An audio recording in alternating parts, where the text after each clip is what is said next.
Houston.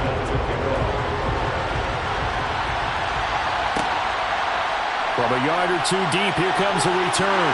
And the decision to come out of the end zone is going to cost him 5 yards as he's taken down right at the 20. So out come the Texans for their opening drive. And a glance here at their quarterback standing 6'3". And he's playing at a very high level here in this early part of the season. In fact, he leads the NFL in passing yards. Now, that's not always an indicator of success, but in his case, it is.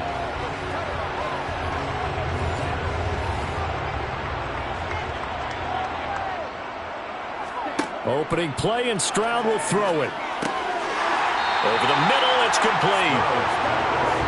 And he's going to get a solid gain of 9 before being brought down. Second and right at a yard. Play action. Stroud now.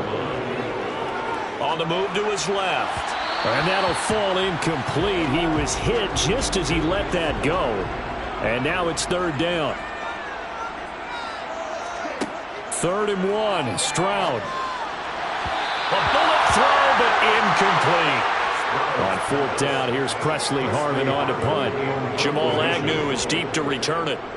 He was only asked to punt once in the victory last week as he sends this one away. So possession goes over here on the punt, and it'll be Titan football. So here are the Titans now for their first drive. And they're led out by their mobile quarterback out of West Virginia. It's Geno Smith. And there was a positive in last week's loss. No interceptions thrown by him. But he only threw 1 touchdown pass, and you know he wants that to improve. He might even consider that as part of the reason that they couldn't take the win last time out. I believe we'll see a more aggressive version of him this week whenever they're nearing the end zone. They'll start on the ground. It's Derrick Henry. And he'll power his way forward for about 4 yards there on the first down carry. The numbers on the ground for Henry last week. 20 carries, 74 yards. A key component of his team's offense. He will certainly stay in that role if he keeps producing like this each week. Expecting to make a run and not only matching, but exceeding those numbers as this one goes on. Now a play fake, and it's Smith. Steps away. Nothing open downfield, so he'll throw it away. So after the second down incompletion, they'll come up now against a 3rd and 6. Throwing now is Geno. And that is incomplete. That's the first third down try of the game, and clearly something was off in the execution of that play. Good news, they've got a whole game left to clean that up and start clicking on those key third down throws. And just a single punt for him in the loss last week as he sends this one away. Great coverage there, holds him to a 2-yard return following a 50-yard punt. And the Texans will take over with a 1st and 10. So now we get set to see Houston for their second drive of the ball game. And on the first drive, 3 and out. And I know that these are professional athletes, but I would imagine sometimes you get the nerves at the beginning of a game still, don't you? Those don't ever go away.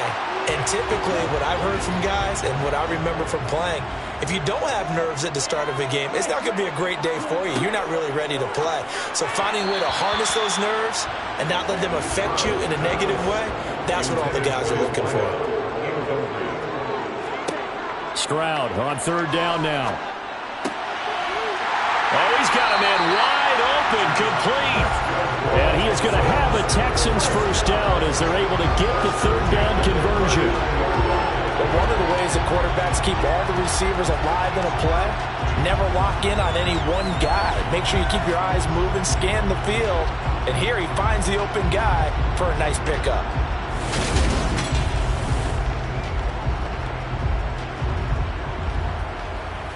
So from the 39 now, they'll come up on a 1st and 10. Here goes Stroud again. Looking left side, he's got it, complete. These are his numbers from last week's contest. And you figure that he'll probably be a big factor in this one as well. No question about it, partner. We just saw it right there. They want to get him the ball in space and see what he can do after the catch.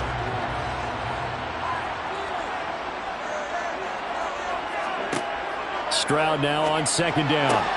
He'll get this into the hands of Nico Collins. And he's going to have another first down as the tackle's made at the Titans' 38-yard line. Texans passing game in rhythm right now, picking up another first. Well, that certainly has to feel good. It's not all the time that the play caller should get all the credit. Sometimes I think in the huddle, the quarterback just says, hey, who's going to make a play for me? I just need something right here. And the end result there, nice first down. Drive keeps moving.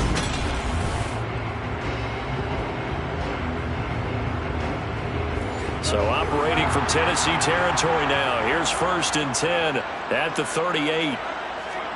Now they'll throw it with Stroud here. 1st and 10. A quick throw knocked away. It's incomplete.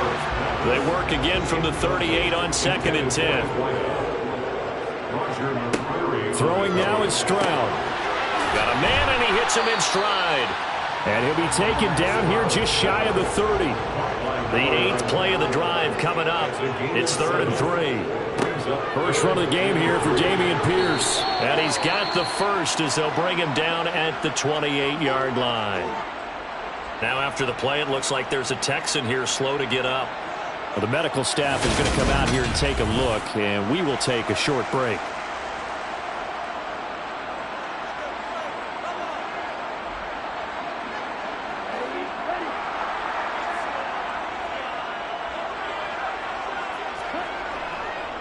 First down, they go right back to Pierce. And not a whole lot of room to operate there on the first down run. He gets maybe 3.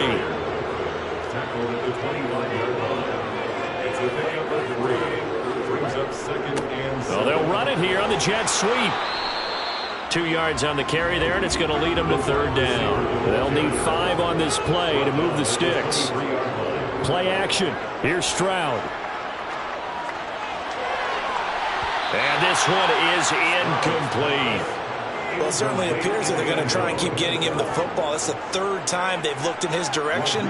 Unfortunately, haven't completed one yet, but I'm not sure they're going to shy away from it. They feel like they've got something there, and they want to capitalize on it. I think you're right. We're only in the first quarter, so a lot of opportunities ahead. So he's been automatic to this point of the season, and he connects on the field goal there. And what a luxury it is to have a kicker you can depend upon, partner, because he hasn't missed all year long. Converts on that one as well. And kudos to you. You didn't jinx him. Fields it right around the goal line. And he won't get this to the 20-yard line as he's down at the 19. The Titans coming back onto the field for their 2nd drive. And the last drive, their 1st drive, 3 and out. What changes here, if anything? I think it's making sure the guys that you trust the most with the ball, the biggest playmakers you have, that they touch it on this possession to try and get things moving. So get it to the horses. Without a doubt. They're the ones that typically end up in the end zone. And he'll be taken down, but not before they work it across midfield. It's a gain of 34. As we've seen over the years, offense coordinators will often ease their way into drives. Many of them don't want to risk a turnover and put their defense in a bad spot, but not in this case. Not at all. Forget about easing into it. They took a shot. It worked. So the line of scrimmage moves all the way across the 50 now as they come up 1st and 10. A shotgun snap for Smith. His throw incomplete. Smith an incomplete pass on 1st down. Now it's 2nd and 10. Now Geno. No chance to get away there for Smith as he goes down. Multiple players combined for their team's first sack of the game. A CD, so often we talk about quarterbacks holding on to the ball too long. Well, we can't say that there. He had no time to do much of anything. And this came from the interior of the defensive line. And these guys, they're normally anchors at that spot. And they don't often get clear shots at the quarterback. But in this case, he got past the center and the guard in no time and got there to make the play. As we check the next-gen stats, you'll see he had precious little time to do anything with the football there. And the kick's away as he angles this one for the sideline. And this will be out of bounds, and they spot it at the 15-yard line. Not too bad. Houston's offense taking over again. They've got a 3-0 lead and the football as they start 1st and 10. On 1st down, here's Stroud. Looking middle, and that's complete.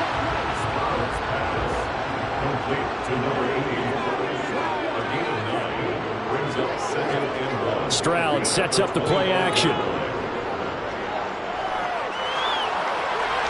And he's just going to get rid of this thing. To no one here. He throws it away, and now it's third. Pierce will try to pick it up. And he's able to pick up the first before he's taken down at the 27. 3 yards there, good enough to keep the drive moving. The Texans are the perfect 4-0 to start the campaign. They've been playing their best football of the year. Winners are 4 in a row. And I thought that they played pretty well last week. Their execution, their discipline, their resilience, all on display in that victory.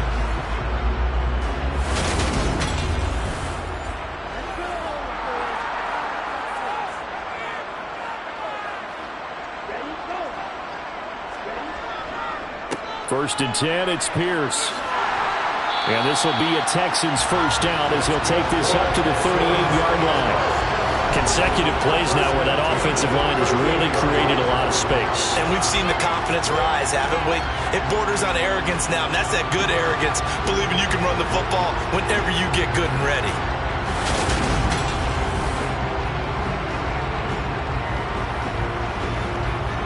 So here's a first and 10 at the 38.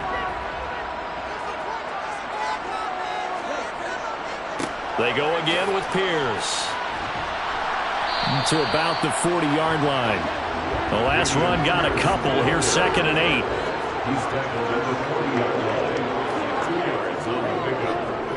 On 2nd down, here's Pierce. And he'll pick up about 3 there, up to the 43. Play number 7 now coming up on the drive. 3rd and 5. Stroud out of the gun here. Throwing. Now the ball comes loose. It's picked up by the Titans. And a terrific return as he brings this one all the way back to the 30. We have seen this before, and we know coaches preach about this and work on it all the time. Catch the ball. You know there's going to be some traffic somewhere. They've got to put it away and secure it as they try and get downfield. Here's Tennessee ready to begin this drive offensively. They've had it twice. They've punted twice. Not the start they were hoping for. Not at all, and let's face it, every facility we visit, everyone talks about converting on 3rd down, how big that is. In this situation, they've had to punt it away twice, so they're furiously going over things on the sidelines. What do we need to do to pick up a first down and change our momentum? Henry again on 2nd down. And they'll bring him down at the 18-yard line. So from inside the 20, here's 1st and 10 at the 18. Smith. And he's going to go down. Back at the 27-yard line. He's sacked. The pressure from multiple guys there as they bury him for a big 9-yard loss. It's interesting, partner, that most defenses try and guard the 35-yard line actively because they think the way kickers are nowadays, about a 52-yard field goal, they're kind of giving up points. But you get even deeper into territory, you get into the red zone, they're going to guard it even more, which means more pressure, more blitzing. And they need to work to at least get some of this yardage back after the sack. 2nd and 19. A handoff, running left, Henry. And he went nowhere. He'll lose yardage back to the 29. Just a 1-yard loss that time, but that's not what they needed. Now they're dealing with a 3rd and long. Need something from deep in the bag of tricks here after 1st and 2nd down. Went backwards. It's 3rd and very long. Throwing middle, and it's complete. And he's going to be brought down on what will be the final play of this first quarter. 3-0 after 1 on EA Sports. Second quarter now, Titans in possession of the football.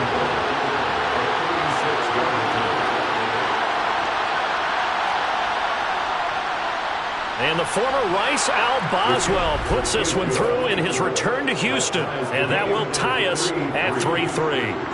So the defense are able to force their first turnover of the game, and then they add on to that by getting the field goal.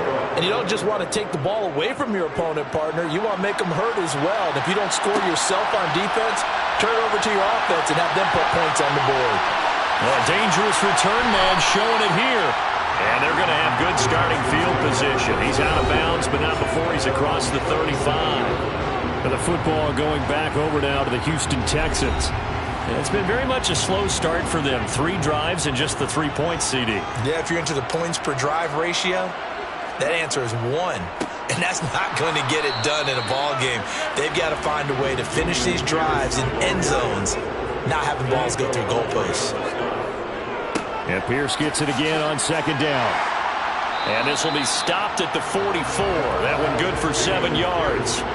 The Texans on 3rd down. They've hit it 50%, 3 of 6 to this point. This time it's 3rd and 3. And he's got the first down yardage as he brings this up to the 47. A 3rd down gain of 3 yards, and that'll be enough. Well, these two teams, they met up way back in the season opener. And it was the visiting Texans who came away with a victory. So they'll look to take the season series if they can win here in Houston.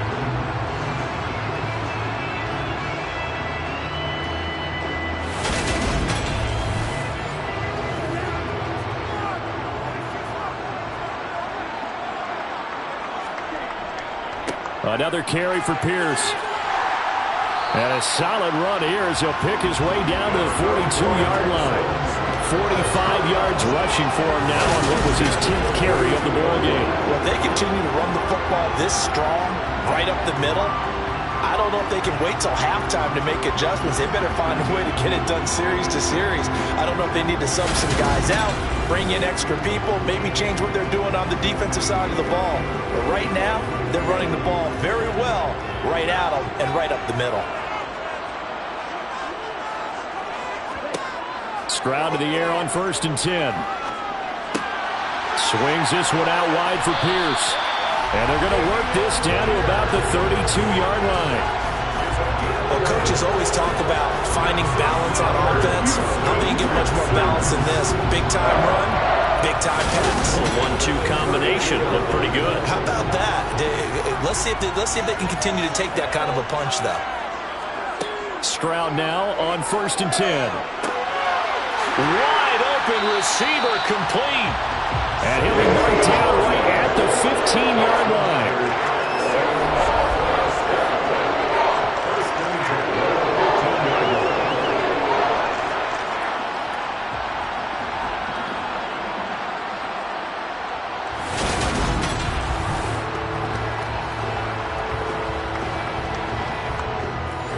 This offense finding its legs now. Here's another 1st and 10.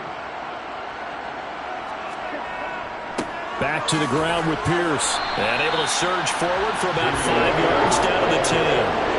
Ball sits on the 10, 2nd and 5. On 2nd down, it's Stroud. And he's got his man in stride, complete. And the Texans are going to be looking at 1st and goal as they move this down to the 4-yard line. Many different ways to create space, but on that play, he did it with that big, wide body of his. Didn't get a whole lot of yardage on the play, but it did what it was supposed to. Pick up a 1st down. A kicker fest so far, all points via field goals. They're hoping to change that right here. Stroud off the play fake.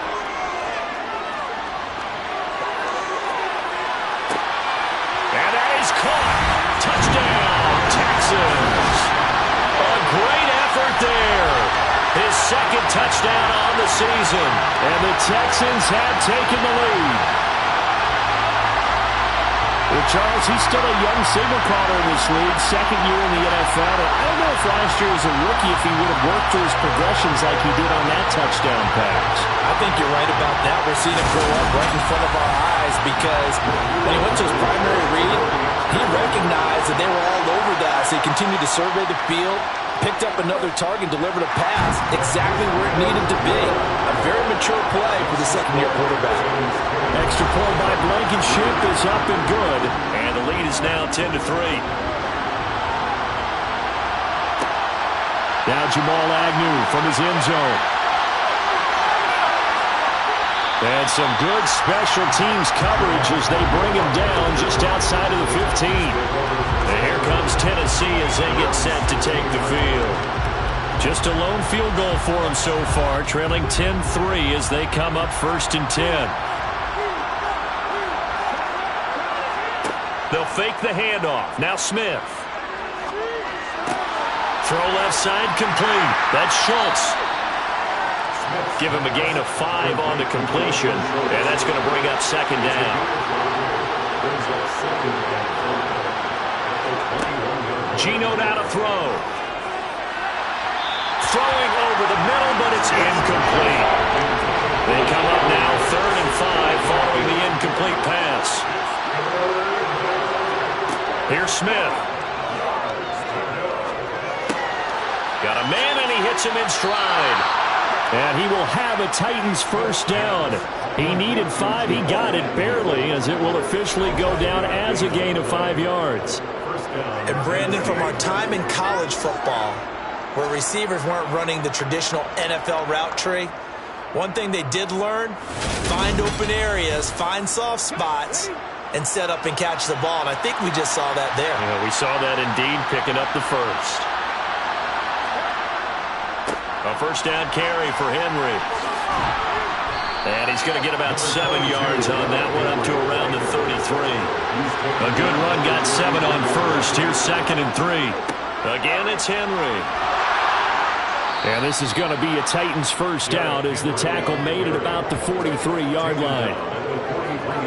Even though they gave up more than they wanted to on that play, it actually illustrates how well they bottled them up throughout the game, because that was his longest run of this contest.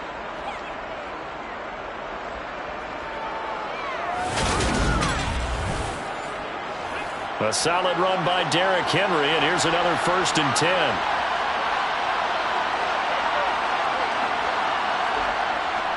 One back in the backfield, he'll get the carry. Looking for a seam, but finding none. He'll get back to the line of scrimmage, and that's it. They'll try the air now with Smith. Looking left side, and he's got a man. That's Henry. And they'll get him down on the other side of midfield.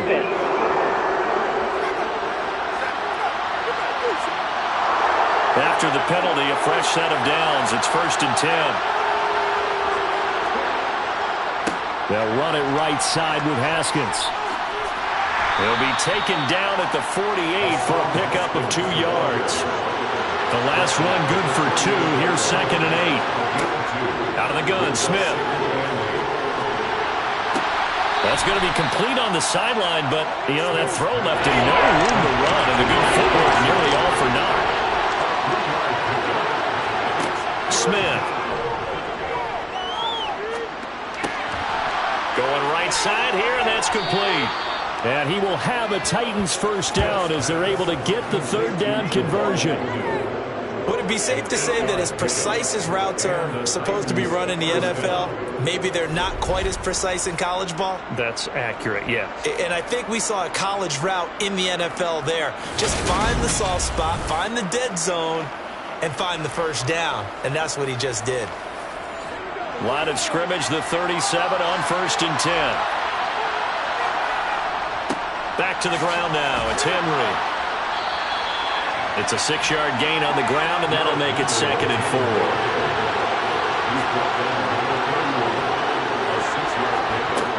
Throwing is Smith. Over the middle, it's complete. And they're going to move it down to inside the 25. Our score 10-3 with 2 minutes remaining in quarter number 2.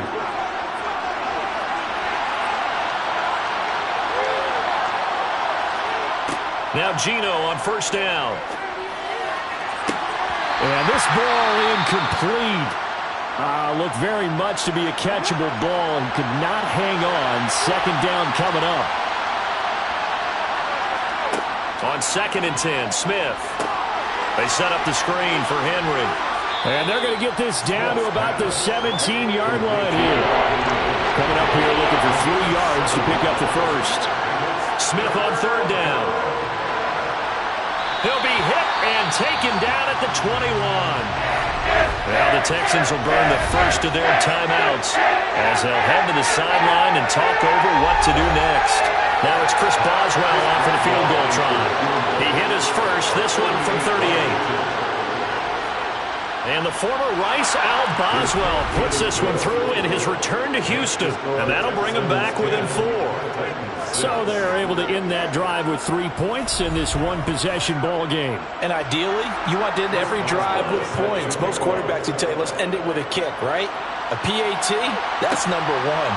Field goal you'll take. Punts, you really don't want to do that. In this case, now a hit and a loose football. It's picked up by the Titans. And he'll take this back down inside the 20.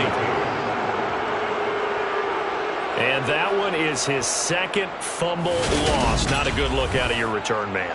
And not only does he hurt the momentum for his team or even change momentum of the game, but now they've got a decision to make on his own sideline. Does he continue to do that? Do you keep him in that role, or do you bring someone else in at this time? So here's a 1st and 10 now, down inside the 20. Back to throw, Smith. And right side, Henry's got it. And they go the wrong way here. Knocked back to the 20. He was unable to shake free there. They'll cover him for a loss of a yard. Well, Brandon, we could see that play developing, and they were hoping that he was going to be able to put a move on the first guy and turn it into a big play. But no such luck. The speed on defense continues to get better and better in the NFL. Pretty nice example there of those guys being able to run from their assignments and finish off that play.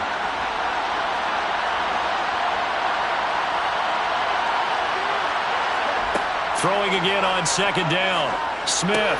He's got Derrick Henry again, back-to-back catches. And he'll go out of bounds in the red zone just inside the 20. It'll be a gain of 5. 3rd and 7 now. That might feel like a little bit of a lost opportunity there for the offense because the defense brought pressure that time. And sometimes against that, you can get out to your running back, and it can turn into a big gain downfield. What a nice job they did getting to him quickly and holding him to a short gain. Smith. And it's incomplete. Took a shot, couldn't connect. Tight defense there on 3rd down, but what a product of good coaching and even better execution because he realized he's in field goal range. No sense forcing anything, and he made sure he didn't. And the former Rice Al Boswell puts this one through in his return to Houston. So the big return had him fired up, but in the end, the offense stalls out. They only muster 3. Yeah, the excitement was there after the return, but they didn't move the ball at all after that. They didn't even get a 1st down. This fielded right at the goal line. And his guys will get the football right at the 20-yard line. Offense back out there along with Dameon Pierce. Whatever he was doing in September, they're hoping that that carries over now to October because he was sensational last month. He absolutely was, and we all know where it started. At the end of last season, right? All the offseason preparation, the weight workouts, the sprints, right? The vision that he had, what he was going to do this season. And, of course, it all came together with the rest of the team. Those big fellas up front, leverage, and, boy, are they getting downfield and creating extra blocks for them. They really are. Everyone's been doing their job so far to create those holes. 1st and 10, it's Stroud. Quick hitter here, it's complete. It'll go as a gain of 4, and that'll bring up 2nd down. The Texans going to signal for their 3rd and final timeout as the clock will stop with 21 seconds to go here in the first half. From the 37, they work on 2nd and 6. And Stroud now to throw. And that is incomplete. So 17 seconds now on the clock here. Brings up 3rd down and 6 yards to go. On 3rd down, here's Pierce. And getting this just shy of midfield, they'll spot it at the 49. 2 first downs have them up near midfield now on 1st and 10. So we've come upon halftime here in Houston, and it's the home team, the Texans, leading this one. As we send you on over to Orlando for Jonathan Coachman at our EA Sports Halftime Report. Take it away, Coach.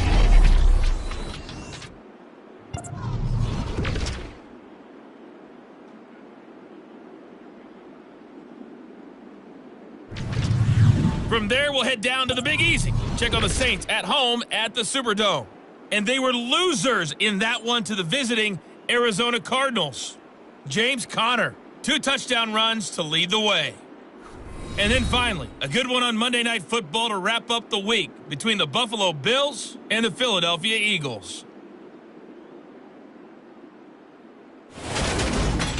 Continuing on, here's a look at the next-gen stats in that first half for the Titans. And they did not do much at all in terms of throwing the football in those first 2 quarters. That's going to need to improve if they want to erase this deficit. Meanwhile, for the Texans, they had a little more success than their counterparts did in the passing game, as evidenced by the numbers there. Welcome back. Charles and I settled into the booth, ready for quarter number 3. No run back here to begin the half, and we will start at the 25-yard line. The Titans getting set to go here to begin the third quarter. As they begin their second half here, Charles, offensively, not where they want to be. Obviously, they're losing in this ball game, but very much within striking distance. We'll see what adjustments they make in the second half. Is that the old glass half full, half empty type of a deal? Which way do you want to look at it? Because you're right, they're down on the scoreboard, but they're definitely opportunities now because if they want to go ahead and get going in this one, get back to the running game. I think there are going to be some places to go with it, and I think the offensive line will appreciate the chance to fire out. That's a good point because they virtually had nothing going in the ground game in that first half. 10th carry now for Derrick Henry. And he will have a first down as they get him to the ground at the 37. They get 5 out of that one, and it moves the chains. We all love to have a home run hitter in the backfield. Guy can take it the distance. But in short yardage, trying to pick up first downs, that big guy, always a nice luxury to have, isn't he?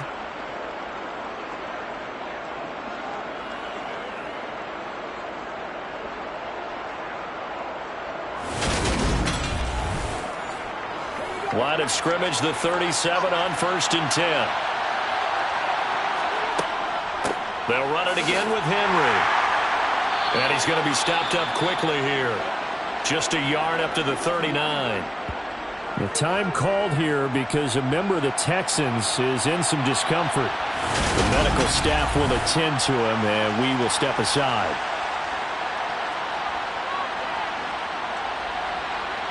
Here's 2nd and 9, just a yard on that last run.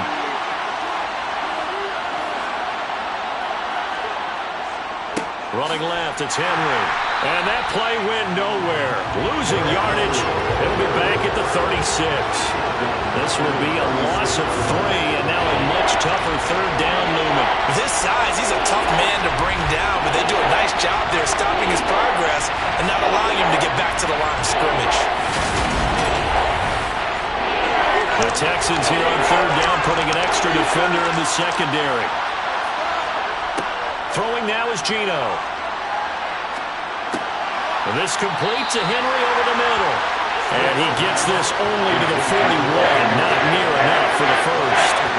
5 yards, not enough. And it'll be 4th down. We can make this one pretty simple. Locked up all of his progressions downfield, forced to get it to his running back.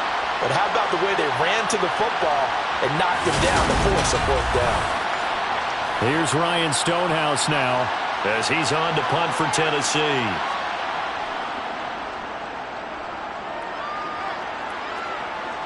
And a fair catch called for and made at the 12-yard line. So a change of possession here on the punt. And the Texans are going to have the football with a 1st and 10 deep in their own territory. The Texans offense ready to go here for their next drive. Now this game, it has obviously been all about the defense on both sides of the football. Which offense is going to break through here? We'll see if they can do it on this drive. And they're going to get this beyond the 40 before he's taken down. 91 yards rushing for him so far as his terrific season continues here. I love football lingo and the evolution of it all. Nickel defense makes sense, right? 5 defensive backs. But then you go to 6. What are you going to call that? And they call it a double dime. A dime, which is just very simple for them. The math doesn't add up. But I know one thing. Offenses love to run against dime defenses. Typically, the bigger guys have an advantage against the smaller defensive backs when they're blocking downfield. Yeah, we saw that advantage right there. Now they'll throw it with Stroud here, 1st and 10. He's going to fire one, deep left sideline. And his throw here's incomplete. So now 2nd and 10 after the incompletion on 1st down. Pierce takes it straight ahead. And very little daylight there. He'll get a couple up to the 44. They'll be in search of 8 yards here as they hope to convert the first down. Stroud on third down now. Oh, he's got a man wide open, complete. They get 14 on that one. Good for a Houston first down. And he's top 5 in the league in terms of receiving yardage because of plays like that. What have you seen from him on film that you like so much? Well, I'll strip away everything else and get to what we call the moment of truth. When the ball's arriving and there's a defender there, he just comes down with the ball. He competes and takes it away. Great hands, great ability to finish the catch. Stroud looking to throw. And he's got his man in stride, complete. And he's going to get this down near the 25. It's taken a while for this offense to get going. A little creaky at the start, but they're oiled up now. A nice throw there, and they're really putting together a good drive.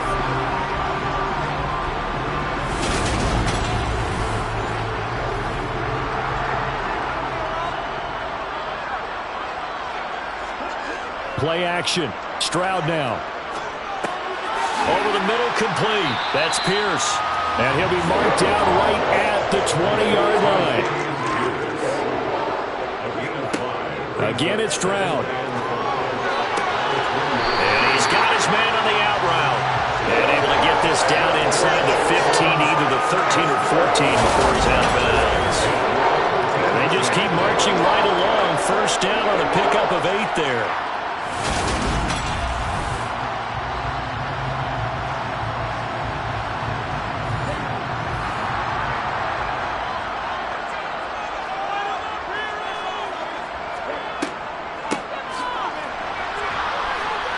And now they're going to get him down right at the line of scrimmage.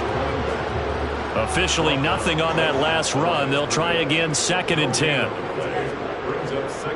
Pierce now up the middle. And he'll get this one down to about the 10-yard line. So 7 yards from the first down here as they come up to the line of scrimmage.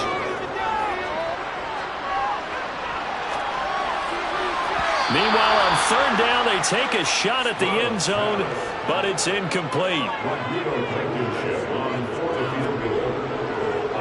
Blankenship's kick is good. And the lead grows to 4. It's 13-9. Well, a close game like this, obviously you want the touchdown, but certainly they will take the 3. And they'll be okay with that, but let's throw a little credit to the defense as well. I'm just glad this doesn't come down to a debate, right? Which side won, partner? Because the defense, hey, we didn't give up a touchdown. The offense, hey, we put 3 on the board.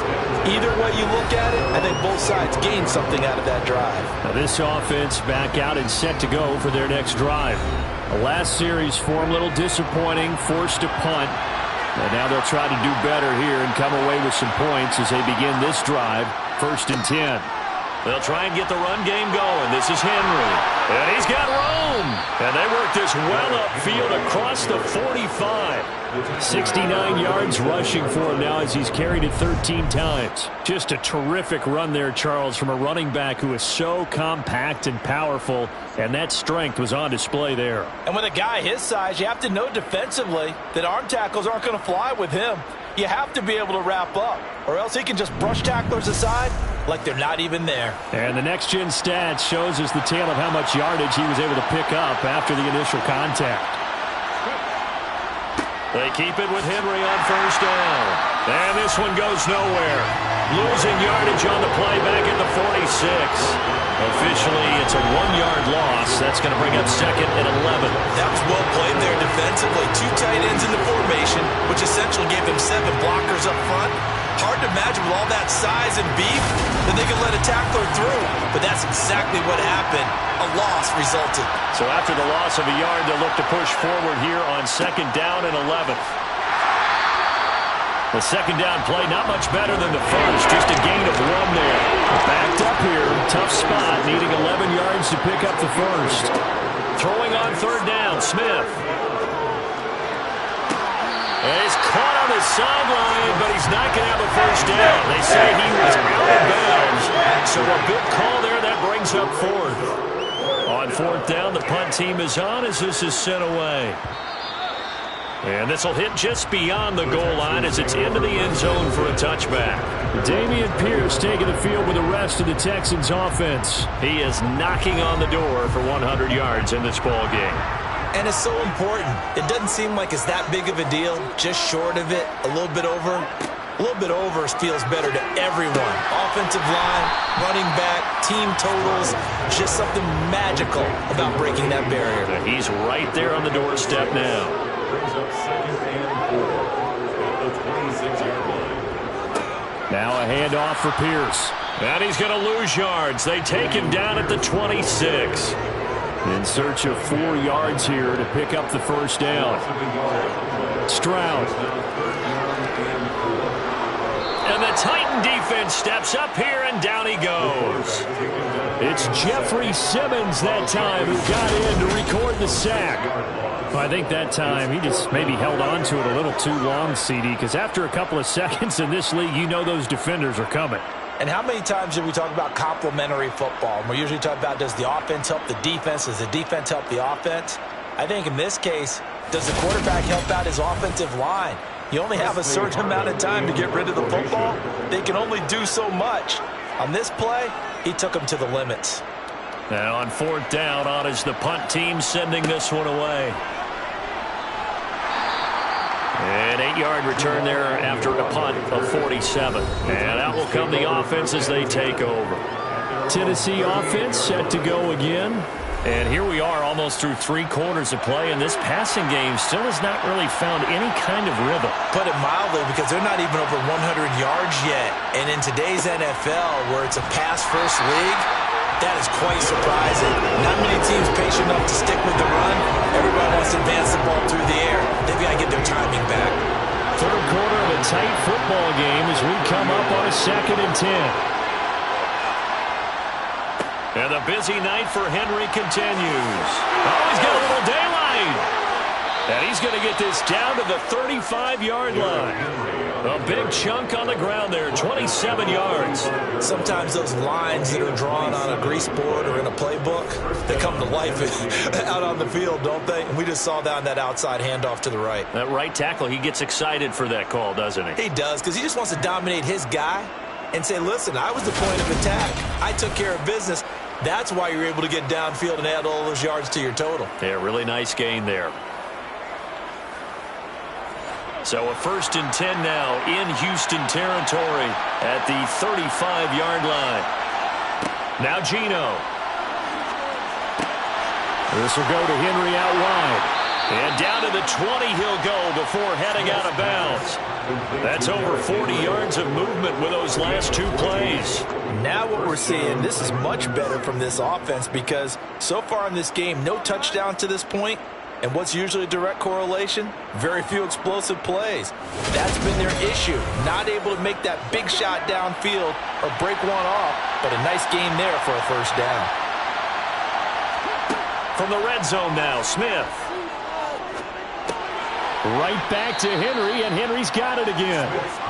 And he'll be brought down at what's going to turn out to be the final play of this 3rd quarter.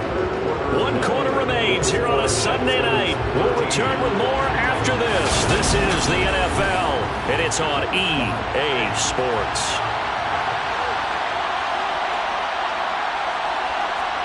Looking to throw again on 2nd down.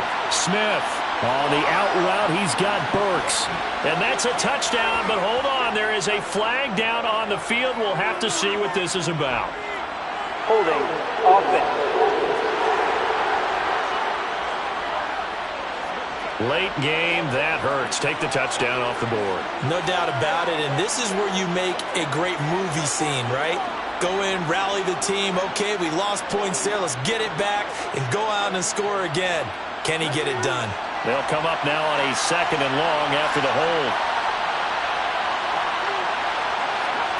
From the gun, here's Smith. And that falls to the ground, incomplete. A nice job of bodying him up defensively, and now it brings up 3rd down. Escaping the pressure right, and he wisely will throw that one away. So the field goal unit is on the field, as this is a big spot right here. Right hash mark of 42-yard attempt. And the former Rice Al Boswell puts this one through in his return to Houston, and that'll bring him back within a point.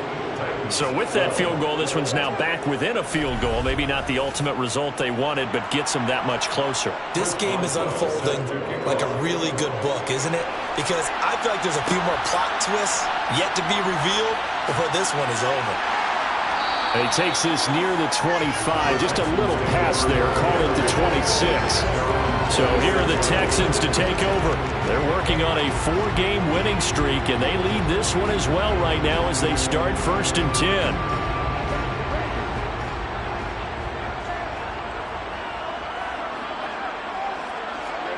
Stroud now on 1st and 10. Got a man, and he hits him in stride. So the completion results there in 9 yards. And they'll have a 2nd and 1 forthcoming. Brings up 2nd and 1 at the 36-yard. Play action. Here's Stroud. Swings this one out wide for Pierce. That's good for the Texans. First and 10 at the 41-yard line. Stroud to the air on 1st and 10.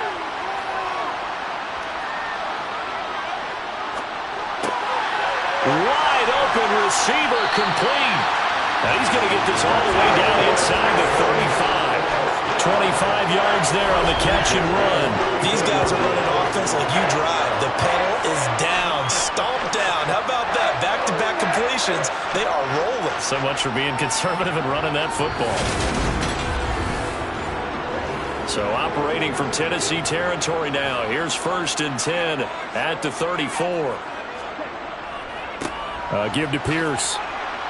And he'll manage to pick up about 4. It's 2nd down. Following the pickup of 4, here's 2nd and 6. On 2nd down, it's Stroud.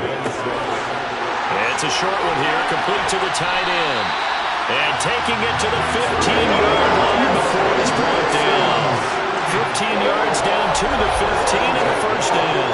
And this was a nice example of an offensive coordinator scheming his guy open. Just a little underneath route, just trying to free up some space, and it worked awfully well. Got him not just space, but plenty of room to run after the catch to pick up really nice yardage. Line of scrimmage, the 15. It's 1st and 10. From the red zone now, they'll look to throw. Throwing for his running back, and he's got him complete. And he's got this inside the 10 to the 9 before he's out of bounds. And that's good for a gain of 6, and it's 2nd down.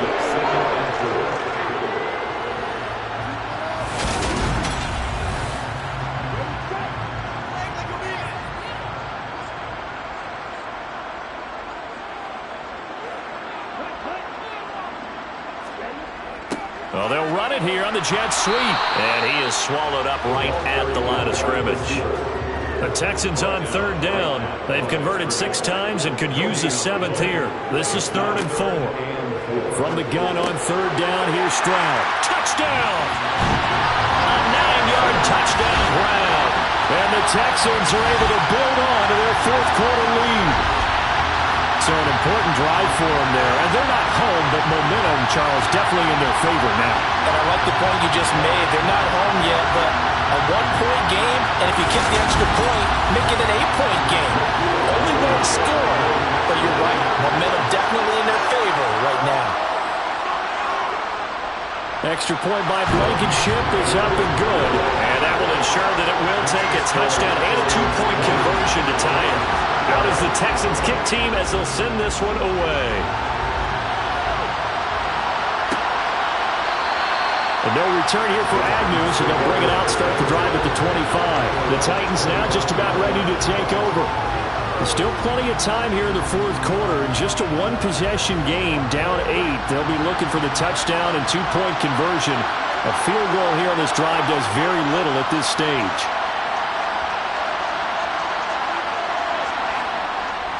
They'll start on the ground. It's Derrick Henry. And he'll fight forward on the straight-ahead running for just a couple of yards. 2nd down. 2nd down, they go again with Henry. And only able to get 2 here. Stopped at the 30. And hold on here, because on that last run, it looks like we have a player who was shaken up. While they come out and take a look at him, we will step aside for just a moment.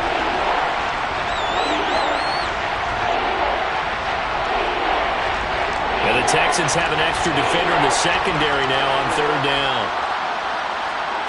Throwing is Smith. And that is incomplete. Here's Ryan Stonehouse now, as he'll come on for his 5th kick of the night. And he deserves a bronze leg as he gets this one away.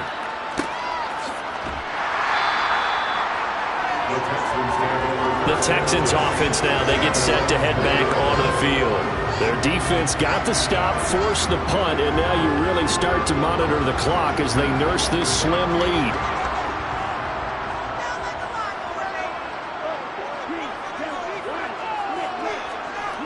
They'll go play action here with Stroud. Gets the dump off to Pierce. And he'll be tackled at the 23 after a gain of 3. Throwing now is Stroud. And it's a short one here, complete to his tight end. They'll come to the line, needing only 2 yards to gain the first here. Stroud now on 3rd and 2. And he'll be taken down, but he does have first down yardage. It's a pickup of 6. And that pickup of a first down, that's going to leave a mark because they really needed to stop them there, didn't they? It's so frustrating. Defensively, you're a play away from getting that football back here. Down late, tough. Now they've got to find a way to create a turnover or takeaway. Otherwise, this one will probably get away from them. Stroud will look to throw once more. Eluding the pressure right. And he'll toss this one incomplete. Seeing no options, he throws it away. Back to throw. Here's Stroud. Firing quickly here, and that's complete.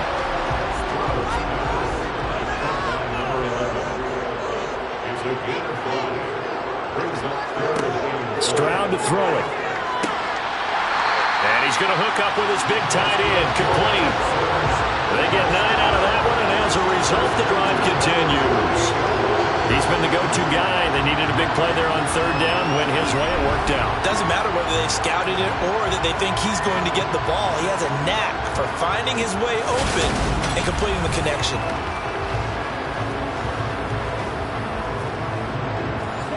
Two first downs have him up near midfield now on 1st and 10. 1st and 10, it's Pierce. And a good run here as he'll rumble all the way down to the 40-yard line. 111 yards on the ground for him now as he has gotten better, really, as the night's gone on. No doubt those are the types of carries they're looking for here, Charles. The lead in the 4th quarter. This is when coaches that have a reliable running game, they breathe a little easier on the sideline. Yeah, they love the idea that they can take the air out of the football at this point of the game. That means they're really counting on that offensive line, counting on the runners, taking care of the football. Because you're going to tell your quarterback, hey, no time to be a hero. We're not going to throw it here. Just eat up that clock. And if you have the ball, they can't score.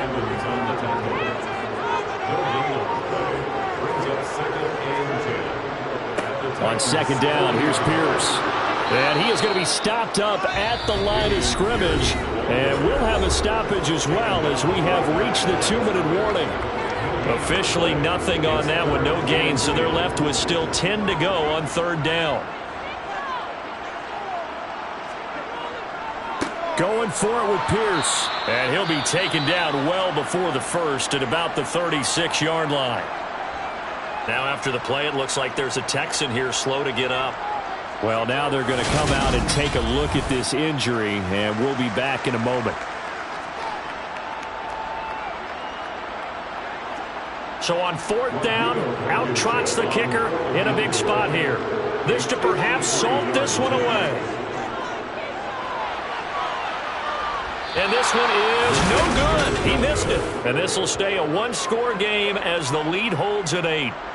Things just got interesting. They try for the long field goal there to salt this one away. They don't get it, and now a little time for the other guys to mount a late drive. Well, they thought their kicker would put it through the post and finish this one off. I'm sure they discussed pooch punting it and letting their defense take over. Well, the defense now has to make it stand up, but they didn't get the best field position because the ball comes back to the line of scrimmage. They've got good starting field position as they come up here 1st and 10 at their own 43. Now it's Smith.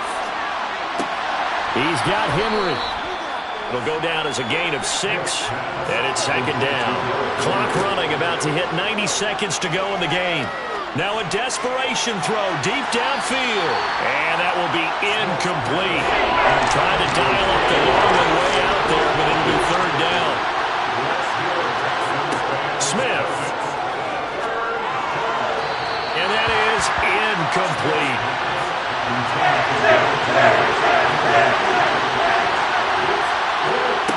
Desperation time for Smith on 4th down. And the comeback may stall out. It's intercepted. Picked off by Asante Samuel Jr. And the Texans have just about sewn up this football game. Well, this game has not been short on intrigue. That's the backbreaker right there, and it's going to put any hope of victory to bed.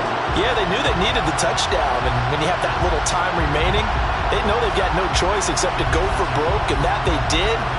But the interception, that means defeat. Houston set to take over.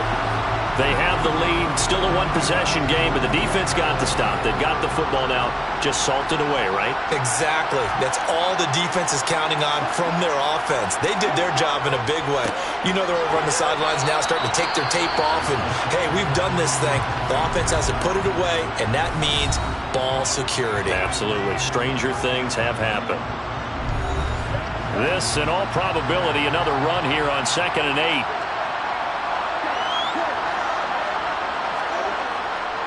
And Pierce gets it again on 2nd down. And for one of the first times tonight, he's going to be held up at the line of scrimmage. Now Tennessee going to use the 2nd of their timeouts as they'll head to the sideline and talk over what to do next. Stroud looks to throw. Now they go screen. It's complete. And they're going to get this to about the 44-yard line. Now the defense will burn their 3rd and final timeout as they get the stoppage with 65 seconds remaining.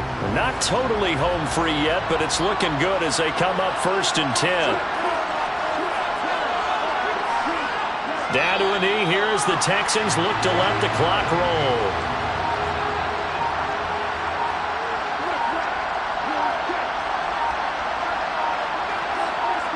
Down to a knee one more time, and that should just about do it.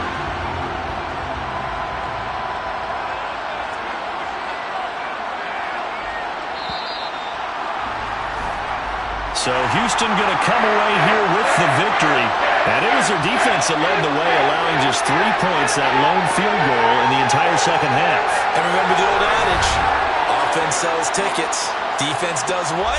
Wins championships. And in this game, maybe a championship wasn't won, but a game was by the defense, right? Held them to just a field goal. That's a heck of a job. I mean, when they went out there with that determination and a pretty good game plan, pretty good idea of what they wanted to accomplish, just love the execution, love the tenacity, love the way they finished. So for the Texans, they improved to 5-0 now on the young season. And they'll get another home date next week as the Jaguars will come to town. Meanwhile, for Tennessee, they'll fall to 1-4 with a loss. And they'll try to get back on the beam next week as they'll head to Cleveland to take on the Browns.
It's the NFL on EA Sports. And we'll see Evan Ingram. He had a standout game 1 week ago.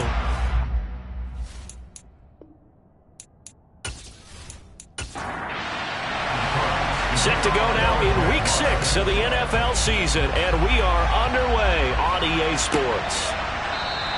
And no run back on the opening kickoff. It'll come out to the 25. So out come the Texans for their opening drive. And they will be led out by their 6'3" quarterback. And he's playing at a very high level here in this early part of the season. In fact, he leads the NFL in passing yards. Now, that's not always an indicator of success, but in his case, it is.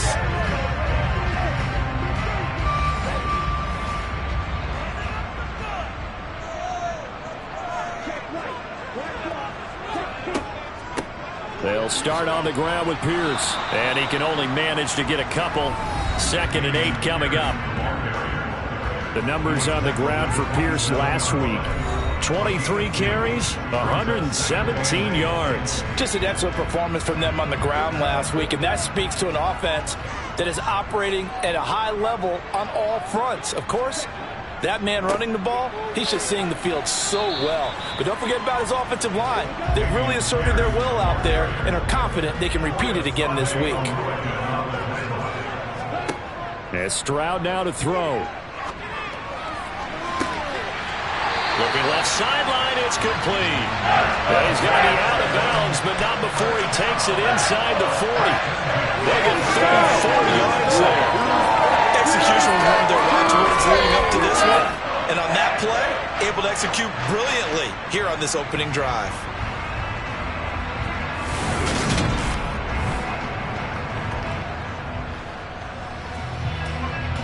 So how about that for a chain mover? They're all the way down inside the 40 now for 1st and 10. Here's Pierce. And they'll get 8 out of this before being stopped at the 28. So, Charles, you look at this offense, so what a start to the season. 5 wins without a loss. When do you think that you start believing that maybe you're in the midst of something special? Well, you and I both know every head coach never wants that thought to creep into a locker room. But the truth of the matter is, not quite at this time, because if we look at the Steelers in 2020, they're a great example. Remember, they started 11-0, then lost 5-6 and went out in the first round. I think if you get toward mid-November, the Thanksgiving time frame, and you're still doing this, that's when things start to get real for a ball club.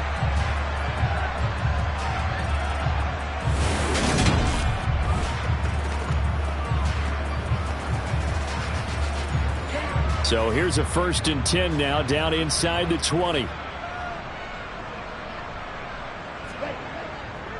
Another carry for Pierce. And he is going to lose yardage here. He'll lose a yard there, and it's 2nd and 11. Well, that was not what you would call straight line pursuit for a middle linebacker to make this play. He's got to work his way through the clutter to get to the ball carrier on the outside, and he does exactly that. That's called avoiding the trash. Maybe just a slight detour on what's been a strong drive. Here's 2nd and 11. They'll run. This is Pierce. He'll get forward for 3 down to the 16-yard line. 8th play of this opening drive coming up. This is 3rd down. Sony Michel, his first carry. And they're going to mark him down short, maybe by about a yard, if that. A good gain there on 3rd and 8 of 7 yards, and now a decision here on 4th and 1. The impressive opening drive continues, and just space being created by those guys up front. We're seeing this the same way, aren't we? We are seeing an offensive line, as this game gets started, as it starts to unfold, that they are dominating the line of scrimmage.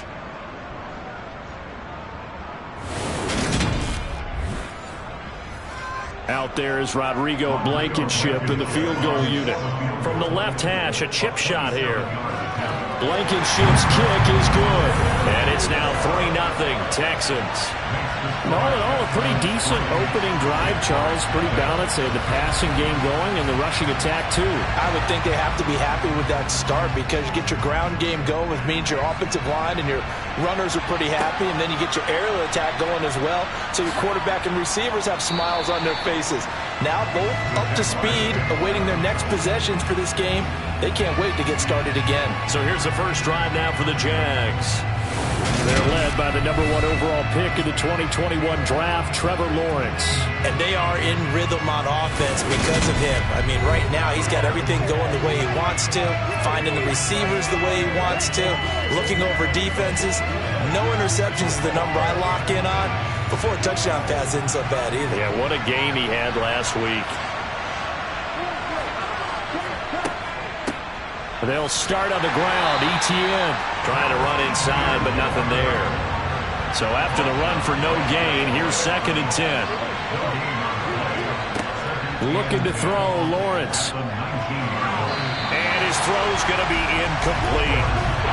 They come up to the line now facing a 3rd and 10 after the incompletion. Now Lawrence. And he'll protect himself at the end here as he winds up getting pretty decent yardage. It's a gain of 6, but not enough, as he'll be forced to punt on their first drive of the game. On 4th down, on is Logan Cook to punt.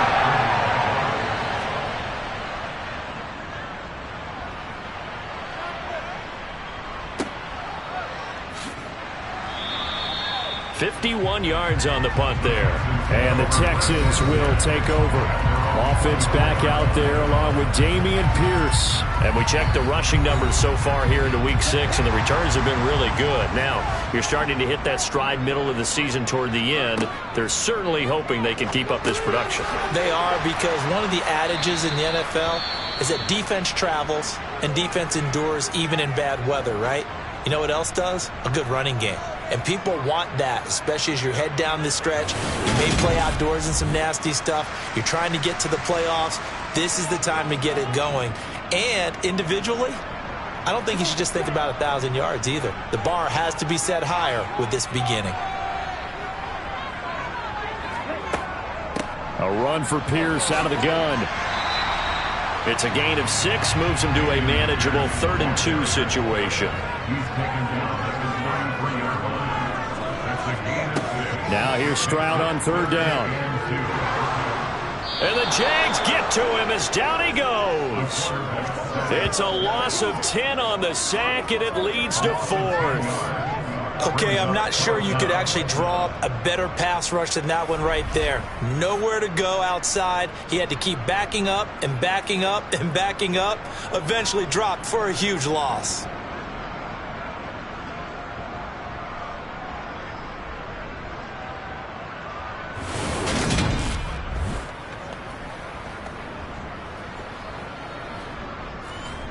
Here's Presley Harvin now. They only punted twice in the win last week as he gets this one away. Taken from just outside the 30. 43-yard punt, but they get 9 back on the return. And the Jaguars go on offense, 1st down and 10. So time to see Jacksonville again on offense for the 2nd time here in this game. Well, partner, fast forward with me for a second. Remember, next week they have the open week, so they're going to get some extended rest. Does that change how they manage the rest of this one? I think it does a little bit, but not by too much, because you're right. You get the extra rest, you get a chance to heal up and kind of, do a little bit of a reset for this team. But it's also 7 extra days to think back to the last time you were on the field. So now, a little more importance on what they're getting done because they carry it with them for essentially 2 weeks. On 2nd down, ETN once more. And he'll take it down shy of the 45 at the 46. The time called here because a member of the Texans is in some discomfort. So as the medical staff takes a look, we'll step aside.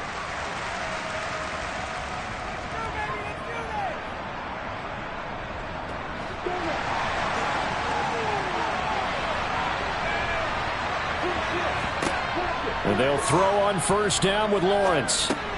He'll get this one complete to Zay Jones. And he's going to be taken down at about the 33. And he went in route there from the slot for the completion. Love how he runs his routes because it's all setting up your defender. Give him a little something one way, take it the other way. Head and shoulder fake. Sometimes you make one step to the outside, then break it inside. Really well run route. So they'll come up 1st and 10 now from the 33.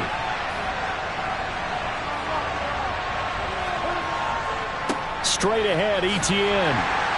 And he's going to take this ahead for right around 3 yards, but no more than that. 2nd down. From the 30 on 2nd down, Lawrence. And that is going to be incomplete as he led him a bit too much. They got to get to the 23 here on 3rd. Now Lawrence to throw. He'll get this out to the flat for ETN. And he'll be brought down at the 28, and that is well short of the 1st. They'll get only a yard out of that, and it'll bring up 4th down. As a defense, you're more balanced when you're in zone coverage because you're able to keep your eyes on the quarterback and see the play develop in front of you. They're able to keep the quick pass in front of them and stop it right at the line of scrimmage. So Tyler Bass on now for the field goal. From the right hash, this from 45 yards away. The kick by Bass is good. And that will tie us at 3-3. Maybe a little fortunate there. That was leaking a little, maybe leaking a lot, but he got it. Yeah, he actually was able to make it work. How about the body language, though, right? As he watched that ball leak to the right, trying to bring it back in, and had just enough to get it done. The Texans offense now, they get set to head back on the field here. these guys definitely hoping for a better showing than their last appearance. They couldn't really even move the football much beyond the shadows of their own goalpost, Charles. We'll see if they can get a better, more sustained drive going here. Yeah, and every team that we ever talk to says the exact same thing. When you start a drive from that deep in your own territory, the goal is a minimum of at least 2 first downs, because even if you have to punt then, you change the field position, right? You flip the field a little bit. They didn't get that done. This time they want to string together a nice drive and help themselves out. When coaches stress their defense being physical, they don't just mean the big guys. How about the guys on the outside, the cornerbacks? It's not just their job to patrol the airspace. They can get involved in the run game as well. And Pierce gets it again on 2nd down. And he's taken down, but able to slip across the 35. 42 yards on the ground for him now on 9 carries. This running game so important for them, and they know that. It helped lead him to a victory last week when he was over 100 yards. Let's face it, it's their identity, and that's what they want to play to. They want to be that team that runs the ball really well each and every week, and right now we're seeing a pretty good pattern of that happening.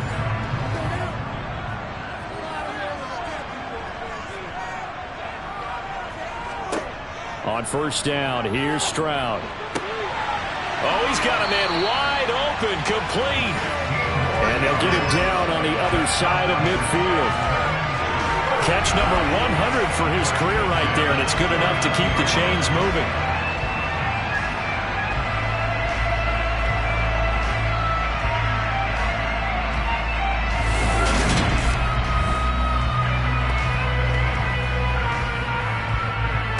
So in Jacksonville territory now. Here's a 1st and 10 at the 49-yard line.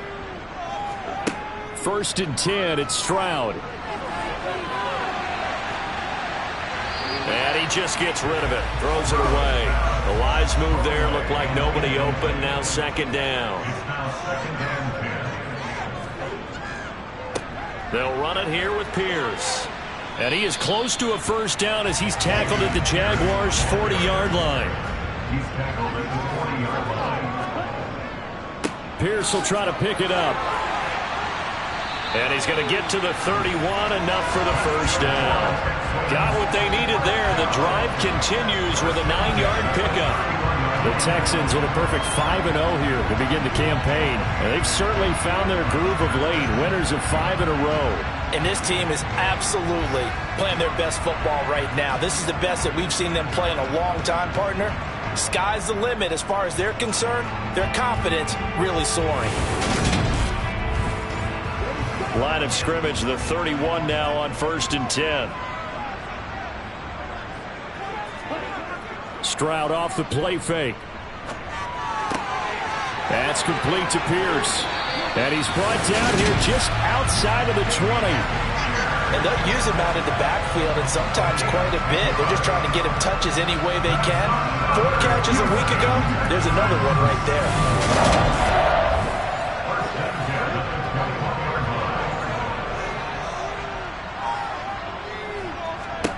Now they'll throw it with Stroud here, 1st and 10. Got his man complete over the middle. It's Jordan. And he's going to be taken down right at the 10-yard line.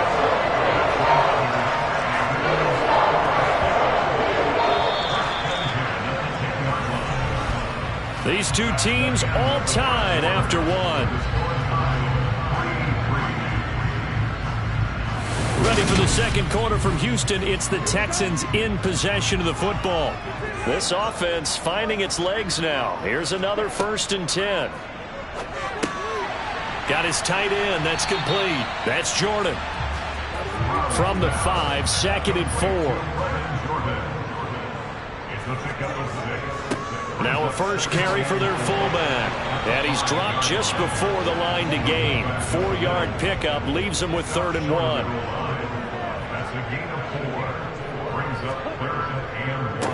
On 3rd down, here's Pierce. And he's in for the score. Touchdown, Texans. Dameon Pierce, his 3rd rushing touchdown of the year. And the Texans have moved out in front. Everybody in the stadium knew what they were going to do right there, CD. 3 tight ends on the field, all that extra bulk, and they run it in. And you saw where that one went, right? You run it over your best blocker. I can just see the head coach right now. I want to run this one over the big boy. And they got it done. Rodrigo Blankenship now for the PAT.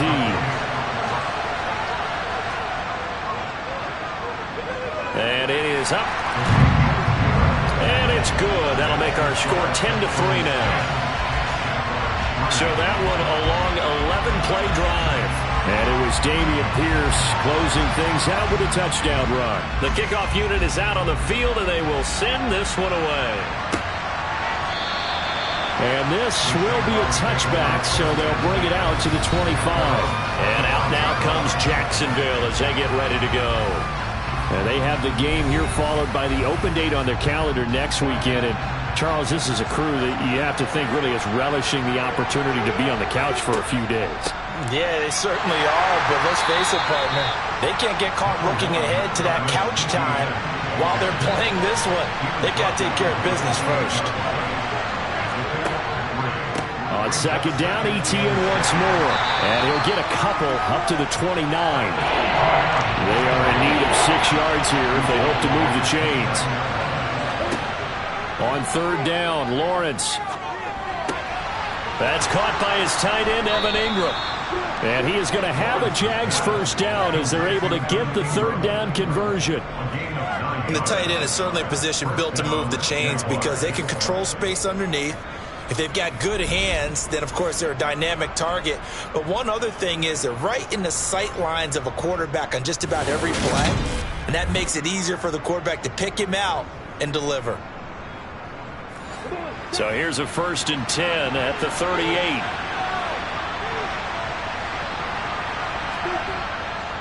On the counter, Etienne. Oh, able to avoid him. And he'll take this to the other side of midfield before going out of bounds.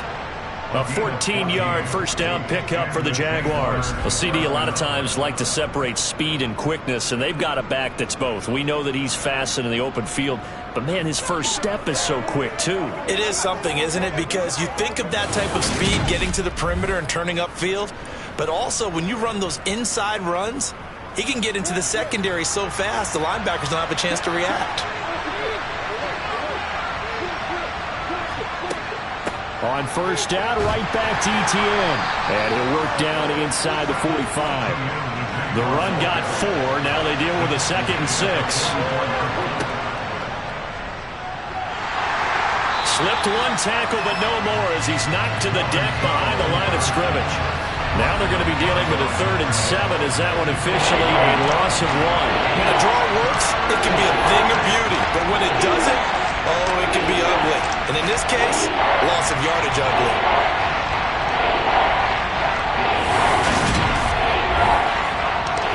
They'll need to get this to the 38. That's where the first down marker is here on 3rd. Now Lawrence.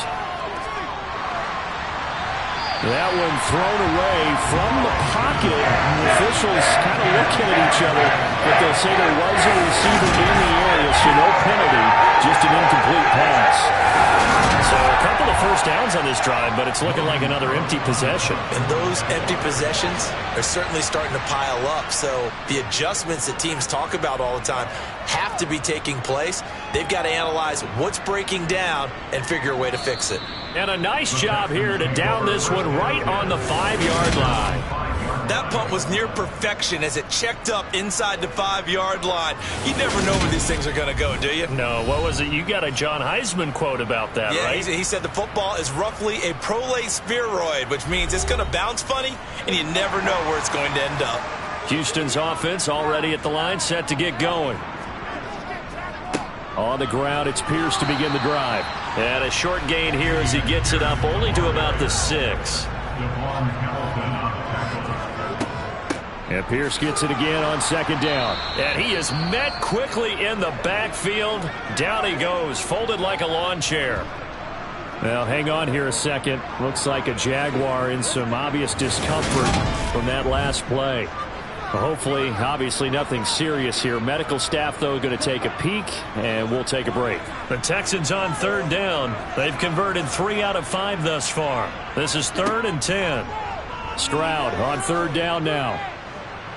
Flushed out right. And he works his way past the line of scrimmage and then slides to a halt. The Texans send the punter out as he'll kick it away for the second time. 46 on his first kick. This one in that neighborhood as well. We'll call that a punt of 54 yards. Well struck. And it will be 1st and 10 as they take over. Out comes the Jacksonville offense as they get set to take over here. The crowd may be losing just a little bit of the edge after back-to-back punts. They want some big plays. They want to see some offense. They want to see somebody break away, whether it's through the air or on the ground. Now it'll be interesting to see where the patience is on both sides. Each head coach, can you hang in there and not try and force something that could put your team in some jeopardy? On 2nd and inches, Lawrence. Slant complete to Etienne. And they'll get this down to around the 47-yard line. Well, that was a pretty favorable situation there. What would you call that? 2nd and manageable? Smart play, too. Didn't force it downfield when he didn't have it. Just checked it down, let him get the first down, and that's exactly what he did.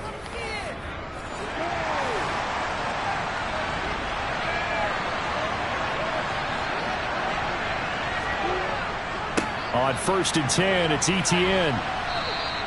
47 yards rushing for him now in the ball game. So they'll come up after the gain of 7 on a 2nd and 3. Another tote for Etienne. And he is going to be stopped cold behind the line of scrimmage. They'll wind up losing 3. And now it's 3rd down. No daylight for him to run through there, and he ran into the defensive tackle, and that guy blocks a whole lot of daylight as it is. He is truly a big man who just made a big play. And it looks like we've got a dime set here defensively. 6 DBs in the game. Here's Lawrence to throw. Man open, that's Calvin Ridley. And he's going to be taken down with another first down as the stop's made at the Texans' 25-yard line. His first catch, and it's a pretty big one. They get the conversion on 3rd down. That's a play that will likely be forgotten when you talk about big moments in this game. But plays like this are critical to keep drives going. And if points result, we'll call this play significant.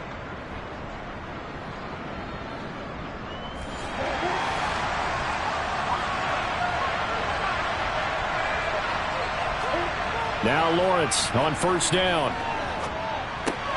He'll get that underneath Etienne.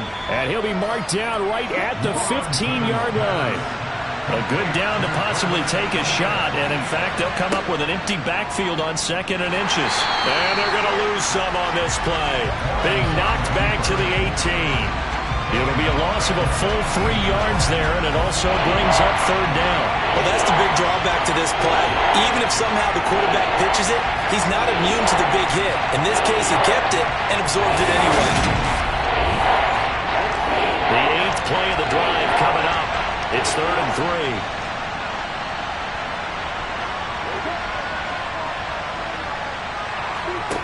3. Lawrence will throw.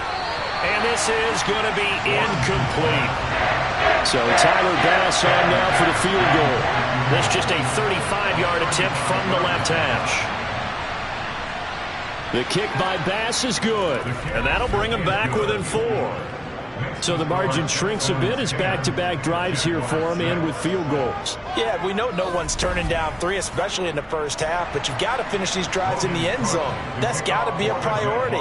Nice to have a reliable kicker, but outside of his agent, you know you'd rather him kick 1-pointers instead of 3-pointers.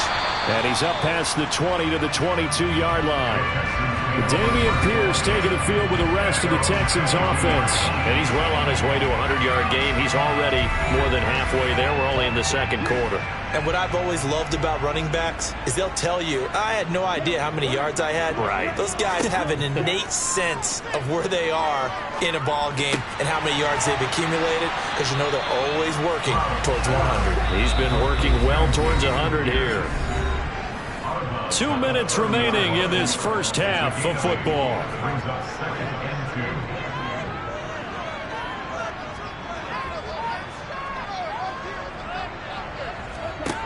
The 2nd down throw now from Stroud. And a quick throw here that's complete.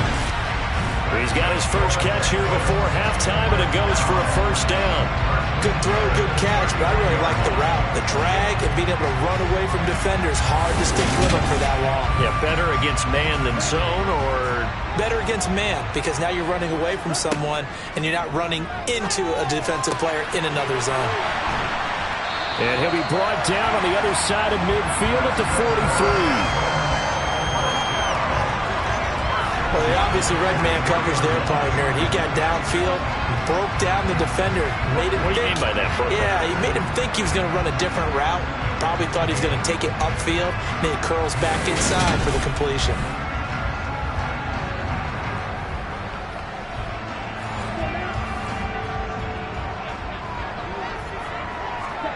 Here goes Stroud again. And too much juice. It'll be out of bounds, incomplete. After the incomplete pass, here now is 2nd and 10. Again on 2nd down, it's Stroud. Sideline throw, it's complete. And a nice job there of keeping the toes in bounds. Now after the play, it looks like there's a Texan here slow to get up. Well, the medical staff is going to come out here and take a look, and we will take a short break. And the Jags have 5 in the secondary here on 3rd down. A shotgun snap to Stroud. Over the middle into traffic, and that's complete. Now the Texans will burn the first of their timeouts, as the stoppage will come with a little under a minute to go in this first half.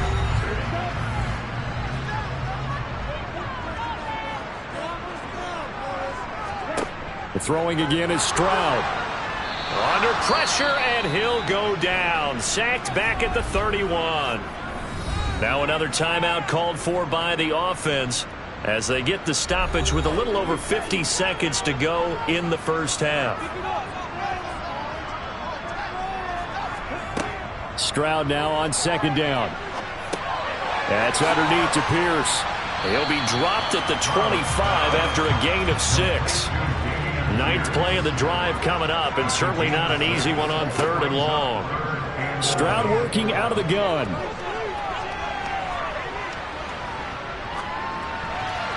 And he'll just toss it away. So he throws it away, and that brings up 4th down.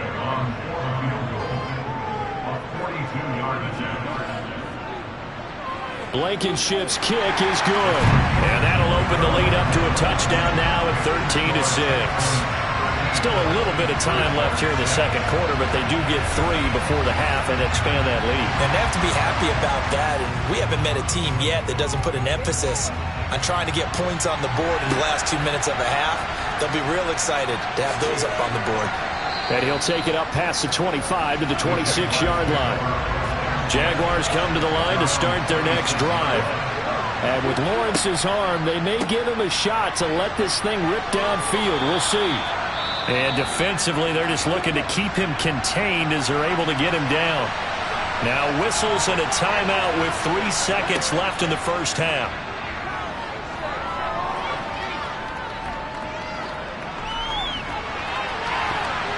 And now this throw incomplete, and that is how this first half will come to an end. So we have reached halftime with a touchdown. That's the difference on the scoreboard. As we'll get you over to Orlando, where standing by is Jonathan Coachman. He has our EA Sports halftime report. All right, Brandon, thanks. A few teams starting to rise to the top as it's time to take you around the NFL here in Week 6. We'll begin our tour up at First Energy Stadium in Cleveland, where it was the visiting Titans who were able to walk away with the road victory.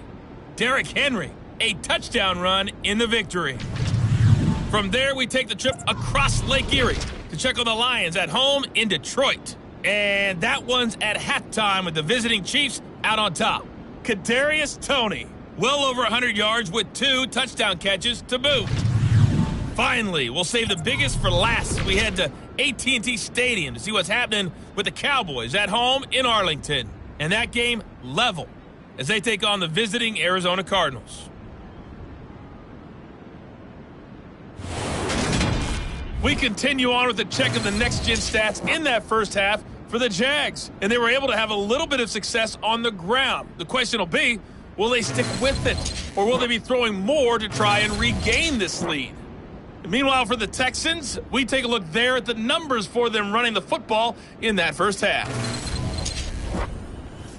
All right, Coach, thanks. Yeah, both teams likely to make some changes in what's been a closely fought battle to this point. And the half will begin with a touchback. Out come the Jaguars now as they'll go on offense first here in this third quarter. And they do trail, but they have a chance to possess the football first to try and do something about it. And that certainly makes it something of an important drive for them, because is it going to win the game? No, but you have to do something to bring some life to your sideline. Meanwhile, Lawrence's throw taken in by Ridley here. They'll operate from the 32-yard line here, 2nd and 3. Now Lawrence. Screenplay, here's Etienne. And he went nowhere. He'll lose yardage back to the 29. They'll wind up losing 3 here on the play. And now 3rd down and 6 to go. Well, plays like that, Charles, no doubt, they're just going to continue to fuel this crowd. And this defense is already playing well, but it also feeds on the energy of that crowd that you're talking about. And that takes them up to another level. Right now, they're playing really loose. They've got the lead, and what a nice stop they just made there behind the line of scrimmage. And he's going to go down. The Texans come at him and able to bring him to the ground. It'll be a sack and a loss of 3, but more importantly, it brings up 4th down. There's a little bit of defense right there. Nickel set, 5 defensive backs. They just snuffed out every route that was going. Quarterback never got rid of the football.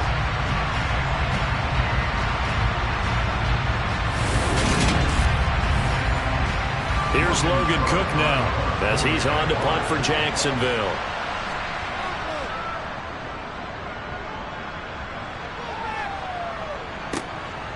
And taken right on the 30. We'll call this a 41-yard punt, 7 on the return. And the Texans will take over with a 1st and 10. So here are the Texans to take over. Remember, they're riding that 5-game winning streak, and right now in the driver's seat in this ball game as well. 1st and 10, it's Pierce. And this will be stopped at the 44. That one good for 7 yards.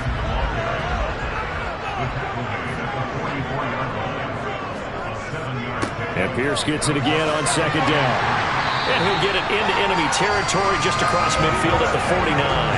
75 yards for him on the ground now as he has been terrific here this afternoon. Well, you certainly have to give him the credit here because they're playing this game now at their pace. This is ball control football, sustained runs, taking their time, and making it work.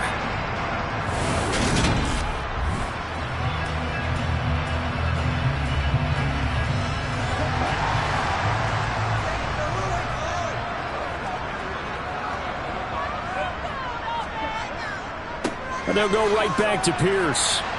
And not a whole lot of room to operate there on the 1st down run. He gets maybe 3.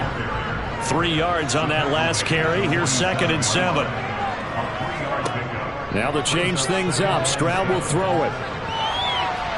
And incomplete on the deep ball. And they'll need the 39 here for a 1st. This is 3rd down. Now Stroud. Incomplete. He had nowhere to throw, so he just tossed it away. But that brings up 4th. They don't get the hook up there, but you really have to marvel at how precise he's been throwing the football these last couple weeks. Oh, that's the perfect word for it, precise. Because if you're at 70% or better 2 weeks in a row, you have a job as long as you want one in this league, won't you? I mean, let's face it, it's not just West Coast offense either. He's putting the ball downfield as well. Excellent placement, and off that bounce, Charles, I didn't know where it was going to go. It can be an inexact science as to where they place it, but they say the 2-yard line. Yeah, I don't know how they really determined that. And let's face it, at the end of that play, one side's going to be happy, the other team's going to be unhappy.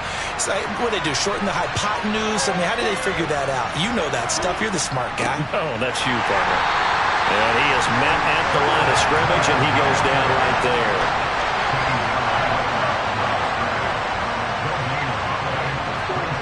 Lawrence from his end zone. Throw right side is going to be caught by Kirk. Heavy set out there on 3rd and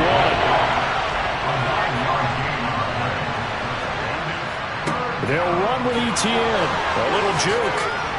And brought down, but not before reaching the 25. A 14-yard first down pickup for the Jaguars. We use the word relentless a lot with guys who are aggressive on the field. In this case, it really fits, doesn't it? How about his ability to break tackles and his feet never stop moving?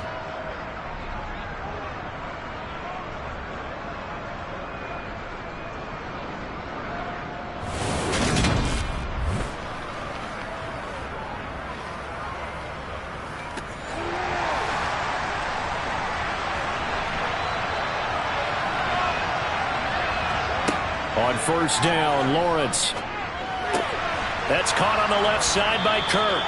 He'll be brought down on the 30-yard line after a gain of 6.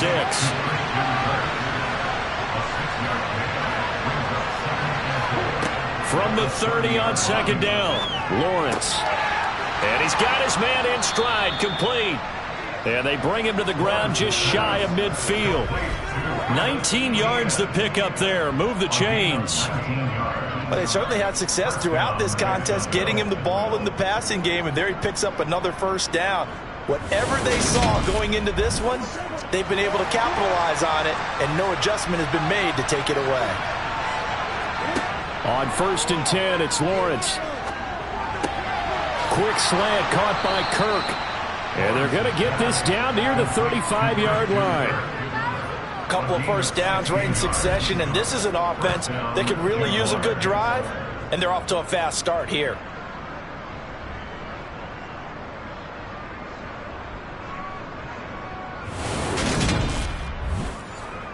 So a 1st and 10 now in Houston territory at the 35-yard line.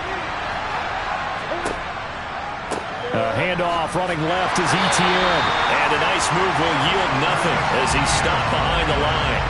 Officially, it's a 1-yard loss. That's going to bring up 2nd and 11. We knew both of these safeties were good in run support, but how about the play we just saw there? How about that closing speed? Able to get to the outside part of the field and turn that play into a loss.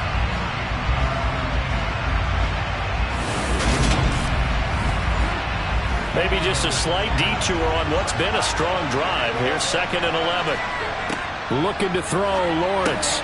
And completes it to Kirk over the middle.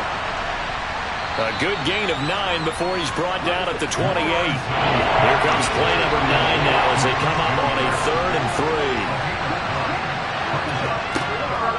3. A shotgun snap and a give to Etienne.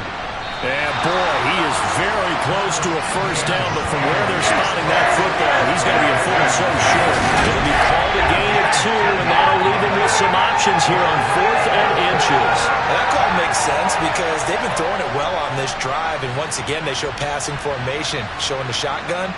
Then they ran out of it. That's a nice play by them defensively, though, to hold it to a short gain.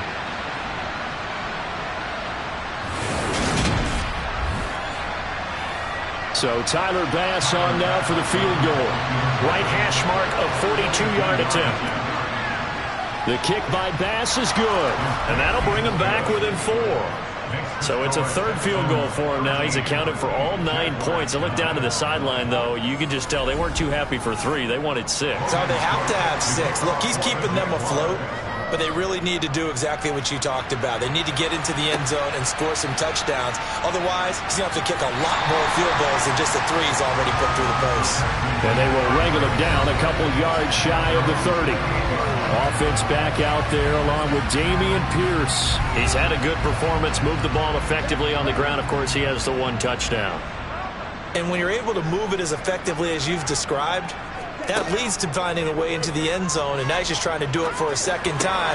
And, of course, with that comes additional yardage. Yeah, looking for additional yardage, and again, that 2nd score here in the 3rd quarter. A good gain on 1st, has him set up with 2nd and just a couple of inches now from the 29. And this will be a Texans first down as the tackle made at about the 43-yard line.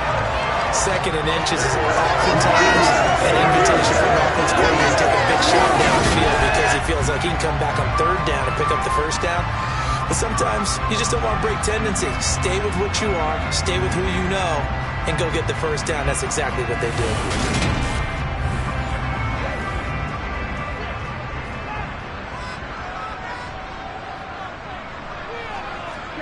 Now they'll throw it with Stroud here, 1st and 10. Got a man, and he hits him in stride. And they're able to work this across midfield to the 48. Play action. Here's Stroud. Toward the sideline, and look at that catch. Dragging the toes, and that's going to be a first down. Well done. Texans passing game in rhythm right now, picking up another first. 2nd and short, that's a rundown, so it's definitely a good time to go play action if you're feeling it. And they do so and pick up a first down.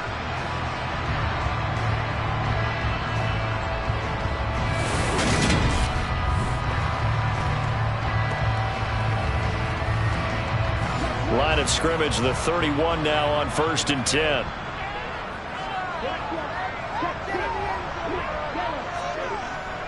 Pierce takes it straight ahead. And nothing much materializing there on the first down run. He'll get a couple, and that's it. Stroud to throw it. Quick hitter here, it's complete. And they're going to get this down to about the 17-yard line here.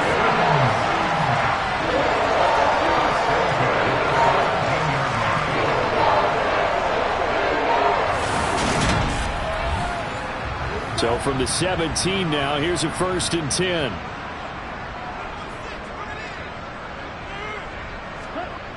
Inside the red zone here, they'll look to throw. And he just throws this one away.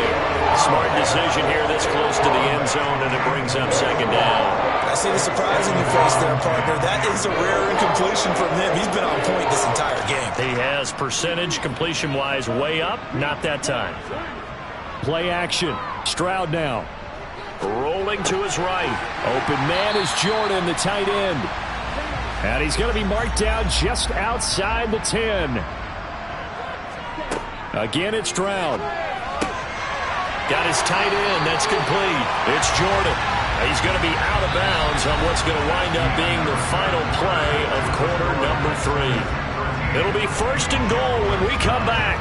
We'll return with more after this. You're watching the NFL on EA Sports. So 1st and goal, 6 points here would go a long way toward wrapping this one up. Throw over the middle, caught by Jordan.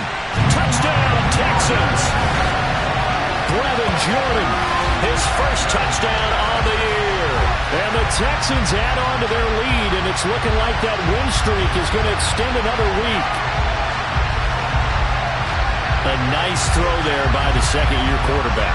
And I don't believe that's the kind of play he would have made as a rookie, because usually your rookie season is a continuation of your college days. A lot of one read, and if you don't have it, you just take off and go. Now he's settled in the pocket a little bit more, reading the field and getting to his 2nd and sometimes 3rd progression. That was a nice play.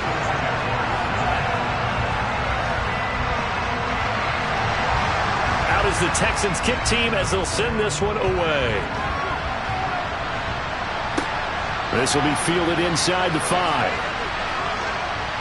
And it's a pretty good return here as he'll get this up to the 29. And out now comes Jacksonville as they get ready to go. Well, that last touchdown we just saw, what an important one. Now it's back to a 2-score deficit for this crew as they take the field here, and they are in desperate need of finding the end zone. And his throw is going to be incomplete. Here's 2nd and 10 now from the 29. Here's Lawrence to throw. That's going to be caught by Kirk. 9 yards, not quite enough, and they'll be left now with 3rd and 1. So they just need 1 yard here to pick up the first down. On 3rd down, here's Etienne. And he'll be taken down, but he does have first down yardage. Now, yes, a 2-possession game, but a good chunk of time on the clock, so they have the ability still there to run it on 2nd and short, but maybe they need to pick it up a bit. You're right. They did pick up the first down there, but they, as you mentioned, they have to pick up the pace now because it's a 2-possession game. They've got to get there twice to make sure they have a chance to win. So from the 39 now, they'll come up on a 1st and 10. Lawrence will throw. Open man is Kirk, complete. And they're going to get this up to midfield. Well, every drive from here out is definitely crucial and critical. They know that they need to get at least 3 here to get it back to a 1-score game. But I can't imagine that in their huddle that they're thinking at all about getting a field goal. They want to get into the end zone and then try and get the ball back again.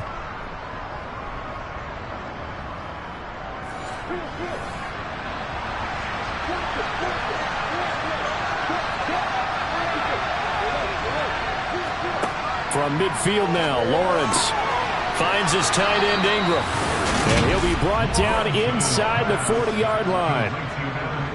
And what a nice example there of a tight end doing exactly what he needs to do. How about how he worked his way to the outside, made sure he secured the catch, and then anything after that, we count that as a bonus. And indeed, he gets enough for the 1st down. Now Lawrence on 1st down. And he will find Ridley. That's complete. And he goes down at the 26. A pickup of 13, and that last play began at the 13. 1st down. Now that was pretty. They executed that curl route versus zone coverage, and that changes things a little bit because against man, it's often a tight curl, sharply run route. Against zone, you're just looking for that open spot, that dead area, so you may curl it a little bit wider just to get to that place. And usually a tight window. He fired a bullet in there for the completion. On 2nd and 9, Lawrence. And Jones has it over the middle. And he's brought down inside the 20 at the 18-yard line.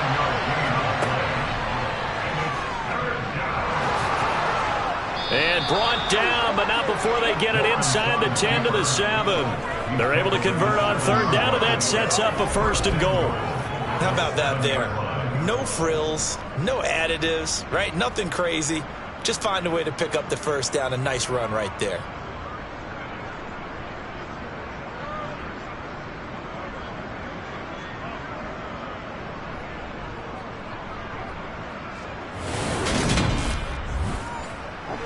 First and goal, and they got to be thinking a chance to get right back into this football game. Now Lawrence. And he's left with no option here but to throw it away. They'll try again here from the 7 on 2nd and goal.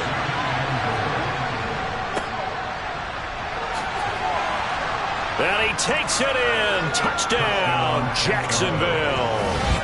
A great play there with his first career NFL touchdown. And the Jags have made it a 1-score game again here in the 4th. So how about that for an answer? They get the touchdown there, and it's back to a 1-score game here in the 4th. And that's what these guys have done all game long because they've scratched and slashed their way to stay in this game. And by now, we should all realize they're not going away. Now the pressure again swings to their defense because they're going to need to find some way to get the ball back. Lawrence going to look to throw for it. And this is caught. They got it. And that could be an important 2 points. It gets him back within a field goal. I guess the coach looked at the 2-point cheat sheet, said go for it, get it to a 3-point game, and they did it. Yeah, and sometimes you just throw out time of game. You don't worry about that. There's just a feel sometimes in making that call, and he felt good about what he had for a 2-point conversion, and now they're only down 3 and feeling great about themselves. And there will not be a return here. It's a touchback, and it'll come out to the 25-yard line. And now this offense comes back out onto the field.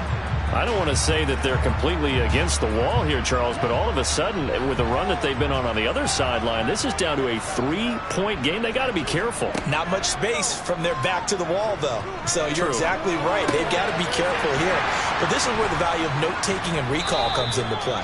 What was working earlier? Why was it working? Can you get those types of matchups again? And can you run those plays that get you a little bit more breathing room and a little bit of space? It's vitally important to wrap him up immediately because if you let that big guy get a head of steam up, boy, then you've got real trouble trying to get him down. But they're able to hold him to a short gain on 1st down. On 2nd down, here's Pierce. He's going to be dropped following a pickup of 7 past the 30 to the 32. He's tackled at the 32-yard line. That's a gain of 7. Going for it with Pierce. And able to get this one across the 45 before he's brought down. 107 yards rushing for him now as he has been tremendous all day long. Well, that is a running back who is not about to go down easily. He fought his way through the contact until the seas opened up for him. Yeah, and this is most definitely the guy you want running the football when you need the tough yards on third down. And he moves the chains and then some as he shakes off that first contact. And as they said in the 70s, he just keeps right on trucking.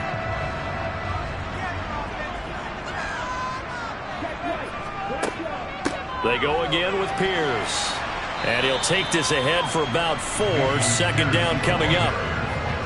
He's across midfield to the 49-yard line. 4 yards on the pickup.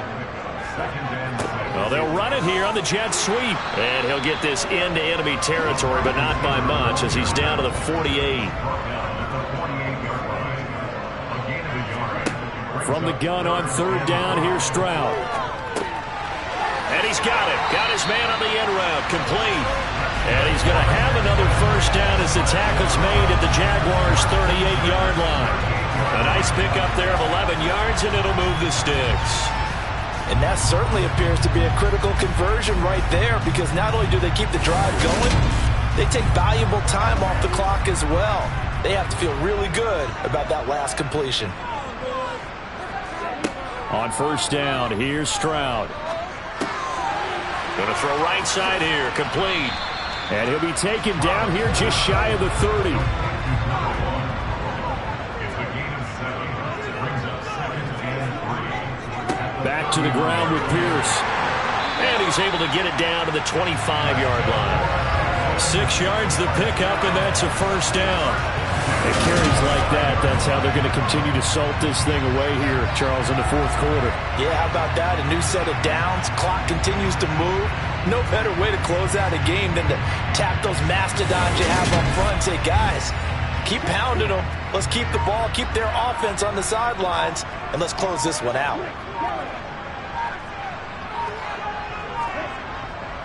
First down, they go right back to Pierce. And I think this defense knew what was coming as he is smothered behind the line. 3 points separating these two sides with 2 minutes left to go in the fourth. So it's Texans football as we welcome you back. You'd have to think likely another running play coming here. 2nd and 11. Pierce now up the middle. This will be a short gain of 3 before he's brought down at the 22. And now right out of the 2-minute break, we'll get a timeout used defensively with 1:56 to go. Now, this is a big third down, and you'd have to think we'd see a timeout right away if they can't stop him here. Stroud looks to throw. Throwing right, and that's complete. And he'll be stopped short of the first down right around the 18-yard line. Now the Jags will use the second of their timeouts as they'll head to the sideline and talk over what to do next.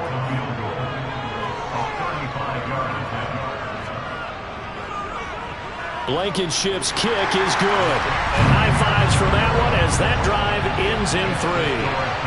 So they get the 3, but you wonder now, is that going to be enough? Excellent question, because when I look at the smiles on that side of the field, they're a little tight, aren't they? If they had scored a touchdown there, those would be big half-moon grins right now because they'd feel a whole lot better about their position. And a touchdown in the other direction, all of a sudden they're down. And he'll get it up across the 20 to the 21-yard line. So here now, Lawrence and the Jaguars. Down 23-17. Just over 1:40 to play. How will this thing pan out? We'll watch as they come up on first down. Throwing now, Lawrence into the hands of Ingram. And they're able to get this one across the 35. Back to throw, Lawrence. He'll get that underneath ETN. And he'll be taken down, but not before they work this to the 45. Lawrence. He'll complete this to Ingram as tight end. Now the Jags are moving quickly in the hurry-up. Here's Lawrence. And this throw incomplete. Well, the defender all over him that time, but it's going to lead to third down. They'll look to throw. He lets this one fly toward the back of the end zone. And that is caught. Touchdown. And they're an extra point away from taking the lead here in the final minute. I don't think there's any great secret or mystery here. Fourth quarter, you got to take that shot, especially since you're down on the scoreboard. But I have to understand what was going on defensively. They've got to know that as well, don't they? Absolutely, but they look lost defensively, and they took that shot, got in the end zone, now in position here to take the lead. A very important extra point there, up and good, and that is going to put them on top by a point, and it sets us up for quite a finish. After the touchdown, Cook now to kick this one away. And with time a factor here late, he'll just take a knee, and they'll start things out at the 25. Now the attention turns to the Texans, trailing by a point, a little over 30 seconds remaining. Their undefeated season, it's in danger unless they can score here as they've got a 1st and 10. That's complete to Pierce. Now the Texans will burn the first of their timeouts as they get it with 26 seconds to go in the football game. Here's Stroud. And this is incomplete.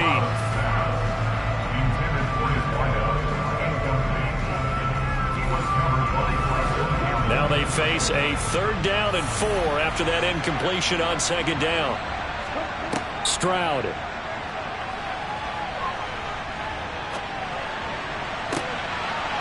Going right side here, and that's complete. Now another timeout called for by the offense. That'll leave them with just 1 remaining in this 4th quarter of play. So how about that for a chain mover? They're all the way down inside the 40 now for 1st and 10.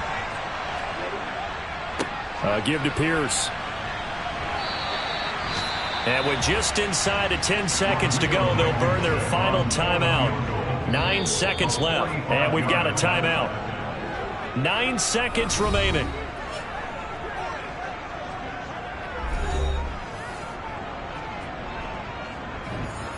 Every eye in the stadium fixated on Rodrigo Blankenship. He's hit 3 times already, and this for the win. And this one is right down the middle. And it's celebration time on that sideline as they have taken the lead in the final seconds. So they tried to ice him there, but it's fair to say it did not have the intended effect. And I've known kickers that take it as an affront. And there he says, you think you're going to rattle me? Think again. Out is the Texans kick team as they'll send this one away. From the 10.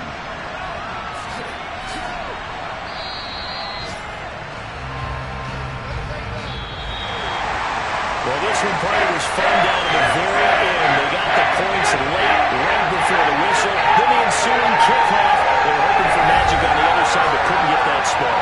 Fun if you won, and fun for us, because we got to watch it and call it. That magic that you were talking about didn't occur in the end, but what a game all the way through.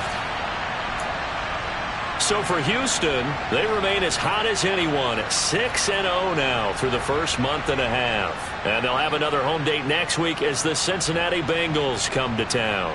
Meanwhile, for the Jaguars, they can't quite seem to turn things around as they fall into 2-4 now on the year. And now they'll head to the bye week as they'll be back in action in Week 8.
It's Week 9 of the National Football League. And up next are the Texans' second-year running back. There's a lot to like.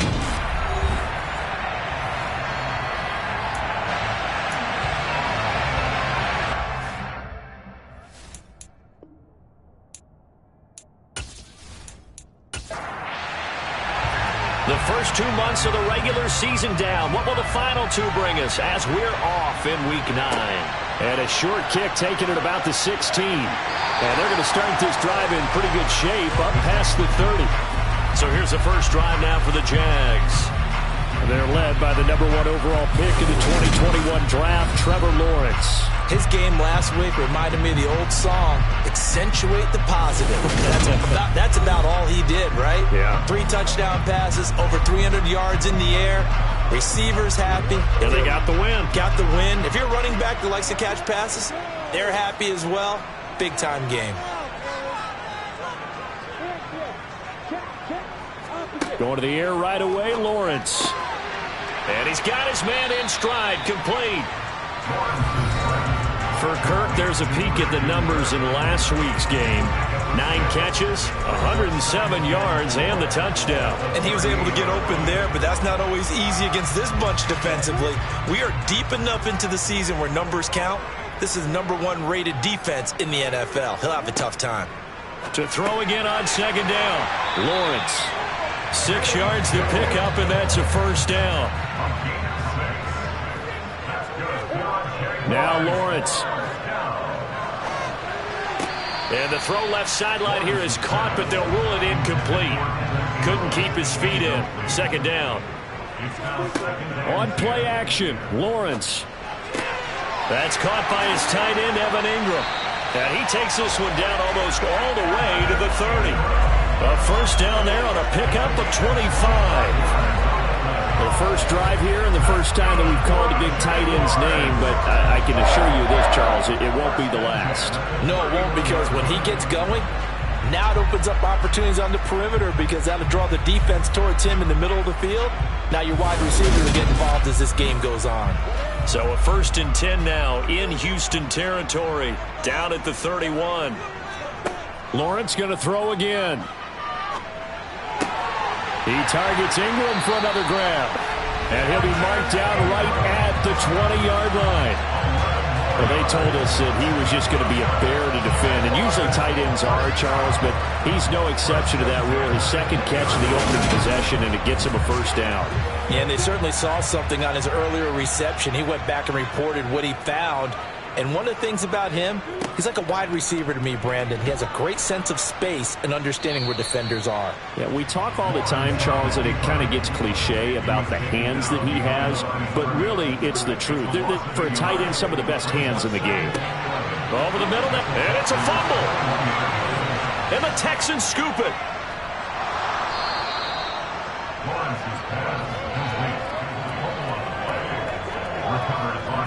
So a first quarter fumble in the rain, and this isn't supposed to let up. They've had flash flood warnings just west of here, so they better get used to this. And it's hard to do real early in the game because you're so amped up and you're trying to do so much. You've got to get used to it, though. You've got to focus in on the ball, make sure you're taking care of it. That one cost them.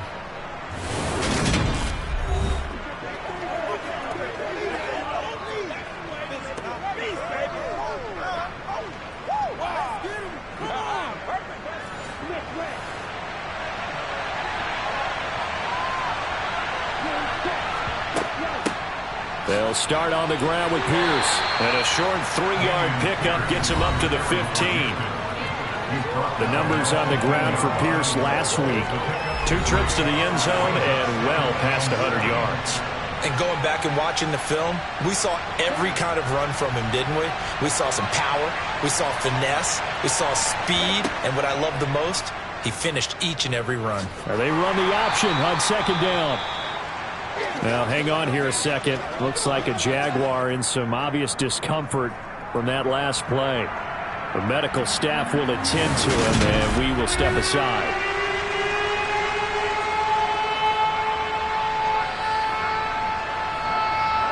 And the Jags, Charles, I think they're on the dime here. Covering a lot of field.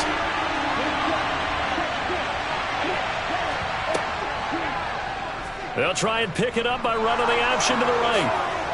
And he'll be corralled right around the 34. And that one will go for 13 yards on the keeper and a first down. And this, I mean, it's certainly something to watch out for. He is not afraid to call his own number on plays like that. And here he takes it for good yardage. And we know this defense prepared all week for this, but sometimes when you see it in person, it's a whole different ball game. And all that preparation, it goes right out the window. From the 34 now, here's 1st and 10. Now to change things up, Stroud will throw it. And that'll be incomplete. So after the incompletion on 1st, now 2nd and 10. Again on 2nd down, it's Stroud. That's caught left side by the tight end, Jordan. 5 yards, now it's 3rd and 5.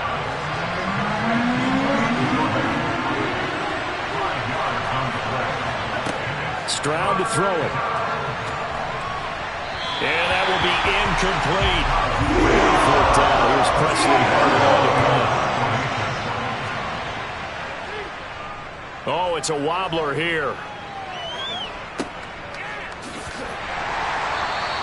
Officially just 27 yards there on the punt. And they will take over 1st and 10. So time to see Jacksonville again on offense for the 2nd time here in this game.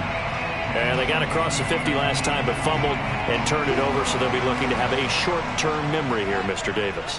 Not only a short-term memory, but a whole lot better ball security. Because if they take care of the ball, continue to move it, their chances of scoring some points, they've got to feel pretty good about. They thought they had things moving in the right direction last time.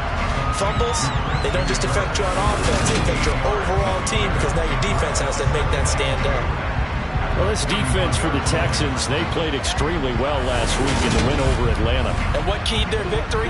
The pass rush. Got to the quarterback 6 times for sacks, and plenty of other turbulence in the pocket for him as well. Hard to throw the ball downfield when all you're seeing is opposing jerseys come at you. Here's a pass swung out left to his running back. And they'll get this down to around the 47-yard line. I think when they look at their offense, they think to themselves, weapons, weapons everywhere, and they want to move the ball around. They want to spread it to different people. But you absolutely know they want to get this man involved as well, and that's what they just did on that play. Back-to-back good plays have them on the move on 1st down. Lawrence. ETN bringing in another one. And he's going to be taken down right at the 40-yard line.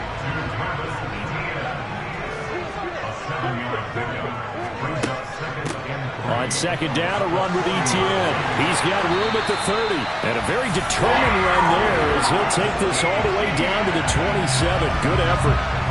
The Jags picking up the 1st down there, a gain of 12. Well, there's plenty of real estate for him to maneuver on that run, and let's face it, it shouldn't be a surprise. He's one of the better backs in the league. Had to come into this game with the idea, slow him down, otherwise it's going to be a long afternoon.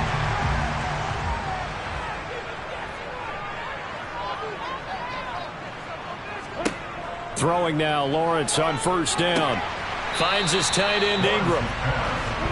And he'll be taken down at about the 22-yard line. Running out of the gun with ETN. And he's taken down after a gain of 3 as they move it from the 22 to the 19.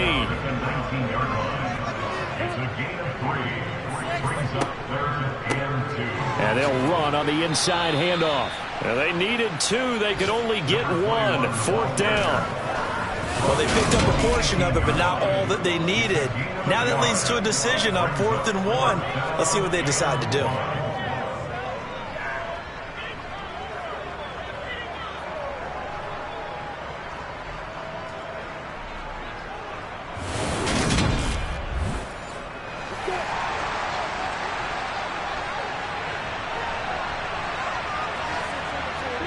Fourth down. Here's Lawrence.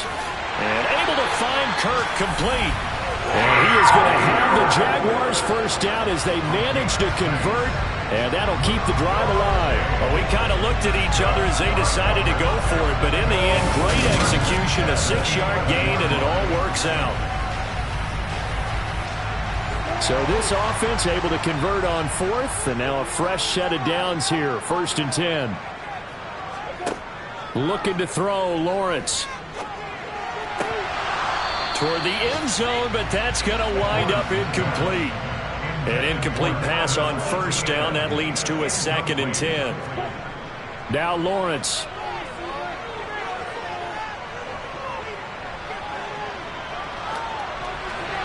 And he'll just get rid of it. Well, you know you don't want to make a mistake in that area, so you make sure you make a smart throw. Throw it out towards the sidelines. If you overshoot your guy, so be it. It's just the incompletion that we saw there. Meanwhile, on 3rd down, they take a shot at the end zone, but it's incomplete. Against a team coming off a win, just as your team did the previous week, you talk about being physical all game long. Sometimes being physical is just being on the spot and helping force the incompletion.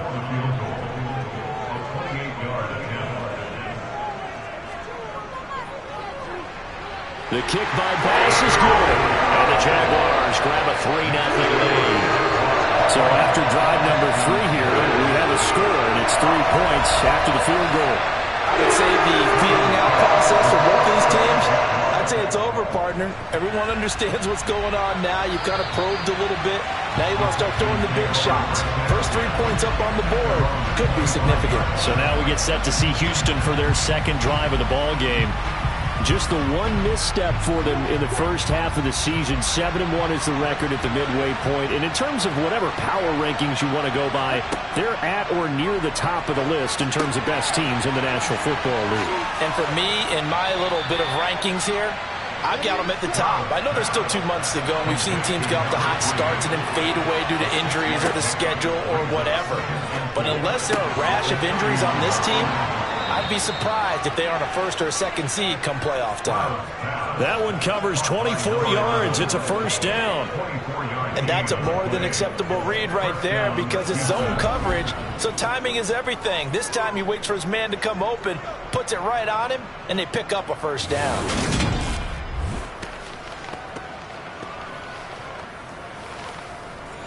So in Jacksonville territory now. Here's a 1st and 10 at the 46.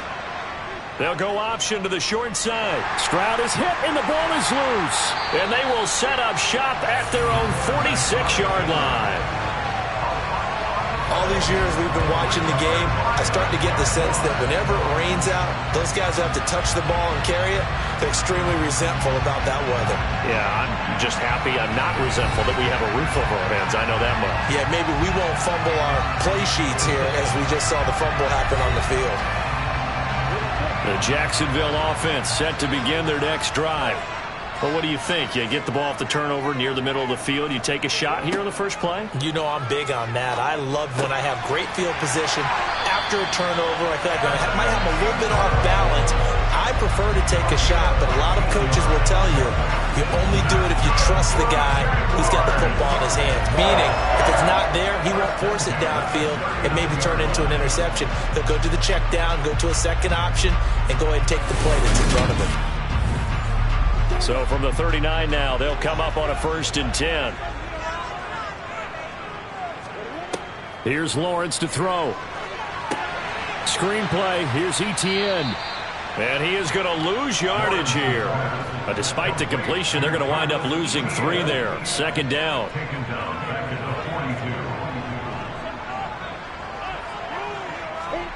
Throwing again on 2nd down. Lawrence. Open man downfield is Wrigley. Touchdown, Jaguars. Calvin Ridley, his 4th touchdown on the year. And they're able to add on to their advantage. The point after through the raindrops up and good. And the lead grows to 10-0. 10-0 the score after 1 on EA Sports. Second quarter now from Jacksonville, and it's the Jags with the football. Taken at the 15, a short kick. And what a return. Great field position all the way out to the 48 there. And now out comes Houston. And they are trying to create some separation within the division. And look, CD, I know that this is still the first half of the season, but this is a big matchup no matter where it falls because these are the top two teams right now in that division. And if you can build a bit of a cushion as you head towards the second part of the season, that allows you to survive the expected injuries, potential upset losses, all of those things, and still be in good shape. Well, they may want to go back to that one. First play of the drive, good for 15 and a first down. Well, I tell you, there is no antidote for speed, even at the quarterback position, as he keeps it himself and turns it into good yardage. And it still takes time for a defender to react, even as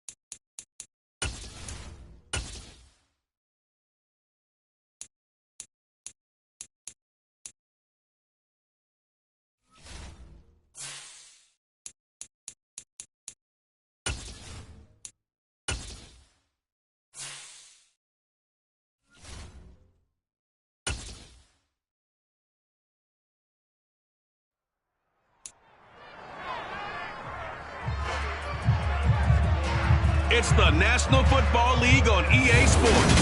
And up next are the Texans' star running back. He had a nice effort a week ago with a pair of touchdowns. It's the Texans and the Jaguars, next on Madden Football. EA Sports coverage of the NFL brings us to the Sunshine State in TIAA Bank Field here in Jacksonville. Today, it's a Week 9 matchup set to go here between the Houston Texans and the Jacksonville Jaguars.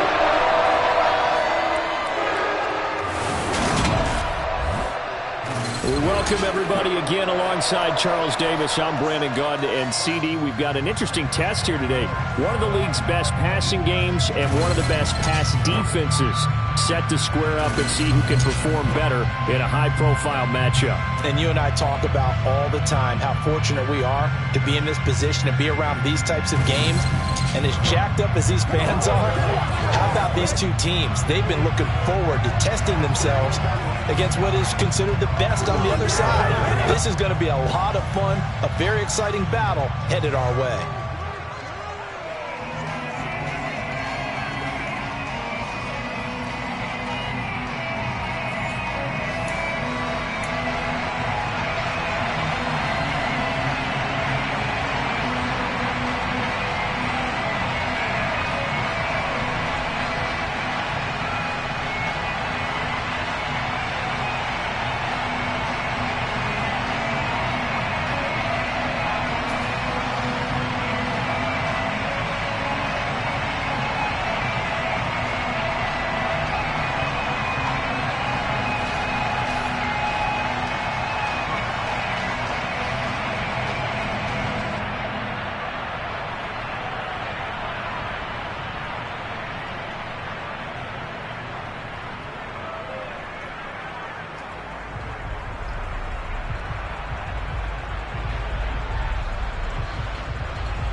The first 2 months of the regular season down. What will the final 2 bring us as we're off in Week 9?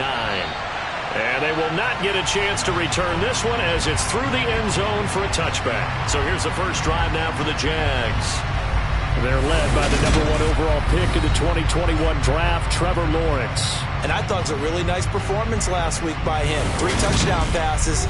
I think that signifies exactly what he was getting done. He did have the 1 interception. But that's the ratio you say you're okay with, right? If you go 3-to-1, you're going to be pretty happy over the course of a season.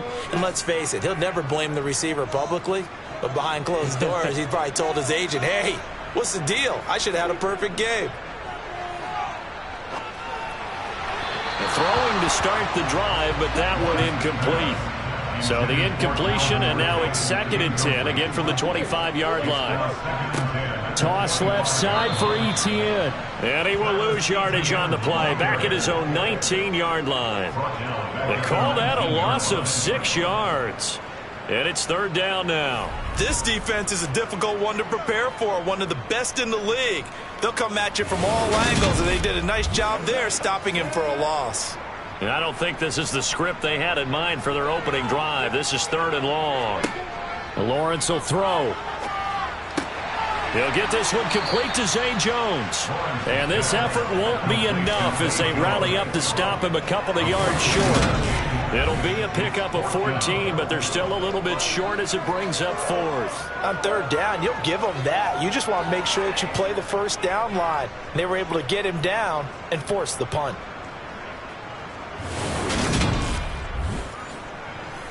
Here's Logan Cook now to punt this one away.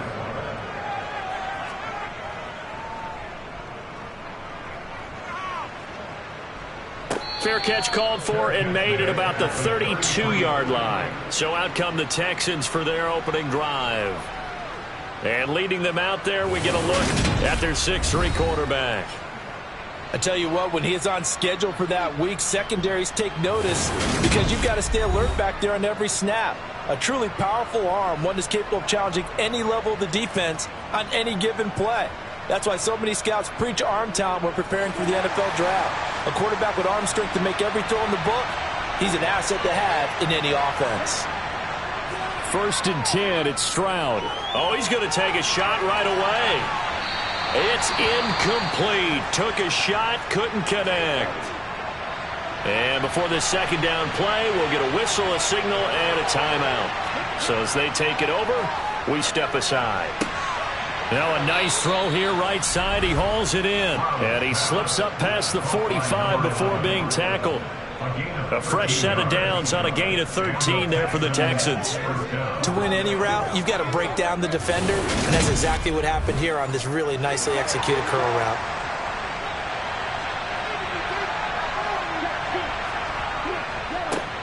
They'll run it for the first time with Dameon Pierce. And he can only manage to get a couple. 2nd and 8 coming up. The numbers on the ground for Pierce last week. 2 trips to the end zone and well past 100 yards. And going back and watching the film, we saw every kind of run from him, didn't we? We saw some power. We saw finesse. We saw speed. And what I love the most, he finished each and every run. Looking middle, and that's complete. And he'll be taken down, but not before they work this to the 45. Pierce will try to pick it up. And a strong run there as he'll take this all the way down to the 35.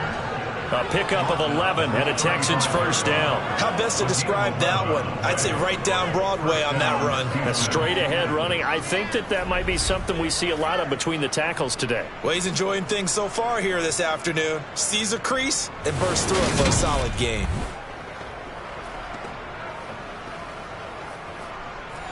Ball up to the 35 now as they come up on 1st and 10. 1st and 10, it's Pierce. And he'll follow his blockers there all the way down to the 23-yard line.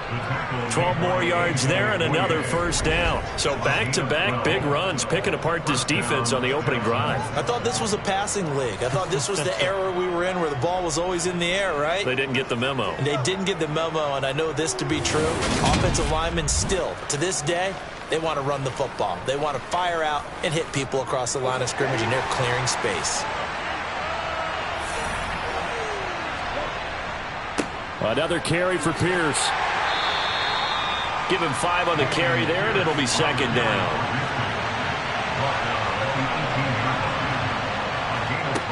And Stroud now to throw.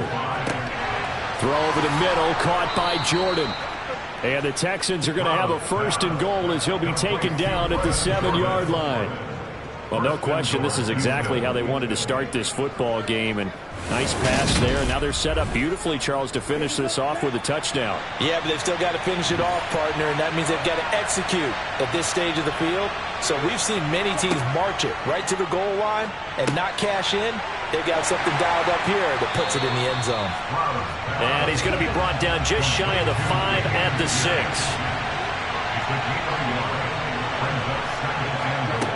On second down, it's Stroud. Caught on the slant. 5 yards that time on the completion. And now it's 3rd and goal. And they'll turn to the power game to try to get in. And he gets into the end zone. Touchdown, Houston. Andrew Beck, his first touchdown on the year. And the Texans are on the board first here this afternoon. Well, you've got to like that start on both sides of the football. You force the 3 and out, and then you score on your first drive. Well, I know someone who doesn't like that start. Well, yeah, the other side. Yeah, they don't like that at all, right? This is not the way it's supposed to be. But what you just described, that's team football, all right? When you get a 3 and out, you're supposed to take advantage of it on the offensive side of the ball. You said, thank you very much for getting us the rock. Let's put it in the end zone, and they did exactly that. Footing always a concern, but the extra point's up and good. And it's now a 7-0 game. The kickoff team on the field now as they will send this one away. And from back there, a wise move. He'll just sit on this one, and it'll come out to the 25. So time to see Jacksonville again on offense for the second time here in this game. And the last drive, the first drive for them, not very good. 3 and out. What do they go to here? Well, you don't look down at your play sheet and say, this is what the problem is. Yeah, let's find out who my playmakers are. Get the ball in their hands, and maybe the offense will move a little bit better. Sometimes it's more important to get it to the right people rather than dialing up the right number. Exactly. Or the right play, yeah. That too.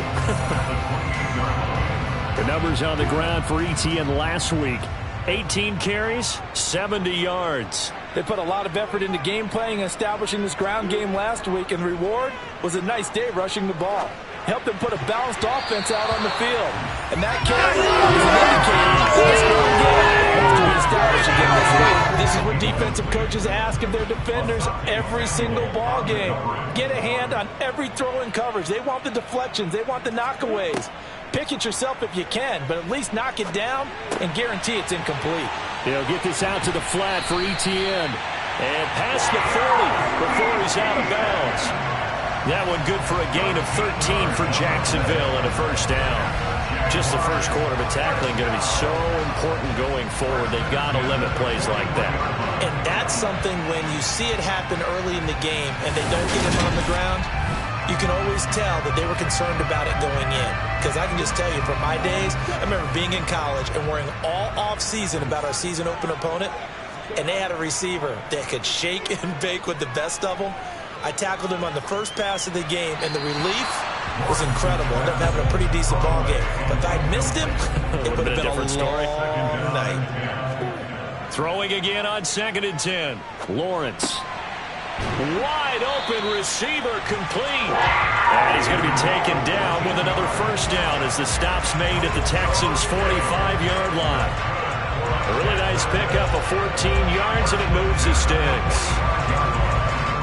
That's tough to play zone defense when they can just curl up right there in front of you. Yeah, absolutely. Well, we talk about finding the soft spot. Defensively, how do you make sure they don't find a soft spot like they did there?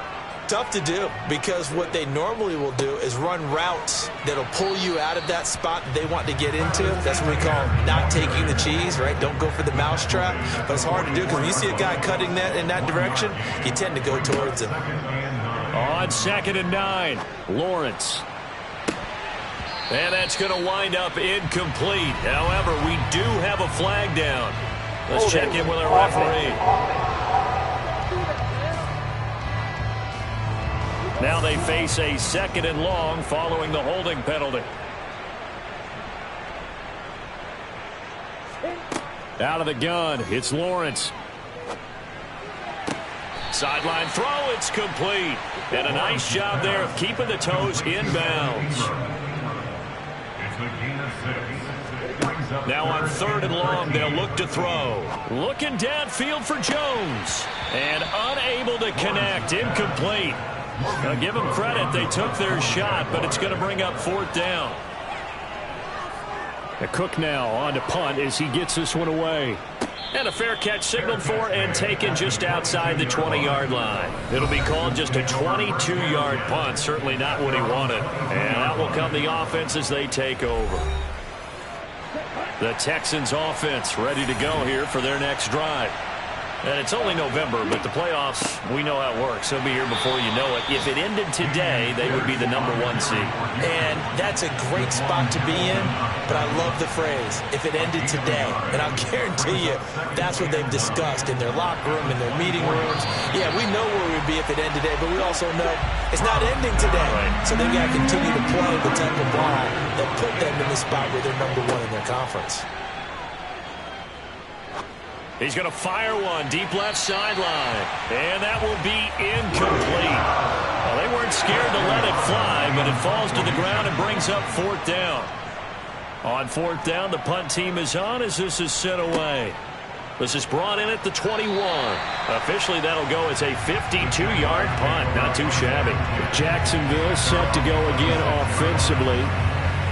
Over on the sideline, hoping to hit that reset button between possessions. Last time out, they had to punt it away. This time, hoping to finish this thing off in the end zone. They go play action now. Lawrence. And that is incomplete. Once again, they'll come up on the 26-yard line, 2nd and 10.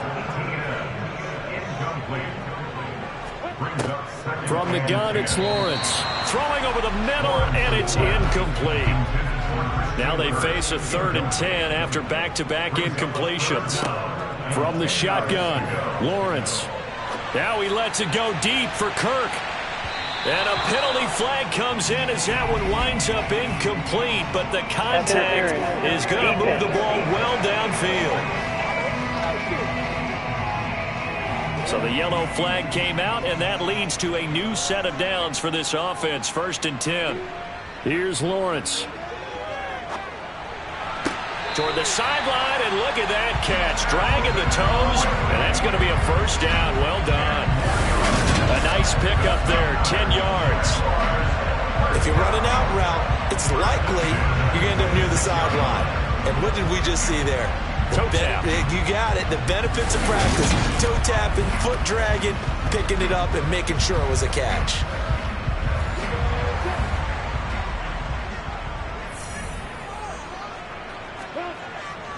On 1st and 10, it's ETN. And they've got it in the red zone now, down at about the 19.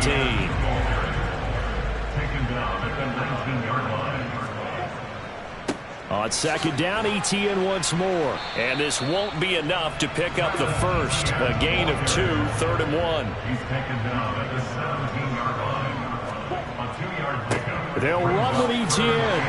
And he'll have the first down, getting this one to the 14-yard line. Only 3 there on the pickup, but that's enough to move the chains. That's a tremendous group effort there, because when you talk about offensive lines, the best ones, talk about guys that play in harmony, in sync, and getting things done, and they did that on that play. Yeah, especially on 3rd and 1. Got to be in sync, and they were.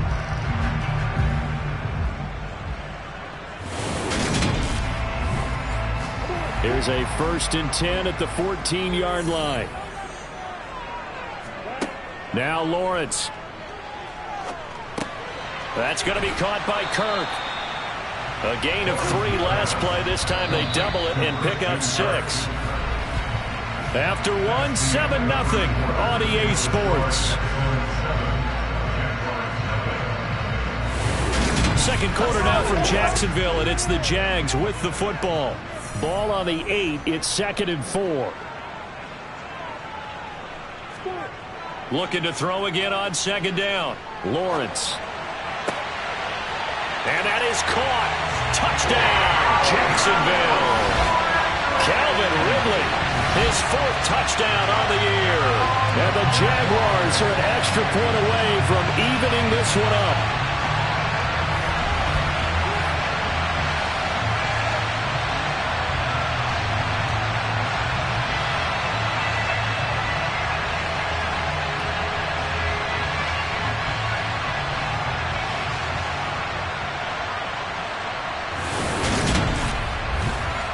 Tyler Bass on for the extra point attempt.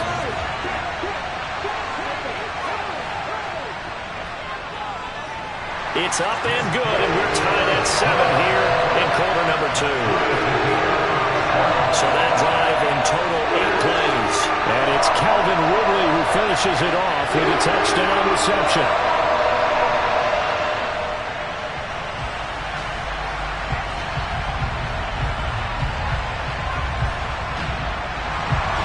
So all even at 7 now as they kick it away. And this will be a touchback as that sails over the end line. The Texans back out there and ready to go. And Charles, a very uninspired effort. The last time we saw them out there was a quick 3 and out, and they punted the football. Yeah, and you never want to get stopped so soundly during a series, but what would be even worse now is letting it happen again right here. They've got to get going. Open man is Jordan, the tight end. And this will be a gain of 5 as he gets it to the 30.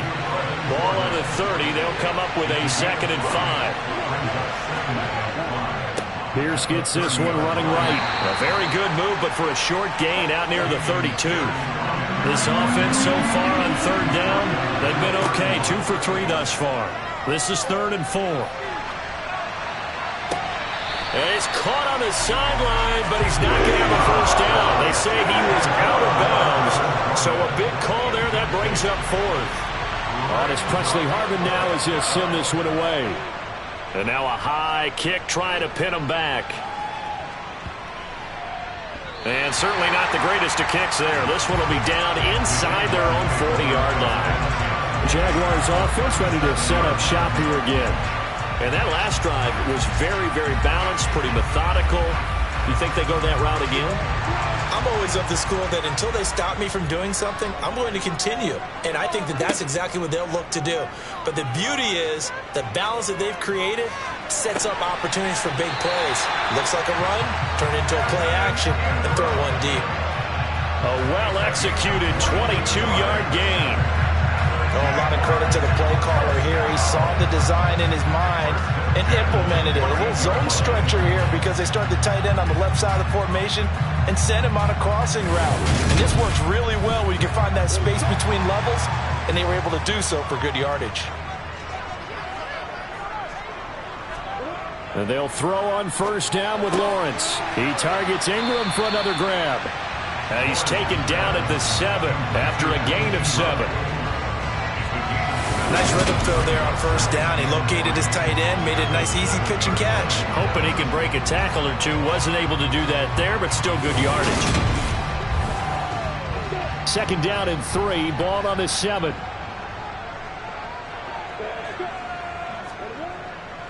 Straight ahead, Etienne. And he is met in his tracks behind the line of scrimmage. It'll be a loss of a yard, and that's going to lead to a 3rd and 4 coming up. The running lanes have definitely not been there for him here in the first half, and I don't think it's all been his fault. His offensive line hasn't given him much space. A loss results there.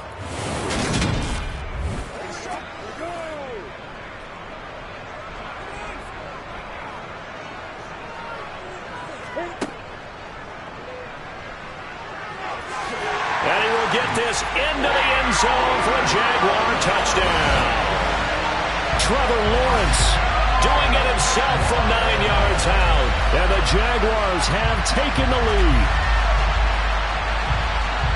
CD for them. This has just been an offensive explosion here in the 2nd quarter. Yeah, held scoreless in the 1st quarter. Now they find the end zone again here in the 2nd. Sometimes you just have to have some patience. A lot of people think it's always an adjustment. You have to change what you're doing. Sometimes you just have to do your game plan just a little bit better. And I think that's part of what we're seeing here. Tyler Bass now for the point after.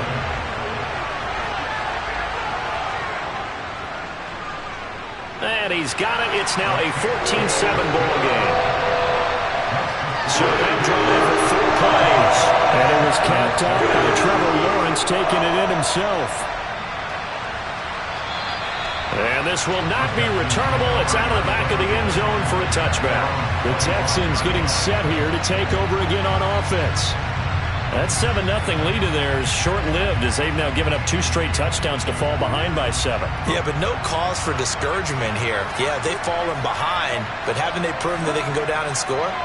So what was the formula that got them down there the first time? Get back to something close to that, and maybe they can get this game tied up. Ball on the 30. They'll come up with a 2nd and 5. Well, they'll go play action here with Stroud. And his throw is incomplete. They come up now 3rd and 5 following the incomplete pass. A shotgun snap to Stroud. And the throw there going to be incomplete. Here's Presley Harvin now.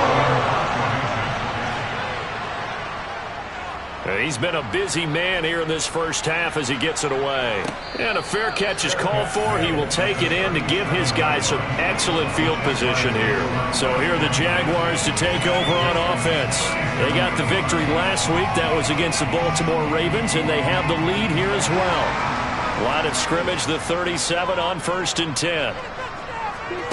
Now Lawrence to throw. Over the middle, he's got his tight end Ingram. And down right around the 32-yard line, 4 yards on the pickup. These two teams matching up for the 2nd time this year. Their first meeting back in October, week 6. And it was the visitors getting the win there, so they'll be looking for the sweep back here at home.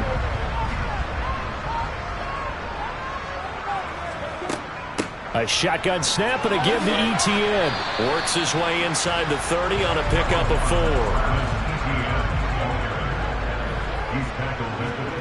3rd and 2, now Lawrence. He'll drop this one off with Etienne. And he'll be out of bounds just inside the 25-yard line. Give him 6 yards, and they do convert on 3rd. I'm not sure that was necessarily a safety valve or a check down throw on 3rd down. Sometimes just try and find the open guy and get him the ball. He did exactly that and found a way to pick up a 1st down.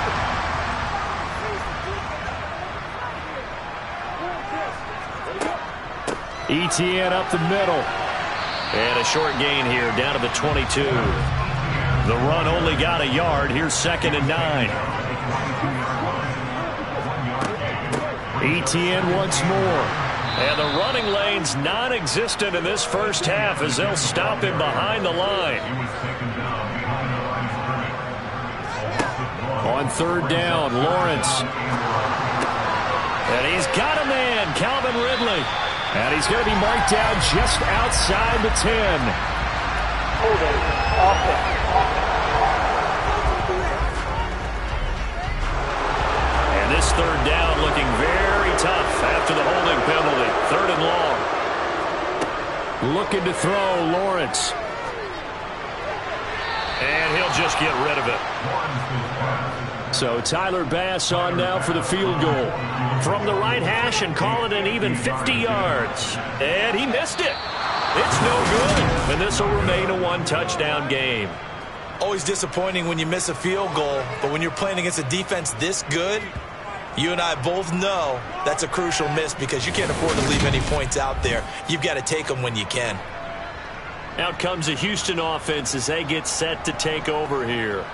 And right now these guys, they're shuffling a little bit, maybe doubting because 3 straight drives have ended with them punting the football away. Yeah, so you start pointing fingers at each other a little bit, asking a lot of questions. What are you seeing? What are you getting?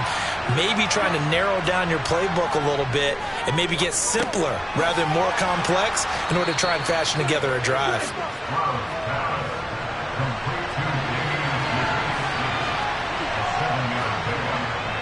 Pierce takes it straight ahead. And he'll be brought down at the 48-yard line. 4 yards the pickup, 1st down.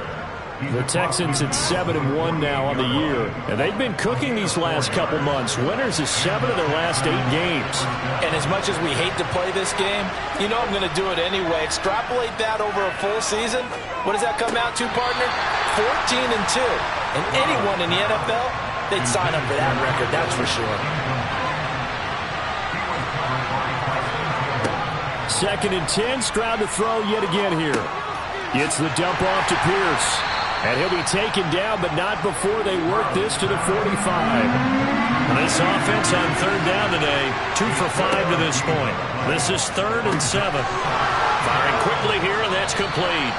And he's going to have another first down as the tackle's made at the Jaguars' 31-yard line. A 3rd down conversion with a strong gain of 14.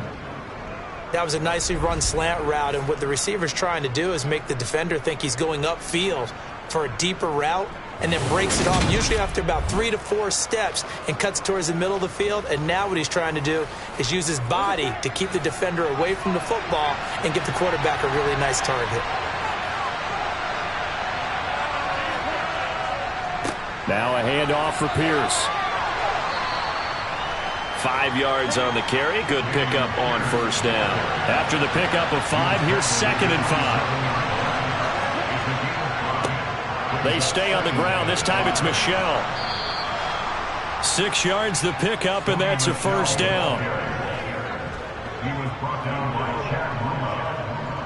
It's a gain of 6. First down, Texans.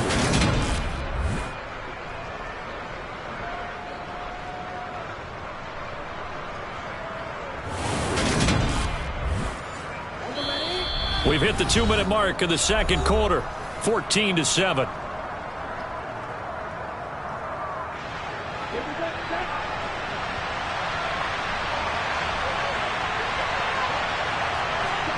On first down, here's Stroud. And a quick throw here, that's complete. And he's going to be brought down at about the 16. Stroud now on 2nd down. And that's going to be too high, out of bounds and incomplete. I'm really liking what I'm seeing from this defense because their coverage has been playing at a shutdown level so far. Even backed up late, they're forcing incompletions and fighting to keep them out of the end zone as the first half winds down. Under pressure, and he'll go down, back at the 26-yard line. The Jaguars going to go ahead and use their first timeout, as they'll head to the sideline and talk over what to do next.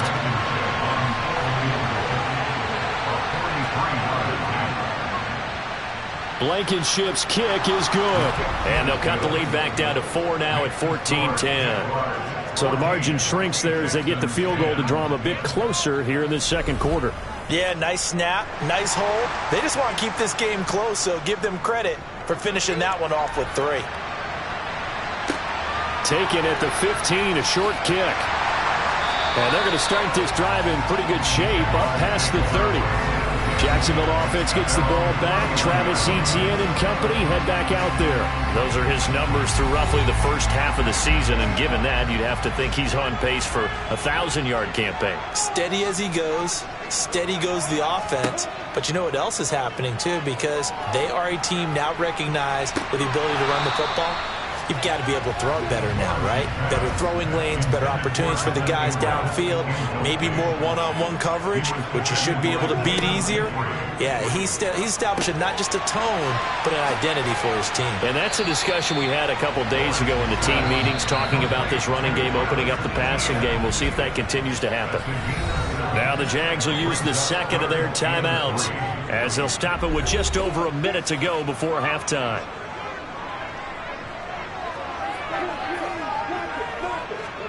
Lawrence on 3rd down. And Ingram holds it in. I believe they buzzed down. They're going to take another look at this play, with all reviews coming from the replay official here in the final 2 minutes of the half. Did he keep those feet in bounds? That's the question they've got to decide. And I got to say, watching it in real time, it was awfully close. Yeah, it certainly looked like a heck of a catch because he didn't appear to bobble it, which could complicate things. But even with the benefit of replay, that's pretty tight. Well, here's the call. So that challenge, a successful one. On 4th down, on is Logan Cook to punt. Now a high kick, almost a pooch punt. Fair catch called. It's taken in right at the 20-yard line. 37 yards on the punt with no return. And the Texans will take over. The Texans with the football here late in this first half. And with a little under a minute remaining, we'll see if they want to try to put a drive together, possibly even take the lead here with a touchdown. To Pierce, they set up the screen. And he'll be upended here after a pickup of 3, getting it out to the 25. The time called here because a member of the Texans is in some discomfort. While they come out and take a look at him, we will step aside for just a moment.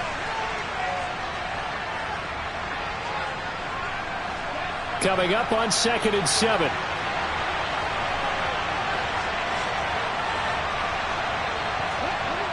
The second down throw now from Stroud. Delivers another one to Pierce. Now the Texans will use one of their 2 remaining timeouts as they stop it here with just under 40 ticks to go in this first half. Quick hitter here, it's complete. And he is going to have a Texans first down by a couple of yards as they're able to convert here on 3rd and 3. And this is incomplete. Oh, it looked like he had a pretty good line on that one. That would have been a big play, but he could not pull it in.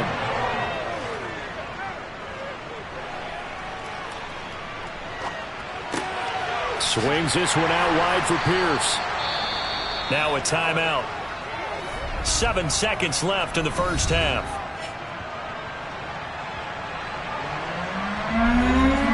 And the Jags with 5 in the secondary now on 3rd down. Stroud on 3rd down now. Jaguar pressure and a Jaguar sack. And they're going to take a timeout defensively. So with 4th down coming up, they go ahead and burn it and say we'll see what happens. And you see the clock almost empty, so this is likely the last play in the second quarter. Final play of the half, Stroud. And that is incomplete, but a penalty flag coming in. This could be a first down.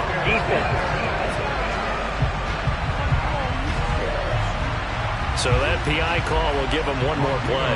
And it'll be an untimed play as well. Now the half will end after this one, unless there's another defensive penalty. And now the half not quite over yet. This is a live football on the miss. And fortunately here for them, he's going to be taken down before he can gather much momentum on the run back. So no fireworks on the final field goal attempt, and that'll do it for this first half.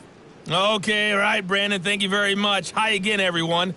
Let's get you caught up with what's going on around the NFL as we are officially into the second half of the season. We'll begin up at M&T Bank Stadium in Baltimore, and that's been a back-and-forth game, all tied in the second quarter. From there, it's off to Chicago. Check on the Bears at home at Soldier Field. And they were winners in that one over the visiting Tampa Bay Bucks. Justin Fields, 4 touchdown passes in the victory. Finally, let's get to the country music capital of the world and see what's happening with the Titans at home in Nashville. And that one all tied against the visiting Steelers. Moving on, let's take a look at the next-gen stats for the Texans in that first half. And they did not do much at all in terms of throwing the football in those first 2 quarters. That's going to need to improve if they want to erase this deficit. Meanwhile, for the Jaguars, they had a little more success than their counterparts did in the passing game, as evidenced by the numbers there. Okay, Coach, thanks as always. This one's still anyone's game as we welcome you back for quarter number 3. Fields this way up at the 17. And they're going to start this drive in pretty good shape up past the 30. And the Texans getting ready to go here to begin the third quarter. And they're still very much in this game, although they do trail. And what's the game plan, Charles, for the second half? It might be a little counterintuitive because most people will think losing equals passing the ball more, but I'd establish the running game. They kind of went away from it in the first half. I think if they get back in balance, it'll help them when they put the ball back in the air. And he'll work this one up to about the 38.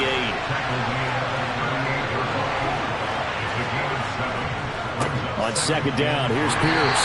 And they will only muster a yard here to the 38. Stroud now on 3rd and 2.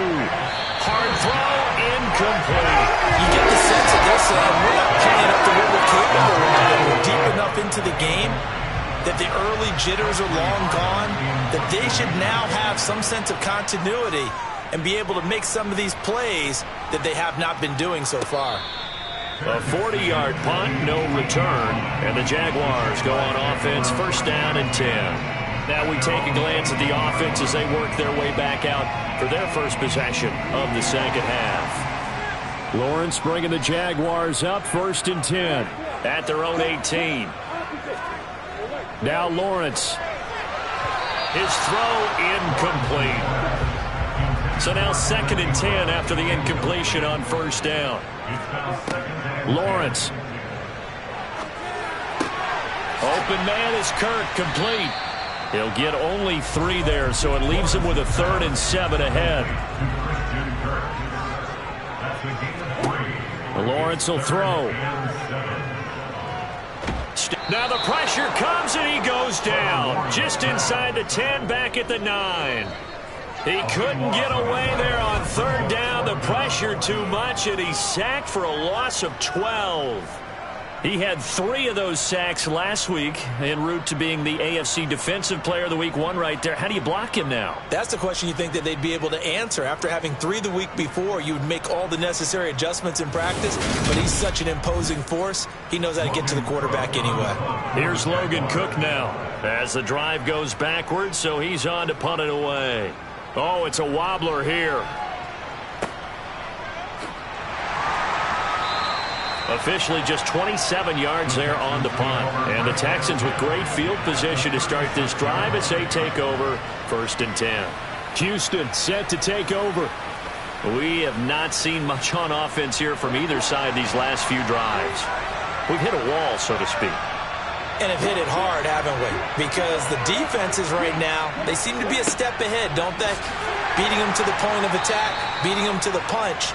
These offensive guys, they're tinkering like crazy. What's it going to take to get back on track? Yeah, both sides searching for adjustments. They go again with Pierce. And he's going to get this down near the 20-yard line. 56 yards rushing for him now as he's run it 11 times. Seemed like a couple sets of eyes were on the quarterback, so he decided, hey, I'm going to hand this off. Got a good gain out of it. And you know you need good blocking up front in order to gain yardage, but every one of these RPOs, if you do it right and they look the same, whether it's handed off inside or the quarterback keeps it, that allows you to fool the defense so often. And in this case, fooled them with the inside run.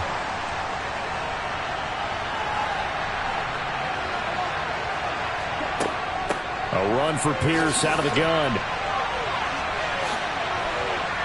And he'll be brought down short of the 15, but a really good move on the run.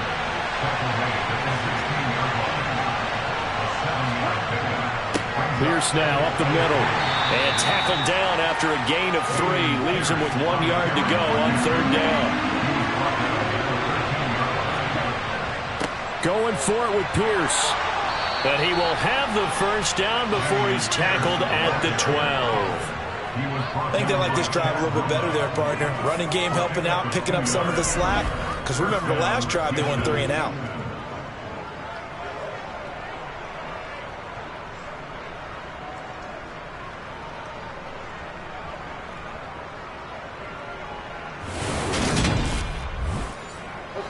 All runs on this drive so far. It's first and 10. Now to change things up, Stroud will throw it. And he will find his man on the outside. And inside the 5 here before he's out of bounds right at the 3. On second down, it's Stroud. And got his man. It's caught. Touchdown, Houston. Brevin Jordan from 3 yards out. And the Texans have retaken a third-quarter lead. Well, that's just how they drew it up, CD. His first read was there, got it to him quickly, and into the end zone. Absolutely excellent execution by all involved. And the coordinator, got to give him credit, found the perfect play call. Quarterback let it fly as soon as the target came free, and his guy made a nice catch. Just how you draw it up in practice and then execute it in the game. Out is the Texans kick team as they'll send this one away. And that'll carry over the back line of the end zone for a touchback. The Jaguars getting set to go. See if they can put this drive in the end zone, Charles, because it's been a little bit of a rough go at times. They've had to punt the football a ton in this ball game because of stalled-out drives. So are you saying that you're kind of tired of seeing the punter run out there and do his thing during this game? Is that what you're trying to say? Well, there he goes right side. and he will step out of bounds here inside the 30. It's a big play for the Jaguars. 49 yards. And worth pointing out, after that last completion, that puts this young quarterback over 10,000 yards passing for his career. And fair to say, he's not done yet. No doubt about it. He's really just getting started because he's not quite into the prime of his career. So it's likely he's going to hit a few more of these milestones as this career progresses. So let's face it, we'll acknowledge this number and we'll celebrate the milestones down the road. And he's brought down, but not before a gain of 13, down to the 13. 1st and 10 in the red zone. Sometimes with the running game, you've just got to stick with it. Look, it's the 3rd quarter, no time to panic. But that also doesn't mean you just do it the same way you've been doing it the entire ball game. Maybe change up some blocking assignments or run a few different plays, but stay with the overall essence of the running game. On 1st down, right back to Etienne. And he's going to get about 4 down inside the 10 to the 9. 9-yard line, 2nd and 6. And they'll go again with Etienne. And they'll be driven back here, losing yardage to the 10-yard line. Now they're going to be dealing with a 3rd and 7. Is that one officially a loss of 1? How about that, partner? That happened in a hurry. Sudden, explosive, gets into the backfield and spills the play. And he was AFC Defensive Player of the Week last week because of plays just like that.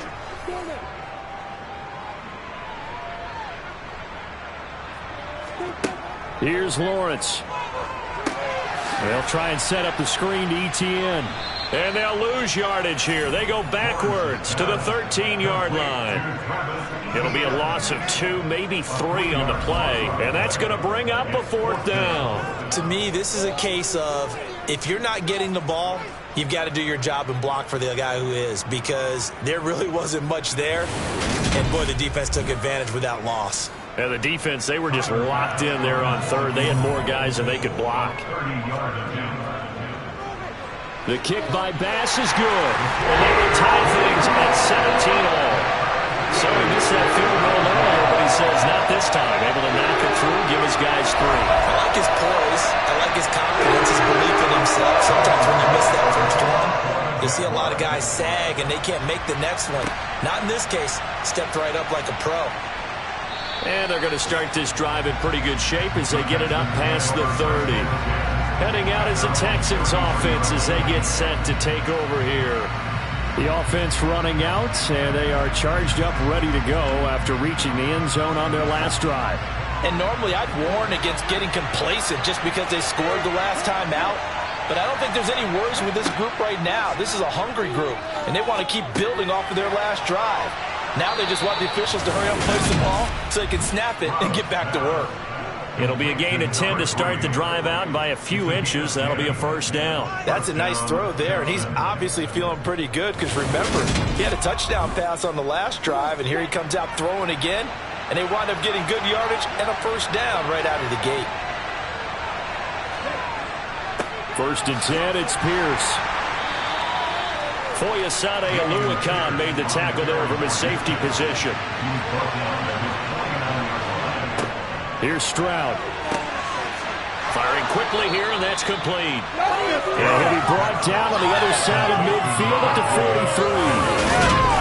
A little football 101 there. You just see the receiver try to run down the defender, meaning he goes right at him and really trying to move him a little bit towards the center of the field so he can put his foot in the ground and break to the out, to the sideline, and make a catch.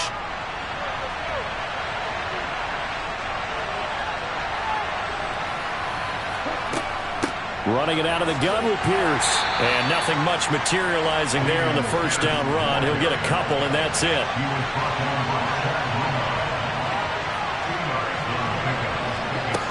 Stroud. toward the sideline, and look at that catch. Dragging the toes, and that's going to be a first down. Well done.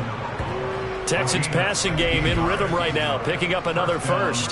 Partner, he got the DB on his horse on that play. He certainly sold like it was going to be a deep route before breaking it back on the comeback towards the sideline.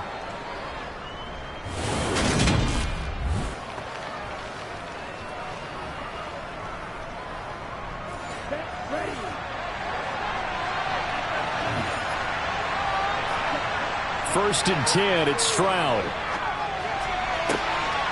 And a throw right sideline is complete.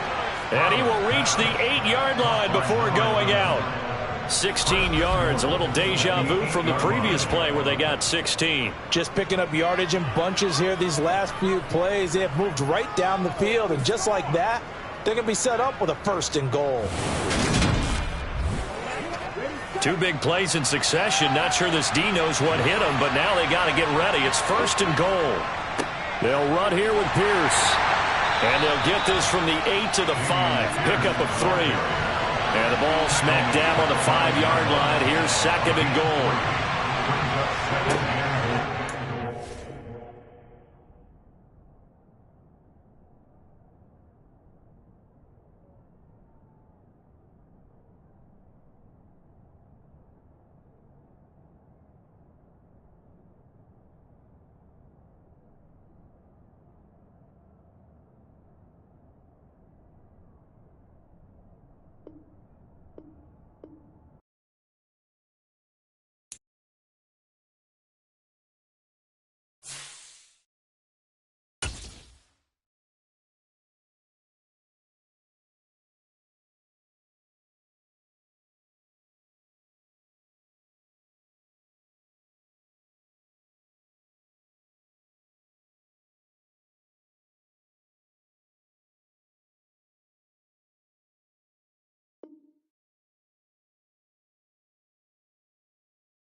Welcome back to TIAA Bank Field on the shores of the St. Johns River in Jackson.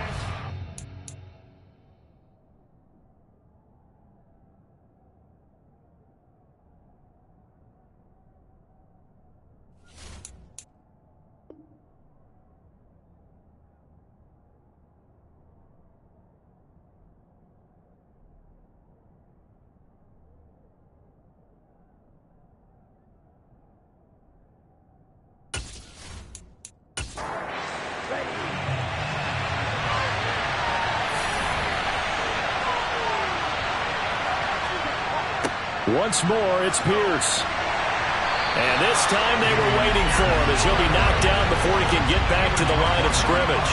That's a big loss of 3, and it brings up third down. And now third and goal coming up, the loss on second down. That just means this crowd's going to get even louder, and they'll get a little bit of extra help from the defenders as they exhort them to join them in the effort. So they're coming up here on the 9th play of the drive, and it's third and goal. Third and goal, Stroud. And probably the wise decision there. No one open. He just throws it away. And that keeps the field goal on the table as it's 4th down. Blankenship's kick is good. And with that, they take the lead here 20-17. That drive took him inside the 10. Good job defensively to hold him to 3. Yeah, I like how you did that. Give a little tip of the cap to the stop troops there because they didn't give up a touchdown in that situation, right? Made them kick the field goal. And, yeah, points went against them, but that feels a whole lot better running off the field. And they'll get him down inside the 30 at the 27. Jacksonville back on offense and ready to take over. Their drive last time, it stalled out. They were forced to take the short field goal. And the key phrase, you nailed it, forced to, because you know coaches look at these short field goals as a last resort, right? To them, that's not how drives are supposed to end. You're supposed to put 6 on the board. That's a consolation prize. Like going to the county fair, you don't get the big stuffed animal on that one, do you? No, you don't go top shelf. That's bottom shelf material. Lawrence's throw into the hands of Kirk.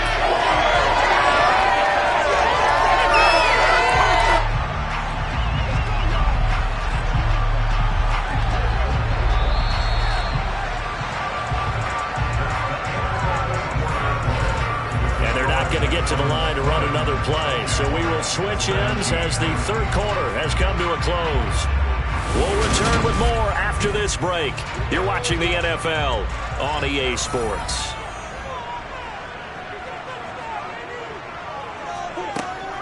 On 1st and 10, it's Etienne. And he's going to take this ahead for right around 3 yards, but no more than that. 2nd down. Well, hang on here a second. Looks like a Jaguar in some obvious discomfort from that last play. Well, now they're going to come out and take a look at this injury, and we'll be back in a moment. The last run got 3. Now here's 2nd and 7. Now Lawrence. And he overshot him there. It's out of bounds, incomplete. The Jaguars on 3rd down. They're right at about the league average, 40%, 4 for 10. This is 3rd and 7. Flush to, and he can't get rid of it. He's taken down. The defense rising to the challenge and setting him back on the sack. Well, someone's closing in on the league lead in sacks. He came into the game in the top 5. Now you add 2 more to his total.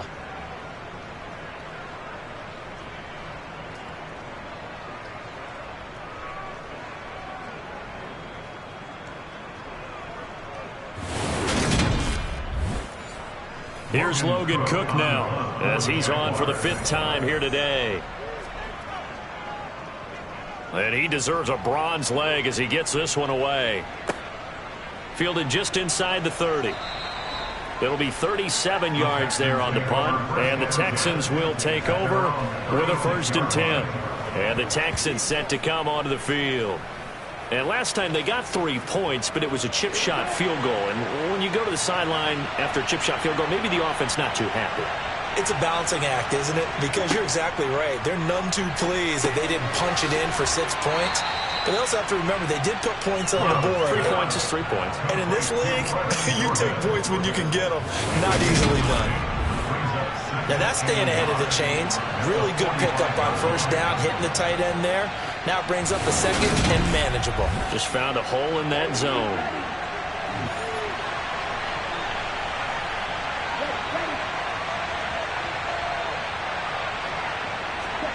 Stroud sets up the play action. Got this into the hands of the tight end, Jordan. And this one's going to go the wrong way. Losing yardage back at the 42. They'll wind up losing 3 here on the play. And that'll bring us to a 3rd and 4. It looked like the defense, they were ready for that one. Really left him almost no room to work after catching the ball. He could throw every move in the book at him. They were there, and they tackled him for a loss. Back to throw. Here's Stroud. And he's got his man on the out route. And he is going to have a Texans 1st down as they're able to get the 3rd down conversion. Going old reliable there to the slot on 3rd down. And the slot position has become the bane of just about every defense's existence, because how do you cover? Do you go with a bigger guy to try and use size? Got to try to go with a quicker guy, and sometimes you even get out quick there. Very difficult to match up with that slot receiver. That's why they keep going back to him. And he's had the hot hand. Again, it's Stroud. Got a man, and he hits him in stride. And he'll be taken down here just shy of the 30. Slant route's effective no matter who's running the route and catching the ball.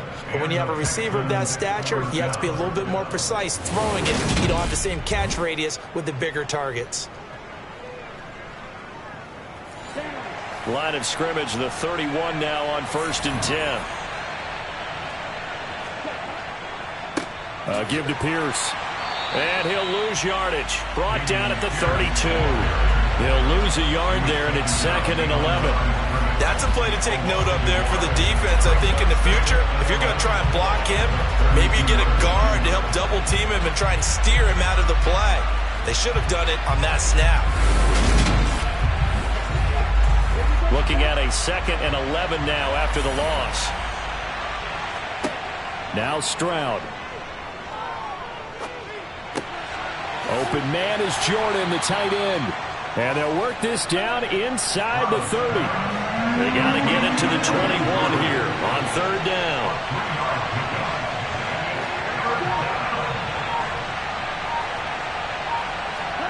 Stroud out of the gun here. Oh, he's got a man wide open, complete.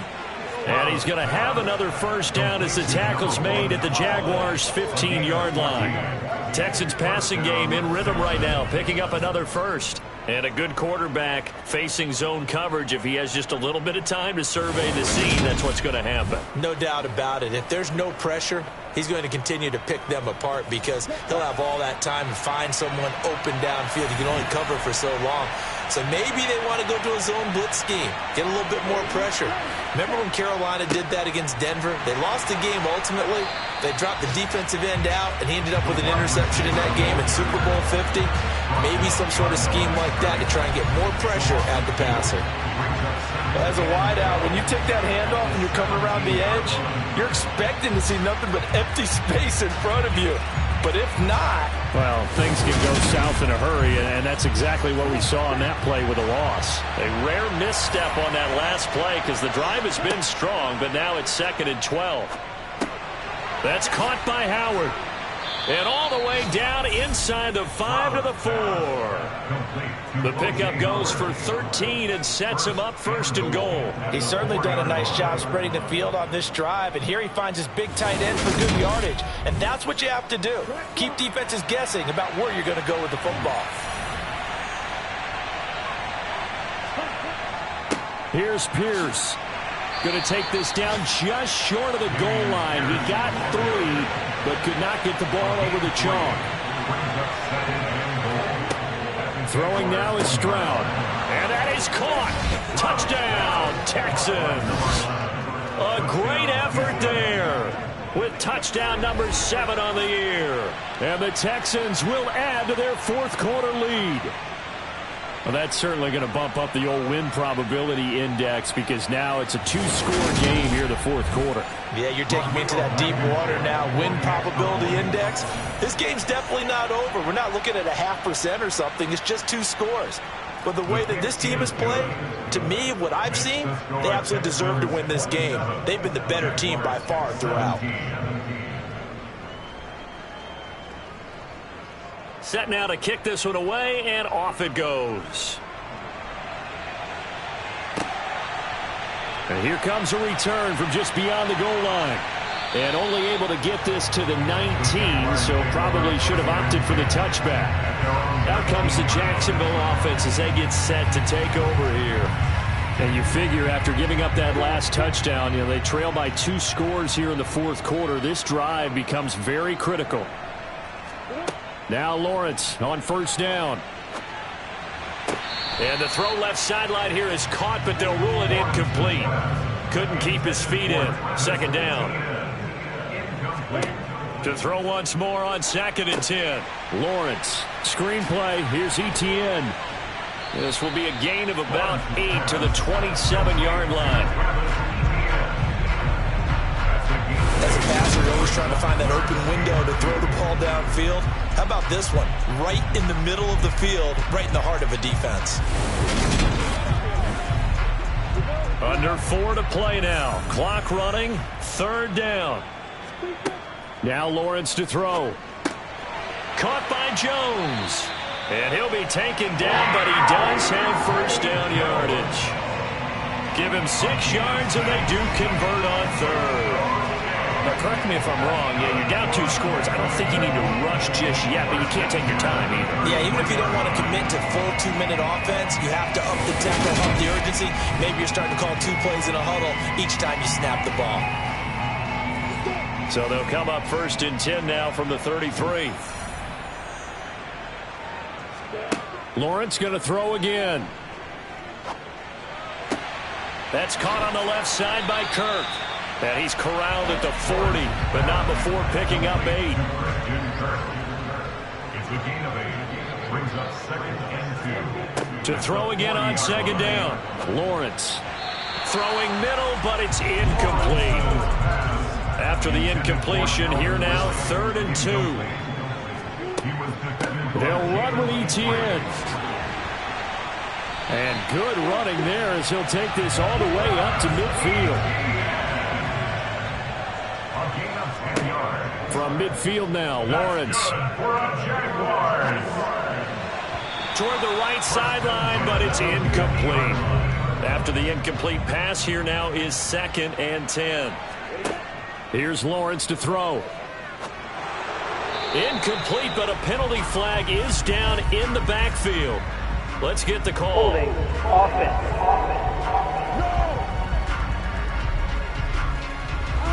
Now after the holding call, here's 2nd and 20. Looking to throw, Lawrence. Finds his tight end, Ingram. And they're going to get this up to midfield. 2 minutes left to play in this football game here on EA Sports. So it's Jaguar football here as we welcome you back. They face a 3rd down now as they try to find a late score. From the midfield stripe, they'll look to throw. And that is incomplete. Intended for Evan Ingram. Incomplete.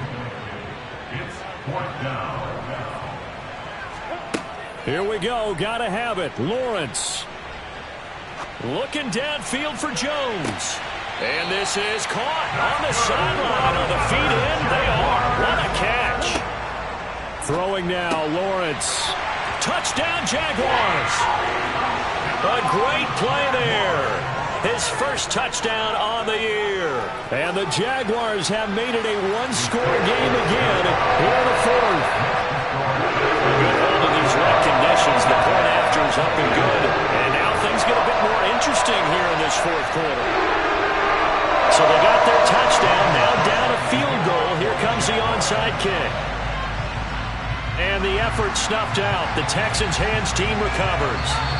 A tough one there. They certainly wanted that when they needed it, but they didn't absolutely have to get it. They still do have 3 timeouts. You're exactly right. They had to attempt it. But even though they didn't get it, as you noted, with 3 timeouts, if they can get these stops on defense, all hope is not lost. Now the Texans offense, they head back out to do battle here. And this game not quite in hand yet. We'll likely see all 3 timeouts defensively and then reassess where we are. I'll tell you, far from ideal conditions to play in, but neither offense has had much trouble. Plenty of points to go around. 1st and 10. And he'll be brought down at about the 42.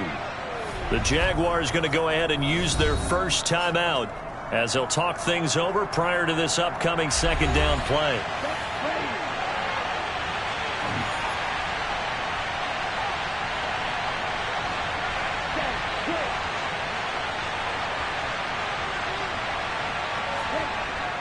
And Pierce gets it again on 2nd down. Now a 2nd timeout called for by the defense as they'll head to the sideline and talk over what to do next. The line to gain is the 33 on third down. Here's Stroud. And he fires one, but incomplete. So here we go. Maybe the biggest kick of the game forthcoming. This to swell the lead to 6. And this won't get there. Won't be online either. It's no good. Off to the right, and that will keep this a 3-point game. Maybe an important fourth quarter miss as this stays a 3-point game. Yeah, now overtime is very much in the equation here. Just what you mentioned, a 3-point game. They get a drive, put it through the post. We could have some free football, couldn't we? So here now, Lawrence and the Jaguars. Down 27-24. A little over a minute to go. And they need, at minimum, 3 points out of this as they come up 1st and 10. Escaping the pressure right. And he's left with no option here but to throw it away.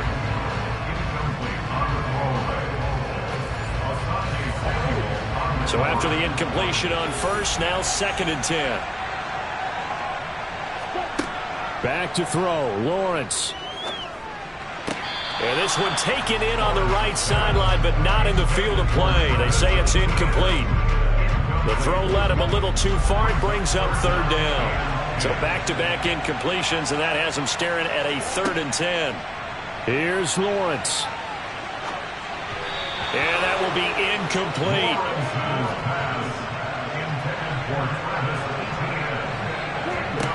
Fourth down. Here's Lawrence. And he's brought down. Can't do anything with a football. It's a sack and a turnover on downs. They had to go for it with such little time remaining, and the Texans take over an excellent field position. Well, their first 4th down attempt earlier was successful. This one backfires for a turnover on downs. I like their aggressiveness. I like what they're doing. They got it the first time they went for it. Why not a second time? I don't think they'll be daunted from attempting it again. If you're on the defensive side of the ball, though, any 4th down stop is a big momentum play. The Texans offense set to regain possession. And this one all over but the shouting, you might say. Now, there's one timeout remaining defensively, but probably no real need to use it here. Yeah, the only time they would use it, strictly for pride. The Jaguars now will use the last of their timeouts as they stop it here with just under 40 seconds to go in the game.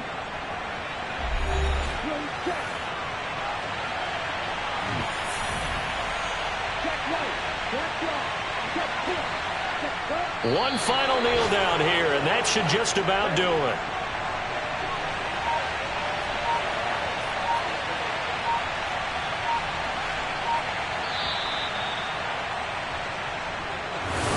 So no shortage of offense in this game, but a very clean game too, Charles. Each side got its points, but they did so without committing a single turnover. That's so true, and it certainly felt like NFL football at its finest, right? You talk about the highest level for both of these offenses.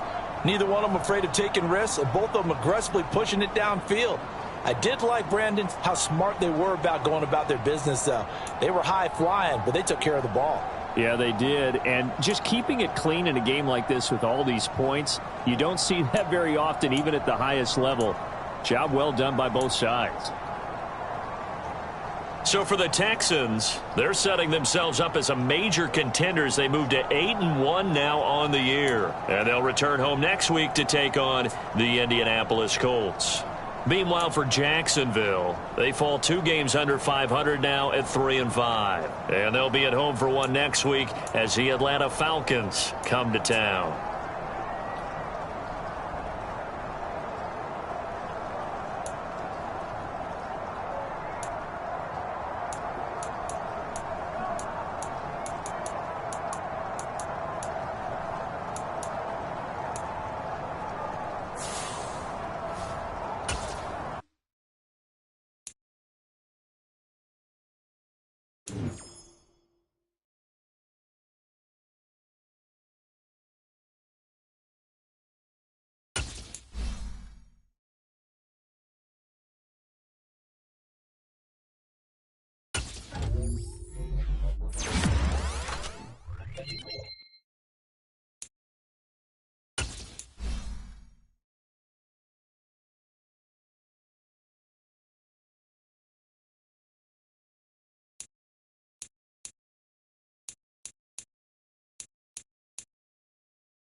It's Week 10 of the National Football League, and we'll see the Colts' electric quarterback.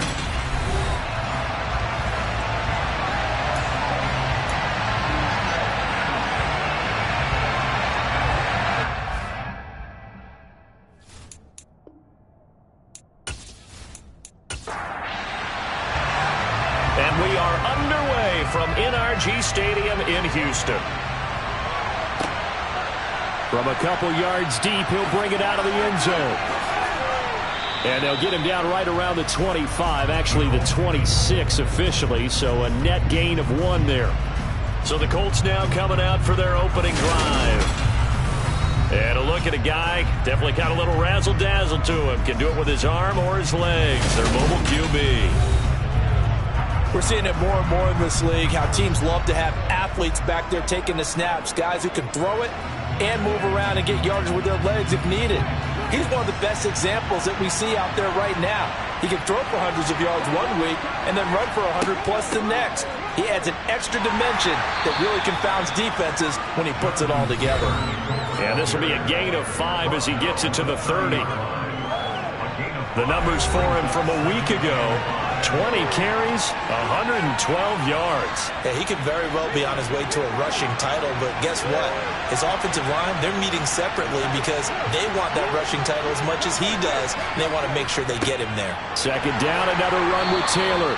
And running room scarce here. He's going to be stopped in his tracks at the line of scrimmage. Back to throw. Here's Richardson. And he's caught on the sideline, but he's not going to have a first down. They say he was out of bounds. So a big call there. That brings up 4th.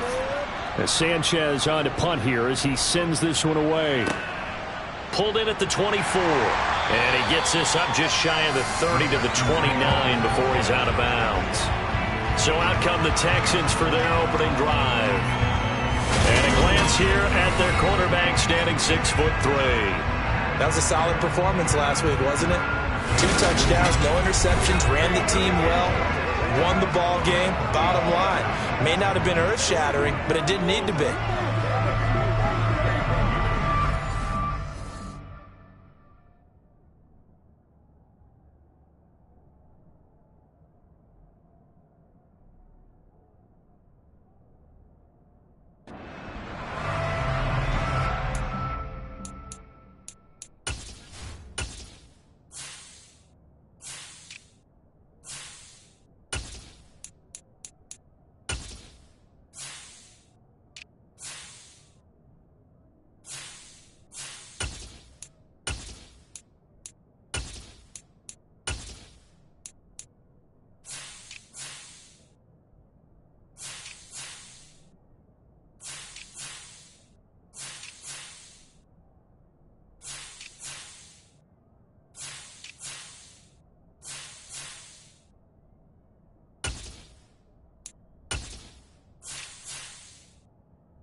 Stroud to the air on 1st and 10. And a quick throw here, that's complete. 3 yards remain for second down. Well, they'll run it here on the jet sweep. They'll get 3 as the drive continues. It's a first down. The Texans at 8-1 on the year. They come in here hot. I mean, over the last 9, Charles, they are 8-1. And that record, the way that they're playing, they've proven to me, and I think anyone else in the league, that they're able to go toe-to-toe with anyone, and they look forward to the challenge. Stroud now on 1st and 10.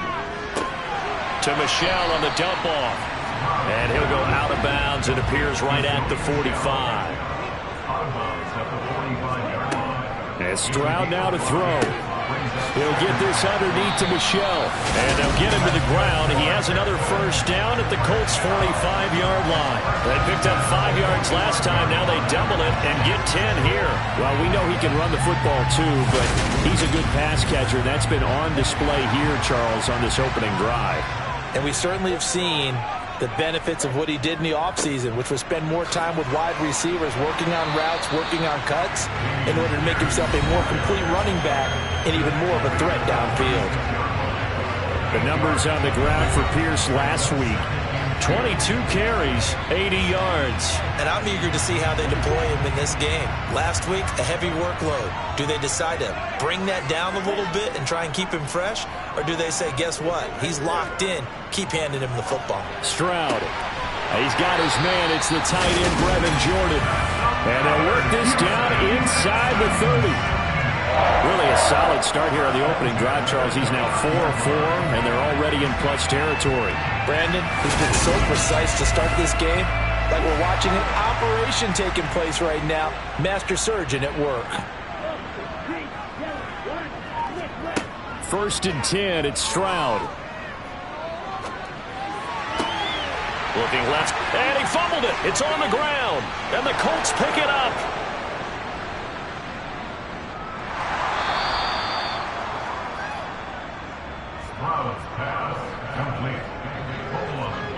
These defenses have become so opportunistic, and no matter what you're playing, in this case wide receiver, you got to be careful. You certainly do, because there is a phrase in today's football that we use all the time, completing the process of the catch. Well, it's after you do that where the trouble begins, right? Meaning you've tucked it away, you're trying to get downfield, but someone's always coming up trying to rake at the ball and knock it free. They'll run with Taylor to begin the drive. And he'll get this out past the 45 to the 47. 8 yards the tally on that first down run. Here's 2nd and 2. Again, it's Taylor. And a good push there defensively as they stop him at the 48. Gain of just 1. They'll try and run for the first with Taylor. And a solid run here as he'll pick his way down to the 42-yard line. That's good for an Indianapolis first down on a gain of 10. He was solid last week, over 100 yards in their victory on the ground. They want to get that going again. Absolutely. What they also understand is that from week to week, it's not necessarily the same, but they want it to be, right? What they saw last week on the ground, they want to see in this game as well.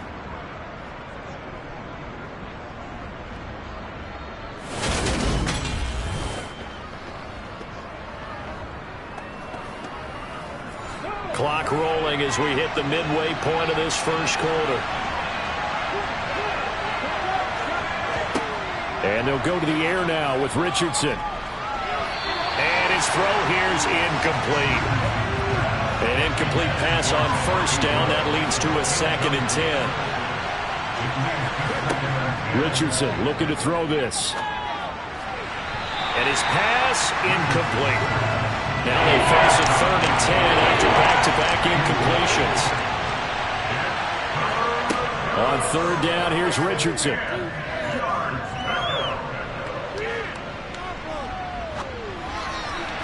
And the throw there going to be incomplete. So coming on now is the field goal unit. They're going to try for 3, and he'll need all the leg he's got here. And I don't think this has the carry. It does not. It's no good, and this will remain a scoreless game.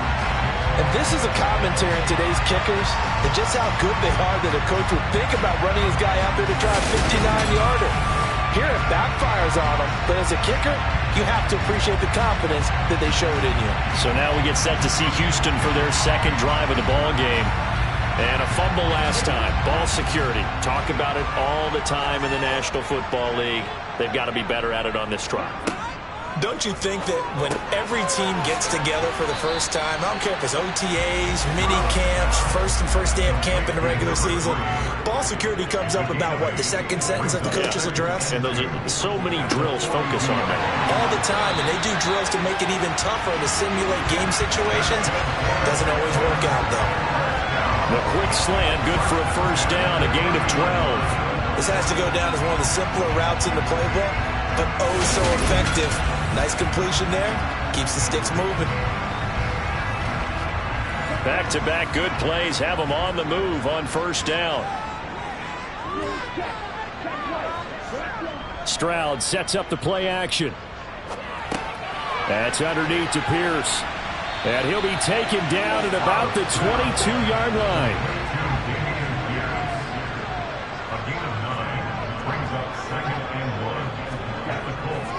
Hand off right side to Pierce. And he'll only get a yard to bring up 3rd and 1.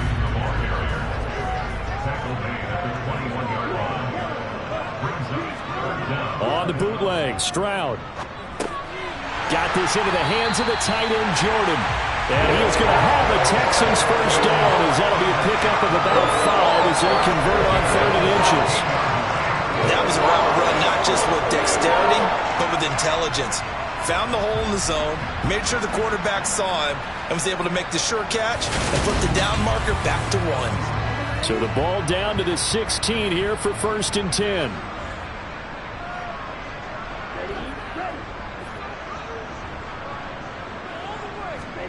Inside the red zone here, they'll look to throw. And he whips that one incomplete there. So now 2nd and 10 after the incompletion on 1st down. Back to the ground with Pierce. And he can't quite get there. Tackled down at the 1. It's a really nice 15-yard pickup, and now it's 1st and goal. When he runs, he seems to do a nice job of knowing when to be patient and find the hole, and then when the hole is there, he goes quickly. You're exactly right. He knows how to just take off, but you know what else? He brings a little thump with him, doesn't he? He does. He packs the boom at the end of the run and finishes it going forward. That's what you want to see out of your backs.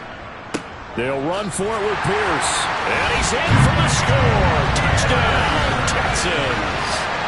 Dameon Pierce with his 6th rushing touchdown on the year. And the Texans will claim the early lead as they're on the board first here tonight.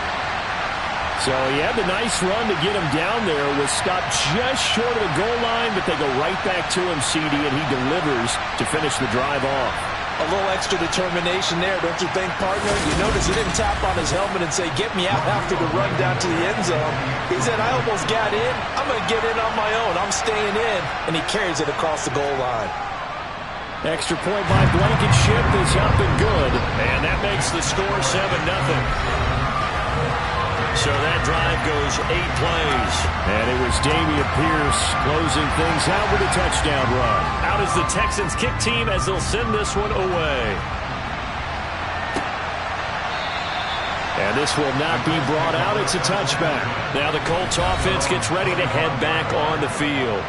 Still in the first half, but this offense has struggled. Haven't really been able to get anything going, not only in the points category, but in the yards category. Let's see if they can do better here on this drive. 1st and 10, it's Richardson. And this will be caught. It's Isaiah Hodgins. And he's taken down, but able to slip across the 35. Right off the bat, it's a 1st down to start the drive, 12 yards.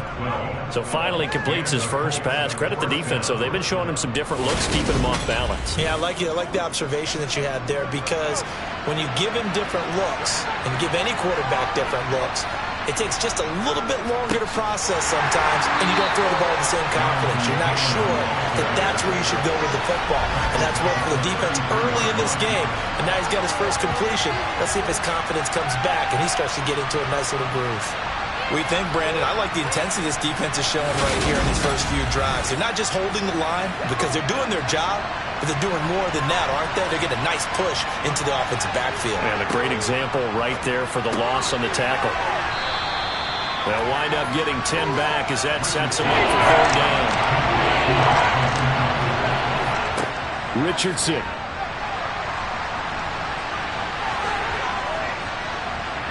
And they're able to work this across midfield to the 48.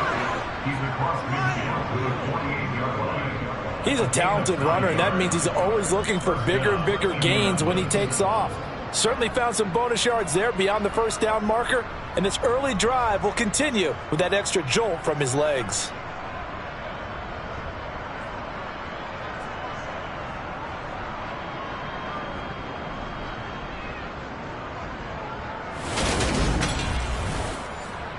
So a 1st and 10 now in Houston territory at the 48-yard line. Richardson to the air on 1st down. Throw taken in by Taylor left side. And he'll be taken down as that will take us to the end of the 1st quarter of play. After 7-0 on EA Sports. start of the second quarter, and it's the Colts in possession as they've got a 2nd and 8 forthcoming. A give for Taylor running right side. And he's going to be close to a first down as the tackle is made at the Texans' 40-yard line.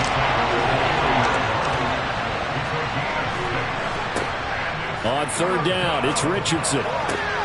And he'll find Pittman. And he gets us down inside the 35 before going out of bounds. It goes as a gain of 6, and it's a first down. I don't care how many times we see it. I still get a kick out of watching quarterbacks and receivers do the pass tree in pregame warm-up. But I always remember that when we go to practices, we see that after practices as well. They really tune it up, don't they? They tune it up. They know why they do it for these situations. First down. And they build that trust, and that's why they're able to find him in this type of a situation.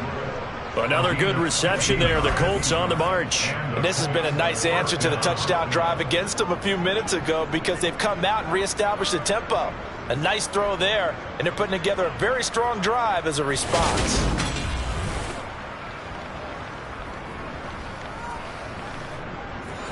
This offense finding its legs now. Here's another 1st and 10. Up the middle, here's Taylor. And he'll take it from the 18 to the 15, a gain of 3.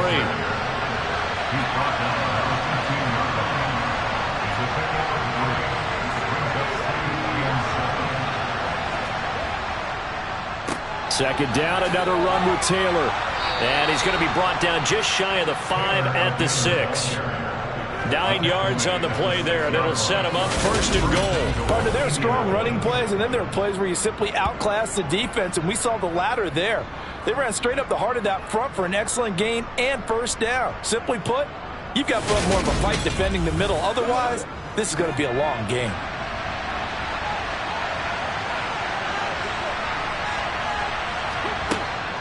They'll run here with Taylor. And the hole closes quickly here. He can fight only to about the 4.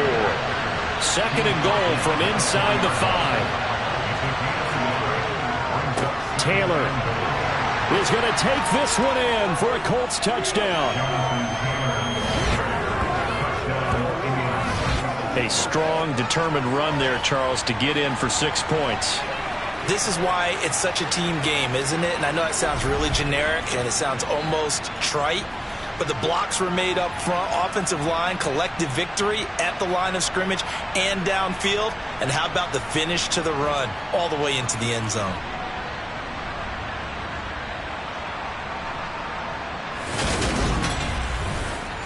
On here, Brandon McManus for the point after.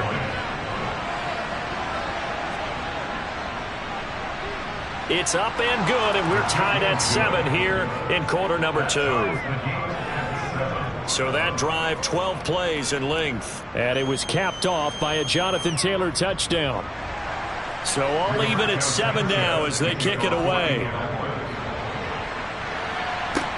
This one fielded at the 5. And out a little across the 25 to the 27. And here comes the Texans now. So both of these teams, Charles, coming off touchdowns now, but this offense, they just had to stand on the sideline, watch their opponent offer a really impressive drive to reach the end zone. Yeah, and I think you're not telling yourself the truth if you don't think there's some one-upsmanship going on right now, because they just had their touchdown answered by a drive of double-digit plays that also found the end zone. Now they want to do something even more impressive to answer that one. He's hit. He lost the football. Put it on the carpet. And the Colts pick it up. And the return will stop right around the 25. There are 2 words that we hear coaches say all of the time. One starts with a B, one starts with an S. Ball security. And they preach it. They have it up in meeting rooms, right? You see the signs. They talk about it all the time. But still, when you've got defenders out there who are preaching, hey, we're going to take the ball away from you, no matter what position you play, you've got to take care of the rock. Following the fumble recovery, Richardson. And his throw's going to be incomplete. An incomplete pass leads to 2nd and 10 from the 25. Now it's Richardson. As is complete to Woods. And he's going to be marked down just outside the 10. And now a stoppage, and looks like we have a Colt who was shaken up on that last play. So as the medical staff takes a look, we'll step aside.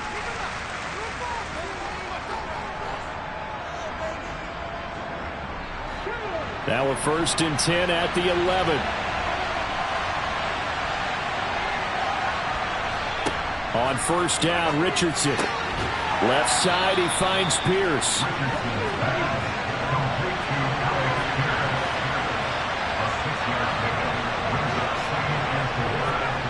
Off play action, Richardson. And that is caught. Touchdown, Indianapolis. Kylan Granson, his first touchdown on the year. And the Colts have taken the lead. There was no going through the progressions on that touchdown pass. Yeah, nor was it necessary. His receiver won that route early, presented himself, no reason to wait. Go ahead and put it on him and score a touchdown.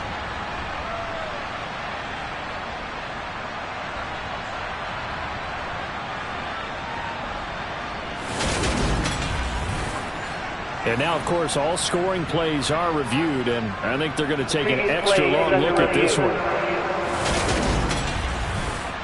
They're taking a peek at whether or not those feet were in bounds, and obviously a big call here in the end zone. And not just the feet.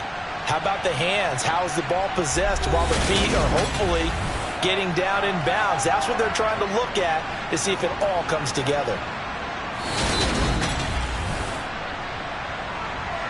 So they called it a touchdown originally, and this will stay a touchdown after the video review, so they had it right. Extra point from McManus is good. And that makes the score 14-7.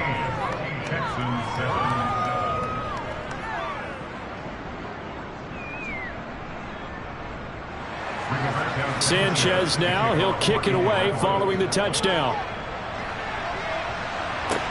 This will be fielded inside the 5.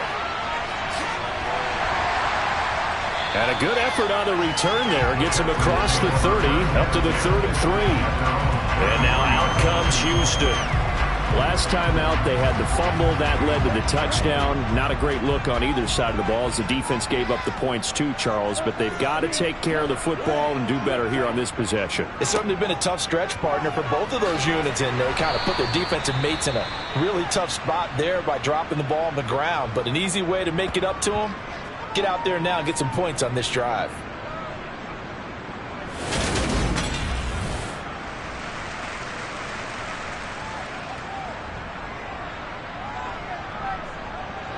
Eight yards the gain on that last run. Here's 2nd and a couple. Stroud off the play fake. Going to throw right side here. Complete. And he's going to get this all the way down inside the 35. 27 yards there, a 1st down.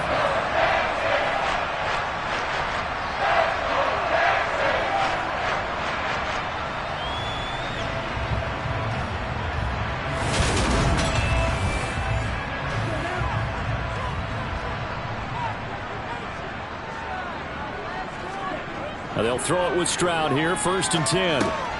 He's got his man, it's Pierce. And he'll be brought down at about the 23-yard line. Well, he was a busy man out of the backfield a week ago. They got the ball early and often. I have no doubt in my mind that he'll be a big part of the game plan here as well. And just a yard to go here on 2nd down.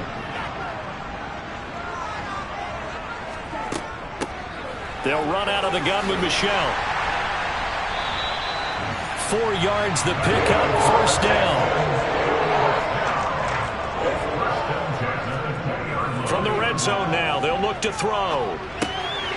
Throwing middle, and it's complete. And the Texans are going to have a 1st and goal as he's taken down at about the 8-yard line. Well, this is a defense that's definitely on their heels now because they gave up the running play for good yardage one play ago. Now the pass here sets this offense up 1st and goal. They're going to have to dig in strong now because they've been in retreat so far in this drive. This offense on the march. Pierce now up the middle. And he is going to lose yardage here. Now that sends him 2 yards in the wrong direction and leads to second down. I think we got to give it up for him right there. That's a heck of an athletic move for a big man right in the middle of the line. How about the play he makes there? Nowhere to run, and he finishes that one off for a loss. Now from the 9, here's second and goal. And Pierce gets it again on second down. And he'll take this from the 9 down to about the 7. This will be play number 8 on the drive. It's third and goal. Third and goal, Stroud. And he's going to be dropped. Back at the 15-yard line. Kwity Paye getting in there and burying him behind the line. Third and goal, they decided to throw for it, but how about the play defensively? Couldn't find anyone open, left him nowhere to go with the football, had to absorb the sack.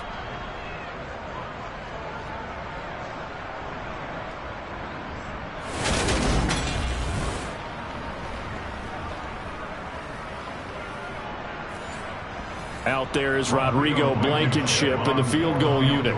From the left hash, just a 32-yard attempt. Blankenship's kick is good. And they'll cut the lead back down to 4 now at 14-10. So with 3 points there, and CD, that helps them inch a bit closer.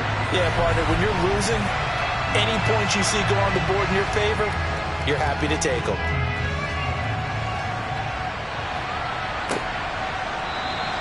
And no thought to bring this one out. He'll just go down to a knee, and they'll take over at the 25. Colts taking the field again. Running back Jonathan Taylor at center stage. And he's sure looking like a lock for a 1,000-yard season. Don't know if he's going to get it in this game, but he'd probably like to just to get past that point. Yeah, and if he doesn't, as you noted, there's still time, still opportunity. There's still more games to be played. So, yeah, it's not a lock, but barring injury, it certainly looks like he's going to get there. And what an accomplishment that is. Anytime you get over 1,000 yards, you're celebrated in the NFL. It's been quite a season. Still a couple chapters left in that book, though. A gain of 11 that time, and a Colts first down. I do have to admit, I like it when it all comes together. When the top part, catching the football, right, whether you're catching it with your hands or cradling it, comes together with the legs, in this case the feet, doing a little toe tap to stay in bounds and complete the catch. And a great job by our crew on the camera shot. Love when you see the grass or on the field turf, those rubber pellets flying up. Great catch. And this will be stopped at the 44. That one good for 7 yards. That's a staple of this offense. Drag route to the tight end. Yeah, he's unable to use his size to break off much more yardage after the catch, but still an effective gain nonetheless. They don't need to run another play here before the 2-minute warning. Let's see if they do it anyway. On second down, it's Taylor. And he'll be stopped at the 46. Gain of 3. And we've hit the 2-minute mark in this first half of action. Oh, it's a nickel set here defensively on 3rd and inches. Still want to be prepared for a pass. Richardson on 3rd and short. Open man is Taylor. He's got it. And he's going to be taken down with another first down as the stop's made at the Texans' 43. It's a gain of 11 yards that time, and it produces a new set of downs. Got to say, I was a little surprised to see him, Charles, come out in the shotgun on 3rd and less than a yard. Yeah, but the way the NFL is nowadays, we hardly ever see anyone really run for it on short yardage, so they're going to throw the football more times than not. That was a nice, easy rhythm throw right there, and they pick up the first down. 1st and 10, Richardson looks to throw it. And he's got the hook up here. It's Woods. And he is going to lose yardage here. He was unable to shake free there, and they'll cover him for a loss of a yard. Heck of a play there to get to him quickly and get him down for a loss. I think they did a really nice job getting ready for this game, scouting, watching film, and understanding defensively what the play design was.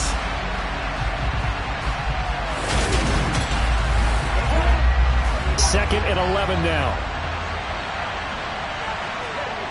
Here's Richardson to throw. Looking for Woods again, and he finds him. And he's got this down a yard or two shy of the 40 before he's out of bounds. Back to the air with Richardson. And he's caught on the sideline, but he's not going to have a first down. They say he was out of bounds, so a big call there that brings up fourth. And this kick is not going to be close. It's well short, well right to boot, and this will stay a 4-point game. And now 2 problems as I see it. First, you missed the kick, which granted was a long one. But second, you set the other guys up with great field position and enough time to maybe get downfield and get a field goal attempt of their own. The Texans with the football here late in this first half. And with good starting field position and 3 timeouts as well in their pocket, no reason not to try and put a late scoring drive together. 1st and 10, it's Stroud. And this one is incomplete.